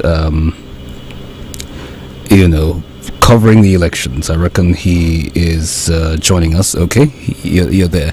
Can you hear us? Yeah, I can hear you now. All right, great. So, what are your thoughts generally about the conduct of the elections? What are my thoughts about? What are your thoughts about the conduct of this year's off-cycle elections generally? Well, it's in that of a wait-and-see game. Reports reaching from Kogi State, for example, where written results 24 hours earlier before the election has been circulating. It leaves sore taste in the mouth. And then the credibility of INEC is in a very low. People do not trust INEC because of, what they did in the last general election, where they promised Nigerians that presidential results will be transmitted electronically, and it was not done. And so people lost faith in that. So there were lots of shenanigans that happened where INEC did a voter face, what they have promised, and without any explanation to Nigerians, with all kinds of haughty attitude, with no humility, just threw things at Nigerians and say you have to accept it whether you like it or not. And for a public institution, that was disgraceful. So, smarting from those kind of scenario, a lot of people do not trust INEC. So a lot of people are just doing wait and see game to see how INEC will conduct itself in these off-cycle elections, and that is what people are waiting for. And at the end of the day, maybe in the next few hours, we'll actually begin to know how INEC has conducted itself. That is what will determine it. The integrity of INEC is what will determine this election, and the participation of the parties. Prior to the election, we have had issues of thuggery in basically, especially between Imo and Kogi State. Bayelsa has been quite peaceful on the run-up to the election, but Imo and Kogi has been hotbeds, and those are the two states that have flashpoints. Remember the case of the NLC president that was thoroughly molested. Yes. That was thoroughly molested and brutalized. So these are the cases we are having in a state like Imo, and nothing has been done. No arrests were made. You see, this country is a very funny place. Things go on, and all kinds of things can go on, and nobody says anything. People get killed, and nobody is held responsible. A whole NLC president of a country was such brutalized in a place, in a city like, in a state like Imo. To today, no arrests have been made. So these are the points where we have to say who defends the democracy. When oppositions are, they are in danger zone. They are victims of the ruling power. And the things coming from Imo State and the Kogi State are not, they are not pleasant to the ears at all. And so people are apprehensive, people are doubtful, people are skeptical, and that is not good for our democracy. Right. Some observers have said that INEC so far has conducted itself across the board. By that I mean all three states. That the INEC has conducted itself pretty decently so far in today's elections. However, to piggyback off of that last one with Labour, the organized Labour, that is TUC and NLC, right? What sort of impact do you think it would have on this election, not just in Imo State? I'm talking about in Imo, in Kogi, and in Bayelsa. What sort of impact, if any, do you think it's going to have? Because we already know that they picketed a couple of organizations during the week, and they are looking to go national in the coming one. So, what are your thoughts? First of all, we cannot say that. We cannot even say that INEC has displayed itself very well. According to this Aristotle or Socrates, he said the people who cast the vote are not the one who determine the winners, but those who count it. It's not those who cast the votes, but those who count it. So whatever process I've done, after all, in the general election, everything went well until results start being announced. So it is INEC, it is when during the process of announcing results, coalition and all those things that we can start knowing whether INEC has conducted itself very well or not. It's just too early in the day to say so. Coming to the other issue of Labour, in Nigeria, the Labour Party is not strong yet. And that is curious. I mean organized Labour. Organized Labour, not the political party. Well, they're tied together, basically, because they are trying to derive their name, they derive their ideology and all those things. That is why even the organized Labour supported Labour Party openly. They were very partisan. So you cannot even divulge the two in Nigeria. And they always tell you it's their party. So knowing the number of organized labor of workers in Nigeria is very intriguing that they have not been able to actually have the mass number to vote. So that means they were divided along political lines and they have not been able to really do bulk vote. Apart from Governor Mimiko of Ondo States, those days, who won under Labour and later cross-carpeted, I think, to APC. There have not been any other Labour Party leader apart from, I think, Alex Oti of Abia State now. So the organized Labour, I've never had they don't have the bite, does not have the influence anymore to actually alter some of these elections or influence them. Even the welfare of their own members, the organized Labour have not been able to do anything, basically. They have been just, they can't even back anymore. Remember the days of Paimodu, the days of Pascal Pafao, the days of even Adams Oshiomhole. At the end of Adams Oshiomhole's era, I think the Labour Party the Labour Union went to sleep. So there's nothing the Labour Party, they can't even fight for the influence of their own member for their welfare. How much more influential election? So their own members don't take them seriously. They are not united. They don't. A lot of their leaders have sold out. So there's nothing happening even in the Labour front. So I don't see anything changing. I don't see any influence they are going to throw around in this election. Okay, now I'd like us to look, as you said, the Labour Party and the Labour Union itself, they are interconnected. Let's bring it forward a bit more. The obedience, that's a movement that was introduced to the rest of the world in this 2023 election cycles, leading up to the election cycles. Are the obedience, are they fully on ground? Are they fully participating in this electoral process in Imo State, Southeast Nigeria, Imo State to be specific? Or is it just Labour Party as it is? And is there a difference between the obedience and the Labour Party in Imo State? Well, the concept of obedience has to come from the name of Peter Obi, and from the name Obi, which is the surname of the presidential candidate of the Labour Party, that the name obedience was coined from. So basically, there are those who support the philosophy and the political ambition of Peter Obi, presidential candidate of the Labour Party. So that is the ideology. That is where the ideology is aligned. So now that Peter Obi is not in the ballot, of course, even the Obedience have argued that the membership of Obedience cut across all political parties as well. There are those in different political parties that supported the philosophy and ideology of the man Peter Obi, and those are the Obedient movements. So it just happened that Peter Obi, whose followers called themselves Obedient, is in the Labour Party. So the Labour Party is just the wing that Labour Party had across the country is connected to the Peter Obi's movement. This is the Obedient. Without them, Labour Party has been existing actually since 1999, as far as I can know, since all the cycles of election. Yeah. I think this is the 6th cycle of election, 2023 election, and Labour Party had never made any show apart from Governor Mimiko that time that came up. So it's just to show that it's the P2P factor that made Labour Party relevant. So when you remove the P2P equation as what is happening in Imo, there's nothing happening there. The Labour Party is on its own. The Obedience have gone back to their former political parties. They have gone back to their shell. Some of them thought that rescuing democracy or democratic win is by 100-meter sprint. It's not. It's a marathon. So if you think that just because you came out, some of them came out for presidential election because they didn't announce it to be, some of them refused to come out for governorship election.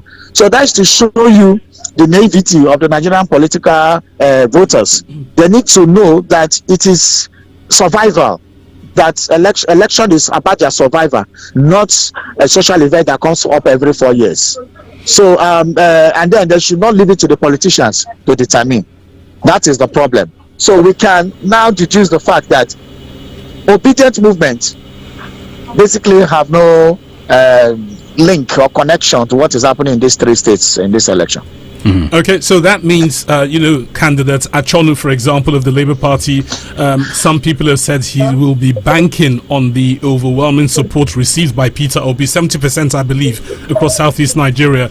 Many say he will be counting on that support for his governorship out in now. So from what you've said, it looks like he will have to pull his own weight because the Obedience, as you said, were rooting for a Peter Obi, not just the Labour Party per se. Is that an accurate account for candidate Achonu? Oh no, I don't think Achonu has to be a man. Achonu is not a pushover. He's not a political lightweight in Imo State, so he's also grounded there. So on his own strength of his own personality, he will have a lot of followership. And then the Labour movement also has not actually died down.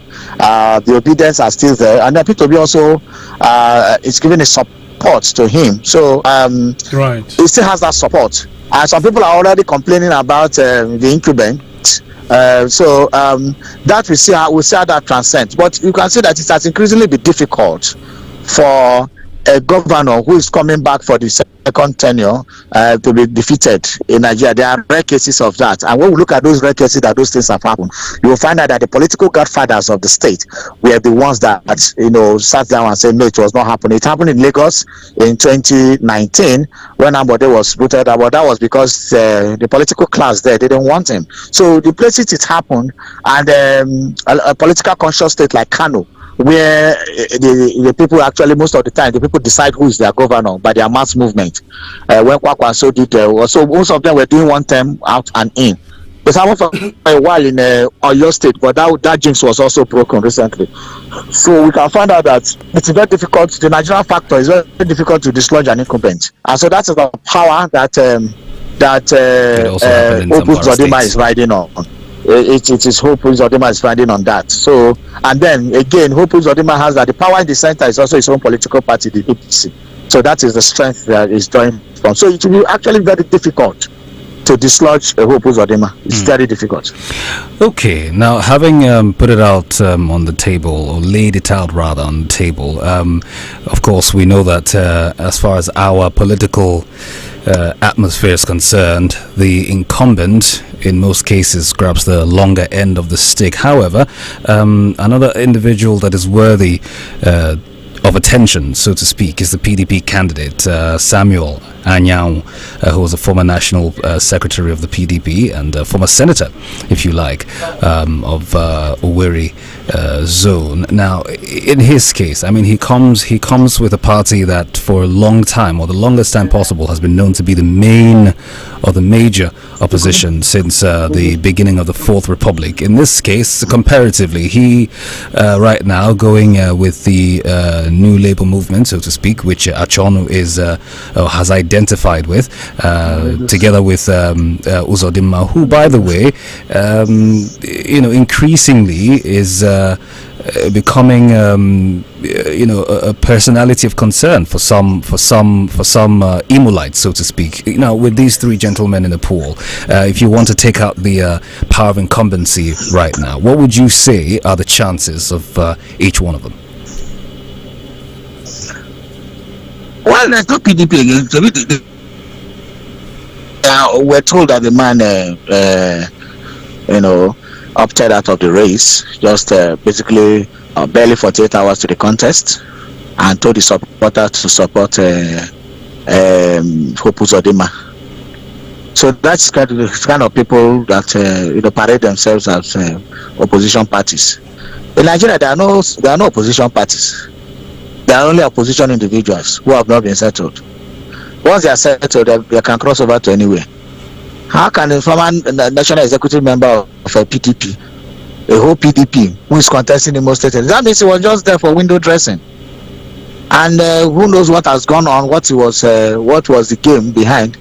And then the next thing, he was just, crossed over, barely 48 hours to election. So that's to show you, for a strong political party, how much more lesser parties what they will do. So it makes it for the masses to open their eyes and see that these politicians are just the same thing. I mean, they are not different. When you find them in different political parties, actually to achieve political actualization, and not for the welfare of the masses. So when the masses start creating enemies among themselves, or killing themselves, or shouting on them, maiming themselves, kidnapping themselves, doing thuggery, they are just it's an exercise in foolery. So we need to, the masses need to be the opposition. The masses need to guard the democracy. The masses need to hold their leaders accountable. The masses need to define the direction of the government. But the masses in Nigeria don't do those stuff. So they want to leave it to the political class. The political class are all same. They are friends. They are the same elite club, and that's also called the elite capture in our political terrain. And that's what have happened over the years. And the masses will keep grumbling, and then they think that election is a every 4-year playground, a social event that comes around every 4 years. And that is how the masses take it. The politicians don't take it like that. The politicians take it seriously. They do kinds of political realignments and do some political permutations. They cross parties. So cross party in Nigeria is very easy. Cross carpeting is just a matter of writing a resignation letter, and the next day you announce your new party. So there's no difference. But the masses have refused to be politically enlightened and allow themselves to be fools and to be used always. So this election is still the same. You see what Achone did? What happens to all the political followers he had that had hope in actualizing the PDP mandates? It's all gone to the winds because of political calculation of one man. And that is it. It's about self-interest and not about the people. Okay, now the proscribed IPOB, Simon Epa, he's come out and asked people not to participate in the process. Do we have any reporting on that? Have people heeded? Election is going on. Election is going on in Imo State, so that answers that question. I believe it does. Election is going on in Imo State. I believe it does. Let's widen it further, because the governor of Imo State, regarding insecurity, he has chalked it up to political interference. That's the bulk of insecurity in his state. And I believe about 48 hours ago, he gave an interview where he did talk about Nnamdi Kanu and the federal government, and where he stands in that. And he says, look, we are talking to the government, we're looking for that political solution, and we expect something to be done soon. Now, as do we all. When and if that happens, what does the release of an Nnamdi Kanu do to the political dynamics of Southeast Nigeria? Whether you like it or not, you can't deny the fact that Nnamdi Kanu has an enigmatic impact in the socio-political landscape of Igbo land. He has so many followers, he has so many people, and because the region, especially in the last 8 years of Buhari's administration, was isolated and was treated as if they are not part of Nigeria in so many decisions that were taken. People became disenchanted, people of the southeast, and so they saw a hope in the agitations of Nnamdi Kanu, whether it is right or misplaced. Anyone can argue on any side, but a lot of people, a lot of army of youths especially, believe in him, and so he's a kind of political figure. Is a kind of a prophetic figure for many. Is a kind of a political figure for many. He's a part of a messianic figure for many. He's also a part of emancipatory figure for many. So he represents so many things to many people. So that means his influence in the southeast is very high. And so when those things have happened, and there are news reports in the internet that Hope Uzodimma was frustrating the release of Nnamdi Kanu, that reports from the presidency suggested that Nnamdi Kanu was supposed to be released together with at the same time Sunday Igboho was released, and it was Hope Uzodimma that was saying the presidency not to release him because it may alter the dynamics before the election, maybe to release him after the election. Those things have not been confirmed or denied, but that is what the governor was reacting to, trying to extricate himself from those accusations. And some people say it's propaganda from the opposition to taint him. So all those been done. And release of Nnamdi Kanu actually is something that we assuage so many feelings in the southeast, and we believe the president will do that very soon, so that left can be calm, and that some of these things can be done. For Hope Uzodimma too, Hope Uzodimma has been fighting legitimacy problem, even though the Supreme Court was the one that gave him the mandate. Many people feel that he's a usurper, as he didn't participate in the election and the rest. So that tag, that aura still hangs around him, and that has been the problem he has been having in Imo State. He has a lot of legitimacy issues. So some people don't see him as a governor, don't see him as a governor, and some people have been working against him, both on the ground. And so it has been. I don't envy him. He has gone through every day of his administration has been that of trying to pull him down and the rest. So it all boils down to also the issue of let the electoral process be the right, let it prevail, let the people see that the people they voted for are actually the people that are in power, and we will start having less of these attritions that pervade our political landscape. Now, speaking about our process, our electoral process, politicking in the country has been, boxed to a corner in most cases, and over the decades, the struggle for power essentially has been driven by identity politics, and it's been fueled by a range of what one might call primordial factors, including religion, tribe or tribalism, ethnicity, and even in some cases regionalism. Now these factors essentially are present in our politics. As a matter of fact, they're almost a mainstay, if you want to put it that way, in our politics since the beginning of time, and they've played a significant role in shaping the country's political landscape. Now, can you hear me? Yeah, I can hear you. Yes. So what sort of impact, if you like, has this made so far, and how do we get past it, if at all? Nigeria is a heterogeneous entity made up of various ethnic groups. Unfortunately,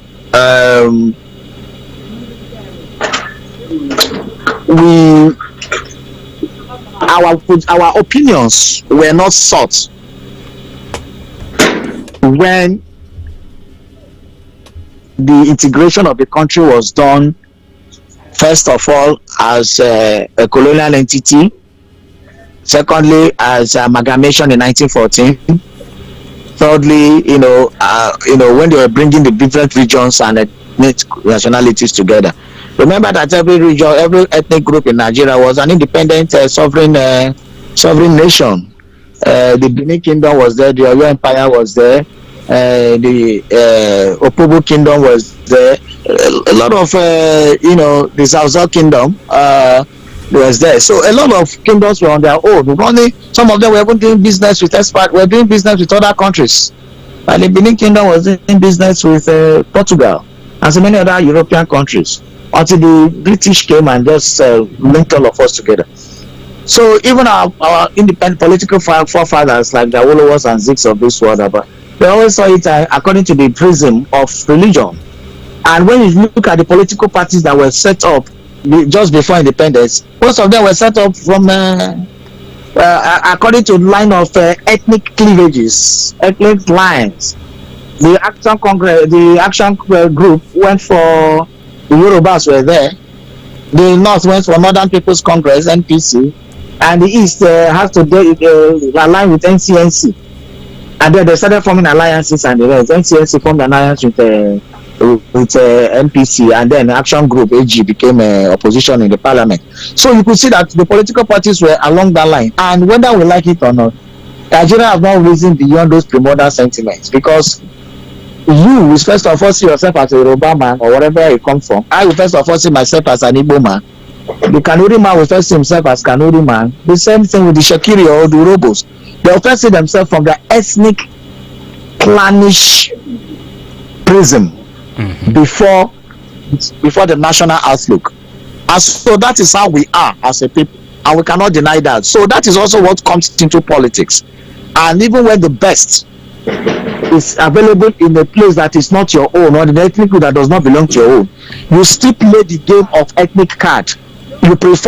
Some people prefer a fool from the ethnic clan than a wise man from the other ethnic clan. And that is what has pervaded our electoral system and our political landscape. Okay, Mr. Ebokwe, sorry to interrupt you before we move off, because you're touching on a very, very core part of who we are, our identity, and that's this identity politics. Why do you think that is? Why do you think we haven't been able to move on? You've referred to our foundation. I like the way you put it when you say our opinion was not sought. When I hear that, the response I like to give to that, even if it's not solicited, is I wasn't consulted before I was born, but here I am today. I'm a full-grown adult with choices before me. So why is it that we haven't moved on from those primordial we weren't consulted phases? I would like to correct my name. My name is Dr. Iboke, not Ibokwe. Sorry, Iboke. My apologies, Dr. Iboke. Now let me tell you, man is primordial. Man is primordial. Okay. That is why an American will tell you American first. Oh yes. America don't care about any other people. America can wipe out your own nation to gain your mineral resources. They don't care. The same thing with Europe. Yes, but Dr. Iboke, you will agree that Americans also have their own, state sentiments. Somebody from Texas will tell you, I'm a Texan, but when it's time to fly the American flag, he will set aside the Lone Star flag of Texas and pick up the American one. Why don't we have the same here? Oh, that is external. The same thing when you see Nigerians, in the diaspora. How are you doing? Yes. When you see Nigerians in the diaspora, go and see Nigerians in America or Britain. They are Nigerians. They forget their differences, so they come there. So when you see Americans saying, when you go to America and live there, you see the dichotomy there. Yes. You start seeing Afro-Latino Americans, you start seeing immigrants, you start seeing all the dichotomy. You start seeing racial issues. You start seeing Hispanic. This one without all the connotations you have not seen in your entire life. You start seeing them inside America.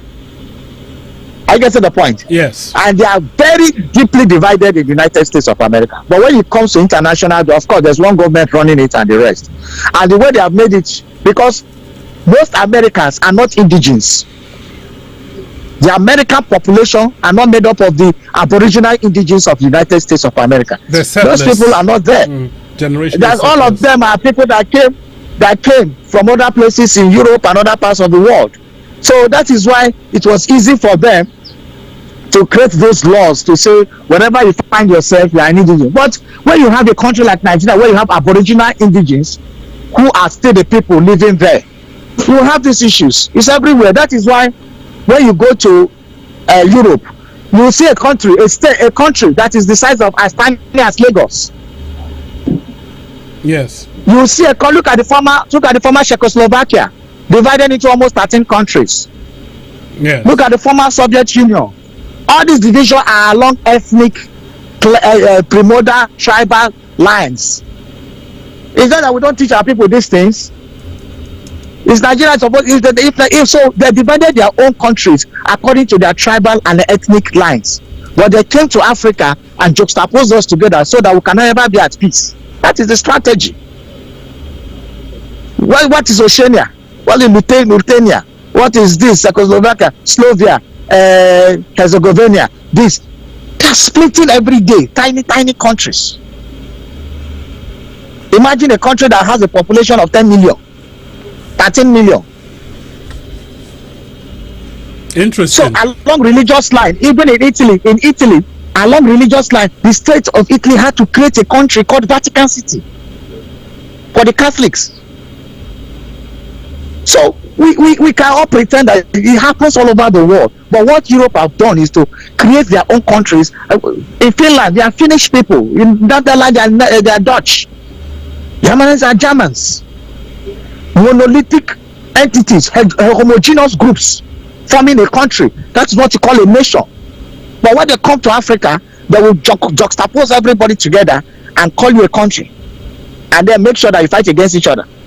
But in their own Europe, they make sure that every ethnic cleavage, every ethnic group and tribe got their own country, independent country, no matter how few they are.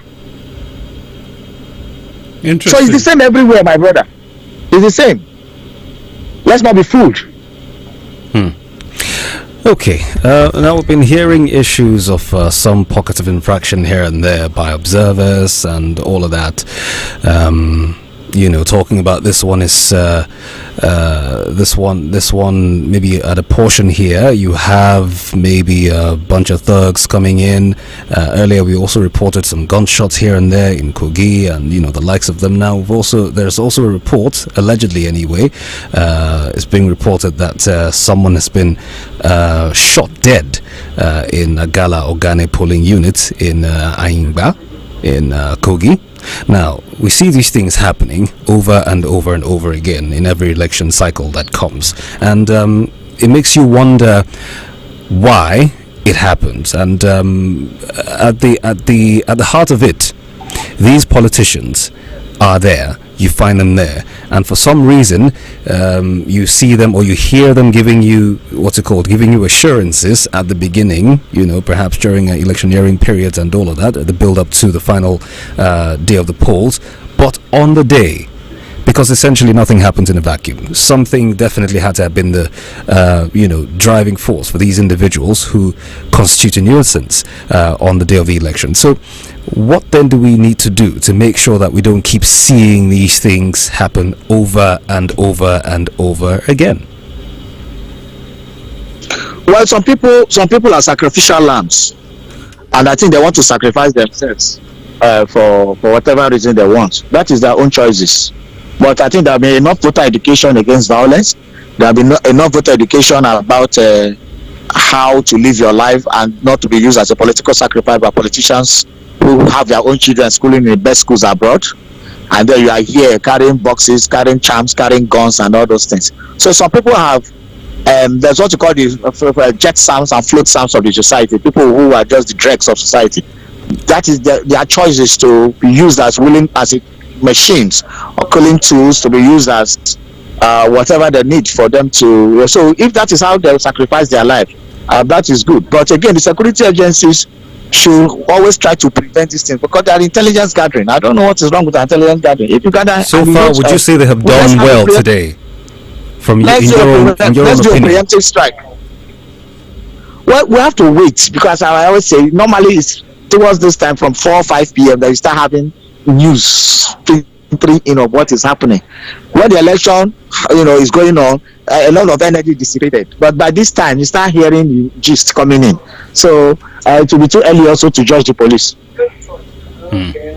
Okay. All right. Thank you very much. much for joining us. By Thank the you. way, just on a side note, the gentleman, that's the candidate of the PDP, has expressed confidence in his, in his chances or his ability to be able to take the seat of power in that particular state, despite what may or may not have been happening so far that many would consider unsavory. So he has expressed confidence again that he just about No might problem. be able to take it. Start talking about Politicians Senator. politicians always express confidence. That's a normal. Thank you. Right. Thank you very much for joining us on the program this afternoon, Dr. Iboke. Dr. Ambrose Iboke has joined us. He is an analyst from Imo State, and that's exactly one of the states where we're covering where we're doing our coverage. Three of them, the three gentlemen there. That's the incumbent the incumbent governor, Hope Uzodinma, and his counterpart, who are also his opponents. That's Achonu. That's of the Labour Party, Ethan Achon of the Labour Party, and Anyang of the PDP, that's Samuel Anyang of the PDP. Some news, what do I call them now, outlets had put out statement saying that he had turned over his support to that of the what do you call it now? That's the APC, the incumbent. Yes. But this is what we talk about every other time: misinformation and disinformation. Essentially, he did deny that he didn't do that. So all the talks about him, turning in his support to the Labour Party, to the APC, beg your pardon, Yes. is not true.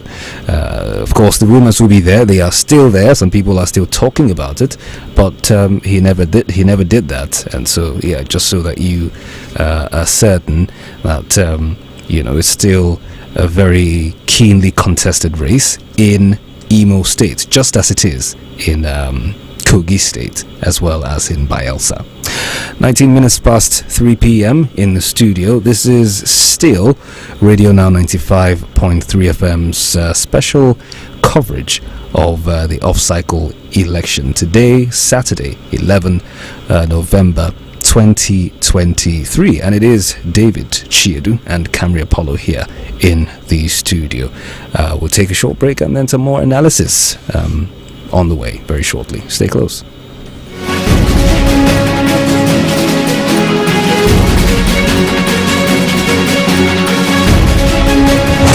News and information go around every second. The ones who deliver it and how matter. We give you depth, substance from the real sources. I made statements in that regard, and the first point I called was the National Working Committee. There wasn't any agreement between Oshun Machina and Ahmad Lawan. DPO, the Divisional Police Officer who is on ground there, went there. Also giving you a more human angle on the events that matter. They are not people that live in mansions, but they are people that live in the locality, and the people are afraid to That's so many issues there in area boys. Then we now went to... Let's cut the convention and rather have a conversation. Radio Now 95.3 FM, Lagos. We go beyond the news. Every second and every minute, something new happens. The news brings. 3 people at a spot, and angry mob decided to bomb. Everyone wants to share it, but not everyone wants to dig deep. Now that's where we come in. We bring you the news and go beyond with in-depth conversations and analysis with stakeholders. I honestly think that the federal government on its own part has if voters or more people want to be part of that decision-making process, they need to be part PDP is not a good measure of development anyways. We are not there yet. We need to counter the narrative of the fact that their vote does not count. If their vote does not count. We bring you the story within the story, and that's what makes us tick. We are Radio Now 95.3 FM Lagos, and we go beyond the news.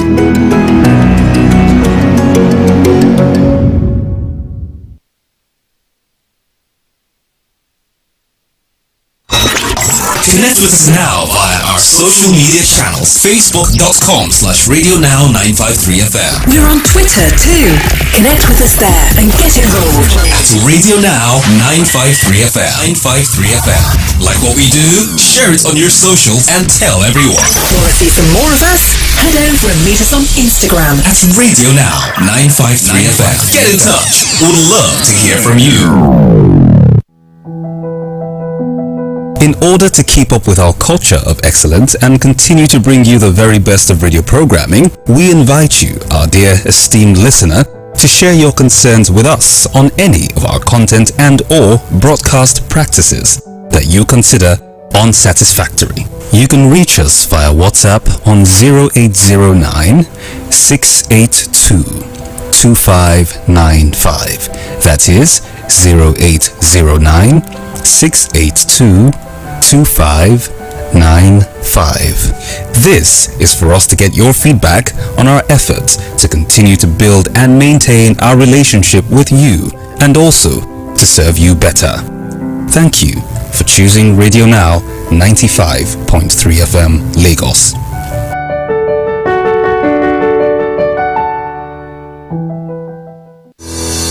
On air, online, and on your mobile. This is Radio Now 95.3 FM Lagos.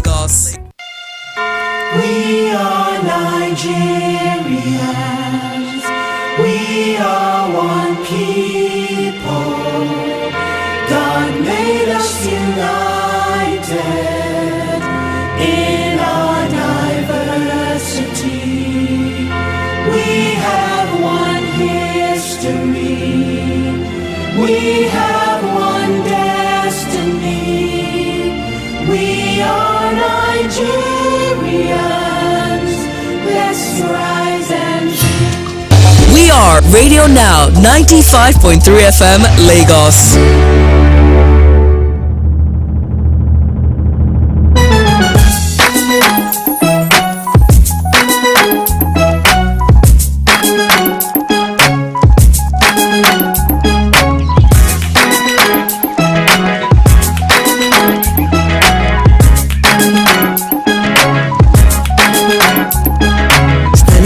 As the clouds go gray, the thunder roars and the earth sings. The season's just beginning. Sunlight it hides as the clouds make way. For the pouring of my blessings, I will not be afraid. I see it now, I understand, I know. So I embrace it, dance. In the rain, it's for my seed to grow. For every prayer and every seed I've sown, Lord of the harvest knows I'm reaping back 100-fold. The land is green, it's green, oh, oh. The land is green, it's green. Can't you see? The harvest is ready, 'cause the Lord of the harvest told me so. It's green for me. It's green for me. Standing alone can be a heavy load, but my vows I won't be breaking. Though my heart is aching, I got a word and I won't let go. It's your will I'm seeking, so I keep on believing. I see it now, I understand, I know. So I embrace it, dance. Once again it's time for me to grow. For every prayer and every tear I've sown, Lord of the harvest knows I'm reaping joy 100-fold. The land is green, it's green, oh, oh. The land is green, it's green. Can't you see? The harvest is ready, 'cause the Lord of the harvest told me so. It's green for me. I thought it was over, thought you were done with me, but we're just beginning. Whoa, my life is a journey. I will walk with you, I will go where you want me to. Yes, I will go. Come on.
Woke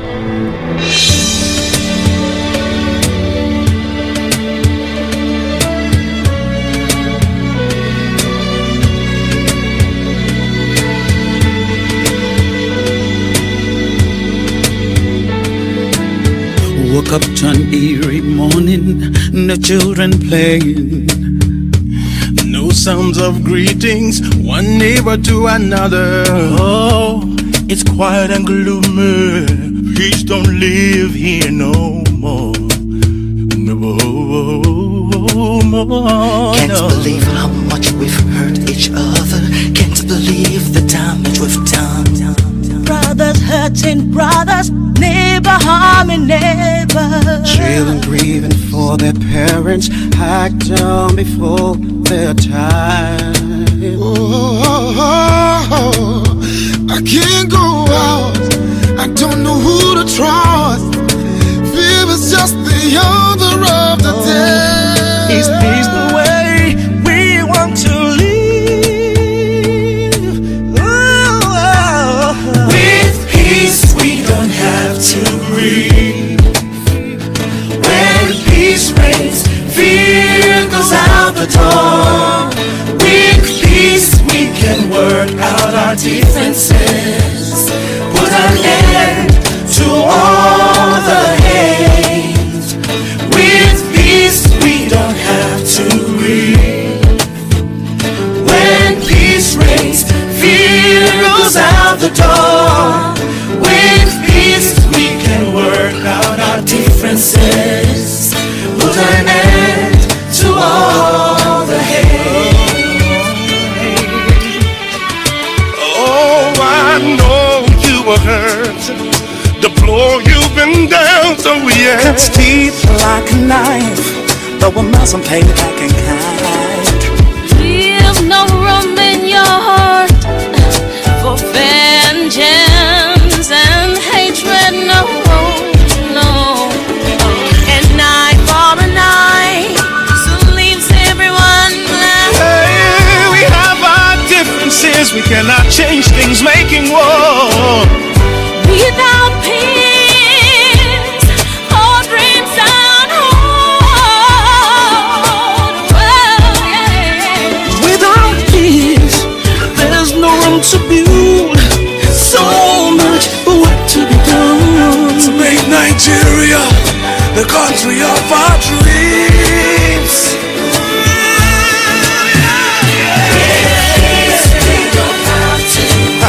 With peace, with peace, when peace reigns, fear goes out the door. With peace we can work out our differences. Put an end to all the hate.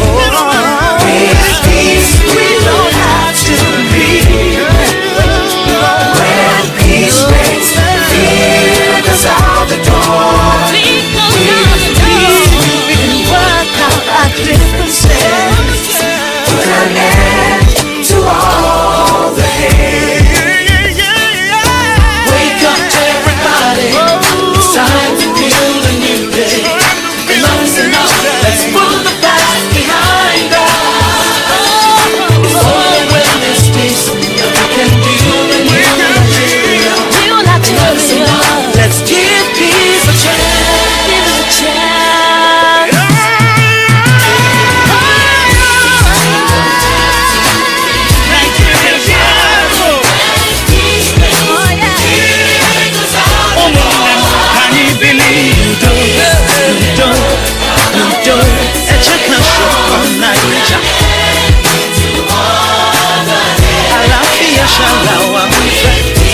are Radio Now 95.3 FM Lagos. This is Radio Now 95.3 FM. Come for the news, stay for informed conversations.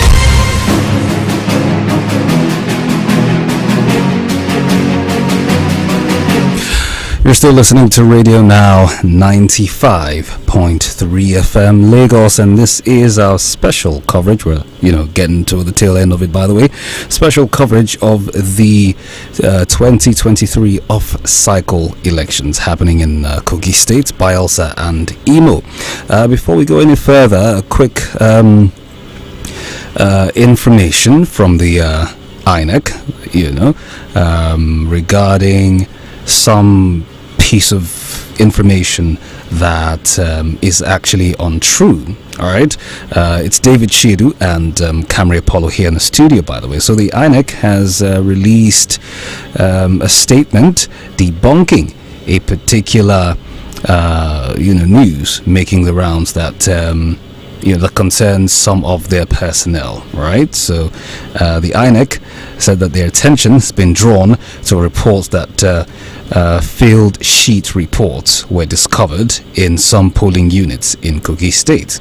So they say that they're viewing this seriously, and they're still carrying out some investigations. However, there's also another information about some unknown concerned workers. So they say that the attention has been drawn to a story attributed to unknown concerned workers of the commission that passwords for results uploaded have been withdrawn from the local government area supervisors for use by APO1s in Imo State. Now this, they say, is untrue. Now, for any avoidance of doubt, or for the avoidance of any doubt, presiding officers, that is POs and not APOs, are responsible for the result uploaded to the IREV. Now, all the passwords have been securely released, for some by designated officials in line with the Commission's procedure. Now, the public should the public should expect more of such insinuations before, during, and after the elections, and continue to discountenance them. This is an admonition from the Independent National Electoral Commission. We've got Chika Chude joining us to talk about the conduct of the elections across the board. Hello, Chief Achike. It's been a minute. How's it going at your end? Yeah, I thought that people don't take a cue from you. I'm no chief, and you know that. I'm just a simple that is my title for you, and you know why I call you that. You know why I call you. I will accept that. All right, welcome. Yeah. Thank you. So far, monitoring the conduct of the elections across the board, those three states. What can you say has been that's in your view? Has your expectation so far been met or otherwise? I'm currently in Abuja. We have a situation room where we getting reports from across the three states, the various local governments, essentially most of the local governments in the three states, and so what we are doing is just to analyze what we are seeing, if there are incidences, there are complaints here and there, the time of arrival, all of those things that you have on a typical checklist. These are some of the things, looking also at security and all that, and I would say so far it started off well, at least in many of the places. In some of the states, the INEC, in fact most of the states, INEC is said to have deployed the staff early, by between 8 and 9. By 9:30, the process of voting, had started.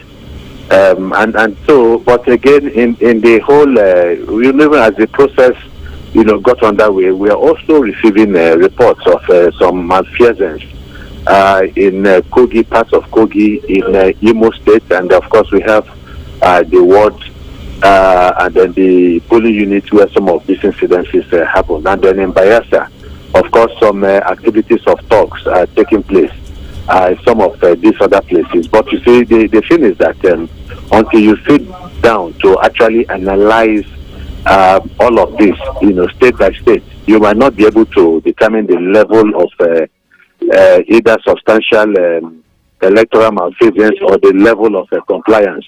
But I think in general terms, in many of the places, of course, one of the things also you look at for is voter turnout. Voter turnout has been extremely abysmal. I think it was the CDG that made a projection of about 13% turnout in Imo State, 15% turnout in Kogi State, and 20% turnout in Bayelsa State. So we're also going to do that analysis to find out whether this projection proves true to type. If that is the case, it tells you that they were in a very bad place when it comes to the democratic process. Because the people, the democracy is dependent on the people and the acceptance of ideals of democracy and not to and ethos. And part of that acceptance is the fact that people have to participate in the process of democratization through coming out and then being involved in the voting process. When you can no longer guarantee that among the people, and there's a general feeling of skepticism and suspicion of the electoral body, and then you know that all is not well. Then you know that somewhere along the line we have lost it. There's absolute voter apathy, and if there's voter apathy, it simply is an indication of the fact that the electoral body somewhere along the line missed the mark. And so people no longer have, especially after the 2023 election that ended in February. Because you see, every single time you have an election, there should be an improvement, not just an improvement in the processes itself or themselves, but also an improvement in voter participation. When you have very low voter participation, it simply shows that people have lost confidence in the process, and it is dangerous. Because you need the participation, effective participation of the people to ensure that democracy will thrive. Because that is the only time the people who have participated will feel the obligation, to hold the political leadership accountable. But this level, the level of apathy can be very dangerous in the long term, not in the short term, but in the long term. So in a way, I cannot exactly tell you, look, this is fantastic or this is bad, until we begin to look at what happens. And don't forget that we're entering the dangerous moments or the volatile moments. And that is the period from 3:34, 5. That is where you're going to hear, or see heightened tension and heightened activities by non-state actors anxious to bring some disruption to the process, especially when the counting is going on. So we hope, just like INEC has said again, that they are going to upload the results, on the machine and send to the collation centers from there. But if it is this process of we are going to carry it to the ward level for collation, anything can go wrong, anything can happen once it leaves that process, where that place where the people can count and ensure that whatever they have counted will be uploaded and taken, instead of taking it manually instead of going to do all the collation at the ward level, then it becomes problematic. So we'll see what is going to happen. In many places, there are many places where this election went well. But we must say so. I mean, there are many places where the election went well. But you can also see that in other places, for instance, in certain parts of Imo State, for instance, voter apathy is exceedingly very high, because you have a situation where people have, as a result of the violence that has continually occurred in that state, a lot of people have also been displaced. A lot of them have left whole communities and moved out of those places. So in those places, you don't expect to have the kind of participation that one expects. Okay, Chief Chide, thank you once again for joining us. My name is Camry Apollo. Given the reports you have fielded so far from your situation room, let's have a look at the technology in the accreditation and voting process. How would you assess it so far? So how will I assess what? The performance of the technology, the BVAS, the accreditation process, and so on. Yeah, the thing about everybody was happy with the technology, the BVAS, and don't forget that one thing that brought people to the polling units in February was just one this phrase of Bivas is a game changer. Bivas is a game changer. It was also what drove the young people, Nigerians, especially the young people, to the INEC offices to register and to collect their voters' card. Because for the first time, a lot of them began to have renewed confidence in the process, especially after what happened in Anambra State and Osun State, which some of us, lauded and said, yes, INEC has done well. So there was this general belief that perhaps INEC is changing and that technology is working. But after the February 12th, the February election, and people were disappointed by the outcome, you find out that the major bone of contention was with the Bivas, transmission of result or non-transmission of results, and whether Bivas, and then of course it became a subject of legal interpretation, and then so in a way, INEC, whether by default or maybe by mistakenly or whatever, INEC created a lot of problems for Bivas, and that the confidence that people had that for Bivas itself was eroded because INEC itself did not seem to put in, that level of trust in the Bivas, and we saw what happened. INEC now denied one of the essential ingredients of the Bivas, and that is its ability to translate results from the polling unit. Now, and then after that, the Supreme Court put a death knell on that by also taking side with INEC. And so the Bivas became irrelevant as far as, well, at least I'm concerned, because the INEC contributed in making the Bivas not as important as it was previously said to be. And so the technology is still okay, because we're in the 21st century and we must move with the times. So what we think is that we have also seen the constraints. We have also seen the manipulation of the process by also the political class, and how the courts have also been able to look for a loophole, to give whatever decisions they wanted to give. And so one way of embracing the challenge is to ensure that we make our laws firm and clear enough, whether INEC has a duty and an obligation, for instance, to upload from the polling unit. Anyway, well, I think the thing about policies is that when policies are enacted, you never know how good and effective that policy is until it is practicalized. Quite right. Go on. Okay, so let us now be sure our listeners are on the same page with us. During the presidential election, there was, as you rightly said, the interpretation of whatever INEC said, and then we got caught up with legalese on what the law says they can do, and so on and so forth. But it all boiled down to what INEC said it could do. So this time, let's just make sure the listeners online on the same page with us. Now, I know late October, the INEC chairman speaking to the press at the last quarterly meeting, INEC's quarterly meeting with political parties. This was in 2022, did say that on this note, let me assure Nigerians that there's no going back, that the transmission of results to the INEC result viewing portal will be done in real time on election day. Now, this was in 2022. The chairman said this about the 2023 presidential election. So let's bring it forward now. What is INEC saying about how it will transmit results now, this off-cycle elections? No, I mean, they have said the same thing, but again, they have said the same thing, that they are going to transmit results. And that's why I think in your opener, you were talking about codes.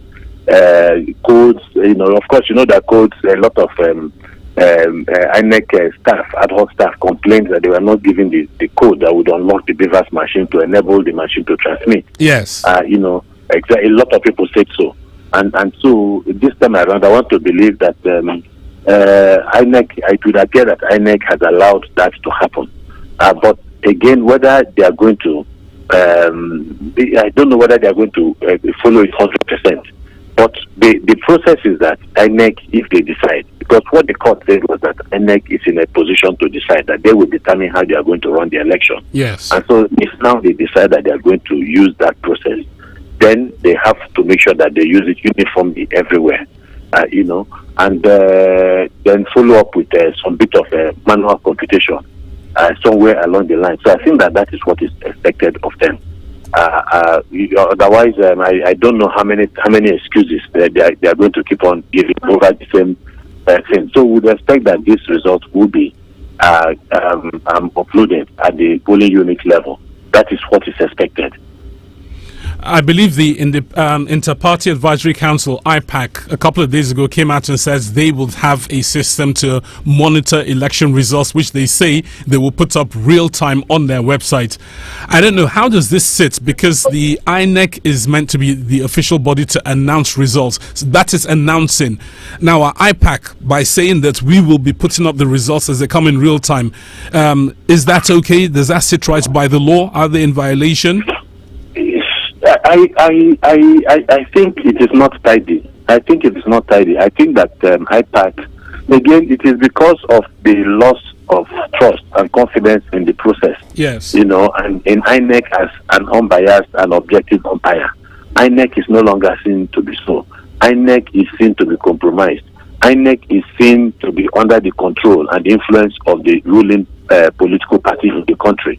You know, so for as long as people do not have confidence in INEC, it leads to all manners of actions, you know, taking to whatever we feel might be INEC's, the direction INEC wants to go.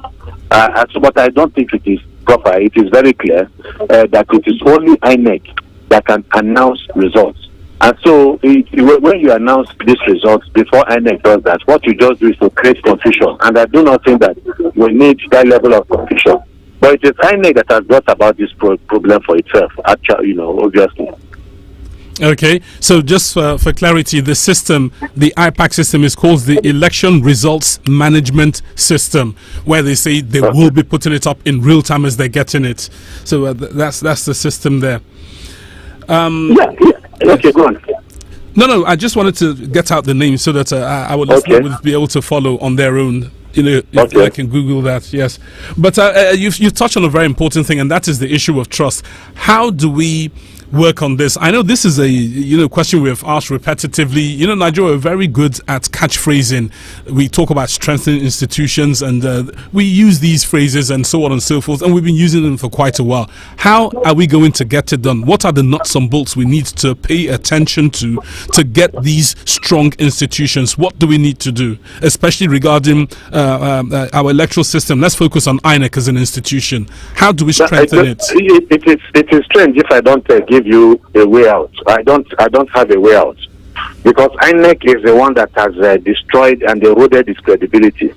You know, and then again you would have said yes. Let us start by trying to change the laws. All of those loopholes that INEC was able to manipulate, was able to use, and that the politicians were able to manipulate, that we need to close them. That means we need to go back again to look for ways to strengthen the electoral act, and this time to be much more careful with the wordings that we use, in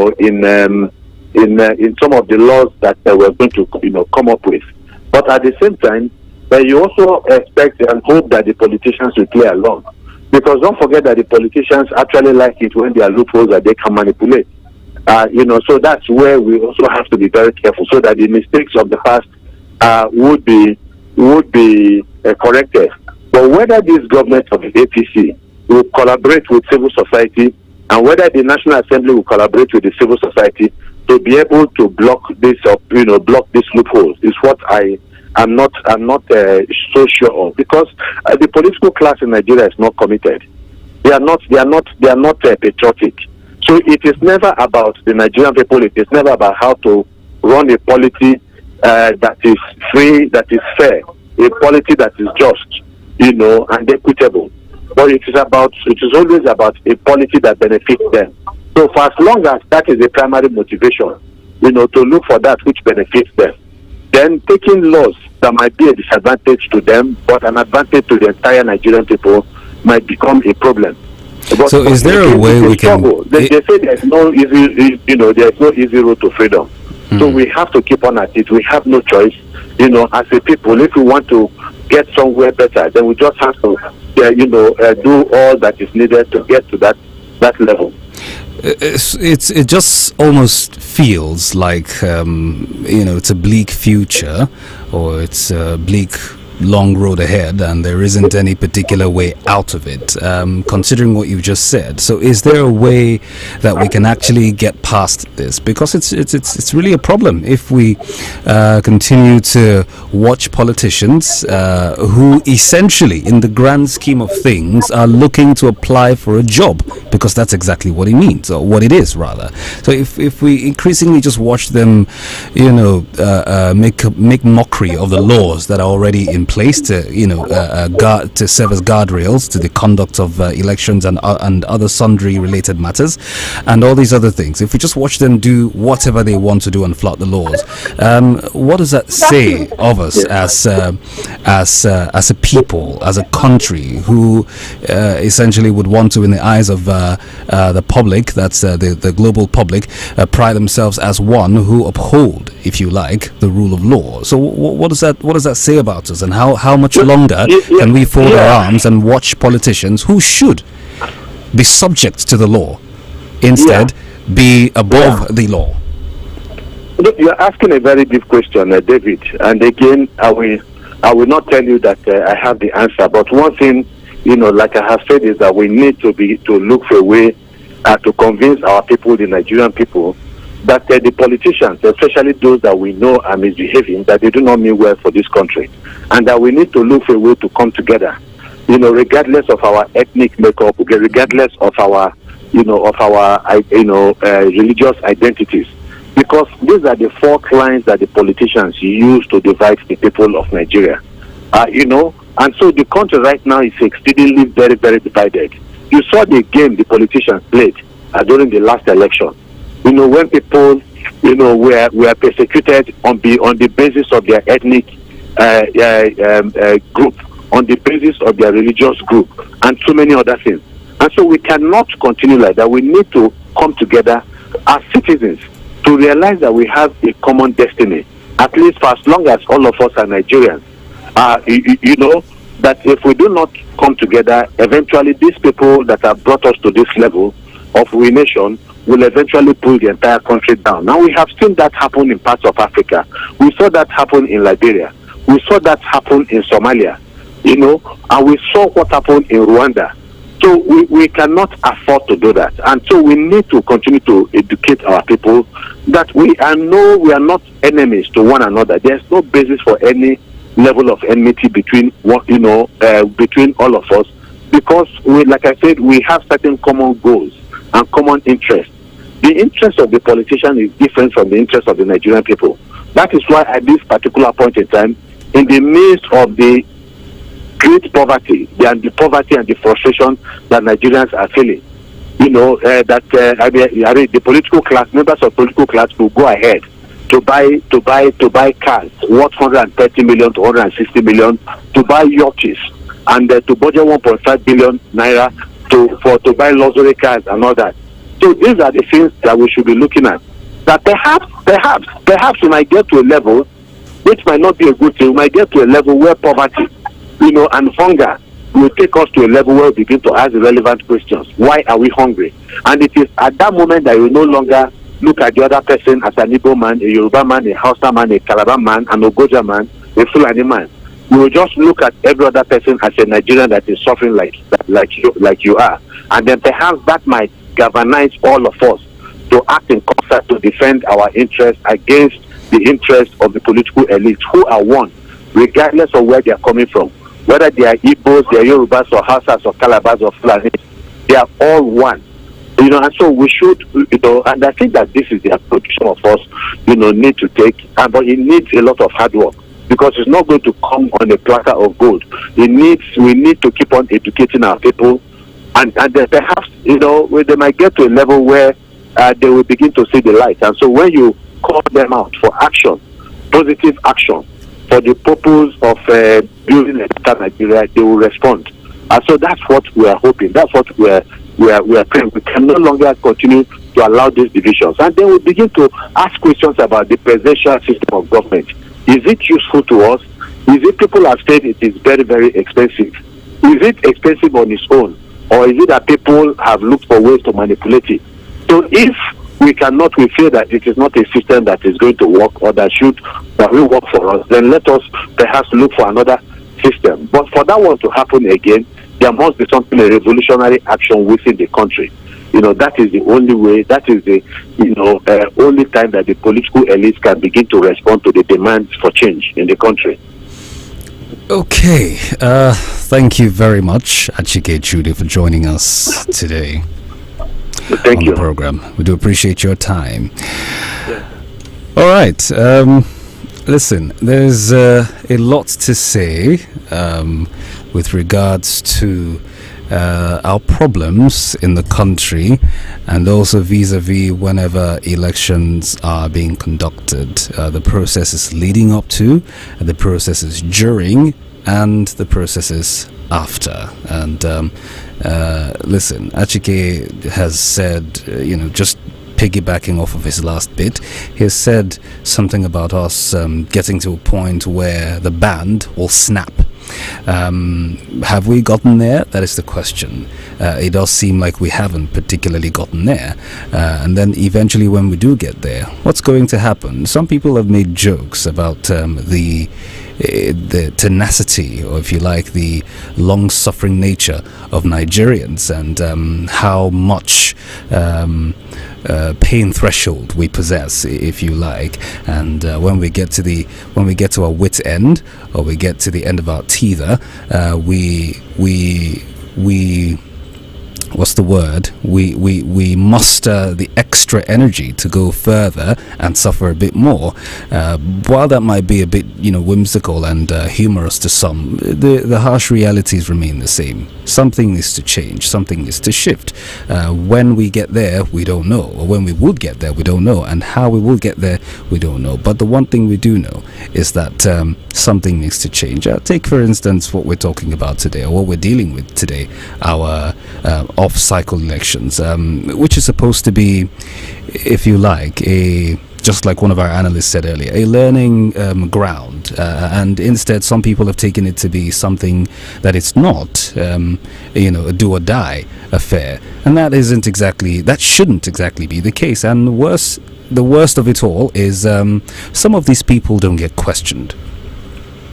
Are we communicating? Some of them do not get questioned. Some of them do not get caught to start with, and I'm not talking about the ones we see. It's the ones we do not see, because essentially those ones we see are not operating in isolation. They're not working for themselves. They're working for certain individuals who are connected to certain political parties, and those are the ones we really don't see. And it worries a lot of Nigerians that these few individuals to break the law willy-nilly and keep doing it over and over and over again, and for some reason they just slip through the cracks, or in some cases they are completely undetected. It is indeed a big concern.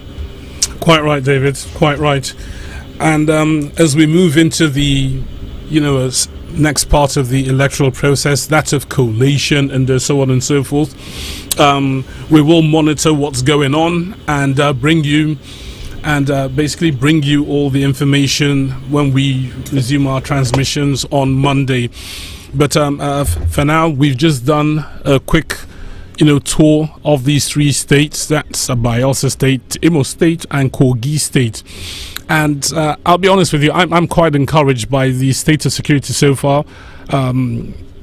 We will review this thing properly when the whole process is over, but so far, state of security has been quite impressive. But just like our last resource person said, Mr. Chude, this is the critical area when we need to literally have our wits about us, security have them on their toes to address any sort of problem that might look to disrupt the entire process. And as far as the electoral umpire goes, yes, we mentioned this earlier on. The Center for Democracy and Development, we tweeted their paper a couple of days ago on the expected turnout and some of the causative factors that may be responsible for what they predict to be a slightly lower turnout at this electoral outing, the three states in question. Trust in the electoral system, the fallout from the presidential tribunals, and so on and so forth. In fact, they use the words referendum. That this might be a referendum for this administration going forwards. So far, so good. That's all we can say. But it's not over yet, so it's too soon to start to draw conclusions. When we come back on Monday, we'll bring you fuller details on our regular programming on today's exercise. Hopefully the will of the people will be reflected in the ballot, and we'll be able to say we've moved the electoral process and the country one step further ahead. Amen to that, Camry. And this is the part we leave it, for the time being, and then we'll pick it up when the week starts properly. But thank you very much for staying tuned in and for joining us in our coverage today. This has been our special coverage of the 2023 off-cycle elections happening in Kogi State, Bayelsa State and Imo State. Lots to talk about, lots to take away from here with regards to some of the reports that we got on field, as it were. But then again, as we said, Monday we can take it from there, giving you more updates as it will be current at the time. But for the time being, we're heading out. Thank you very much. Again, I am David Chiedu. And I'm Camry Apollo. Thank you to our producer, Bumi Yakini, studio manager, Samuel, and you, of course, for being a part of the program. And our partners, Connected Development and the election monitoring tool, Uzabi. Thank you all so much. Thank you very much. Stay tuned. We are Radio Now 95.3 FM Lagos, and indeed we all agree that the one thing we want to see is going forward, by the way, is a peaceful conduct of elections, and as far as today's is concerned, all three states, we're hoping that when the chips are down, as Camry said earlier, the will of the electorate will be done. Have a wonderful weekend. Stay tuned to Radio Now.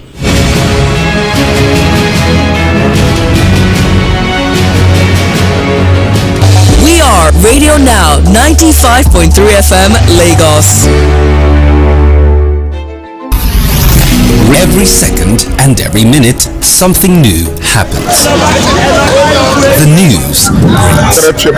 And angry mobs decided to bomb. Everyone wants to share it, but not everyone wants to dig deep. Now that's where we come in. We bring you the news and go beyond with in-depth conversations and analysis with stakeholders. I honestly think that the federal government on its own part has broken. If voters or more people want to be part of that decision-making process, they need to be part. This is not a good measure of development anyways. We are not there. We need to counter the narrative of the fact that our vote does not count. If your vote does not count. We bring you the story within the story, and that's what makes us tick. We are Radio Now 95.3 FM Lagos, and we go beyond the news.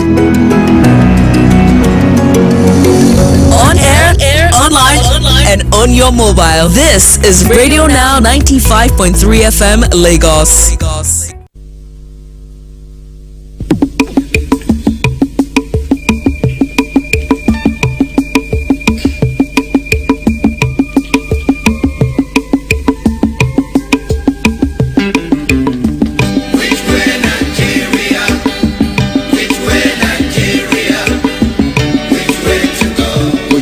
To go. I love my fatherland. Oh yeah. I want to know. Yes, I want to know.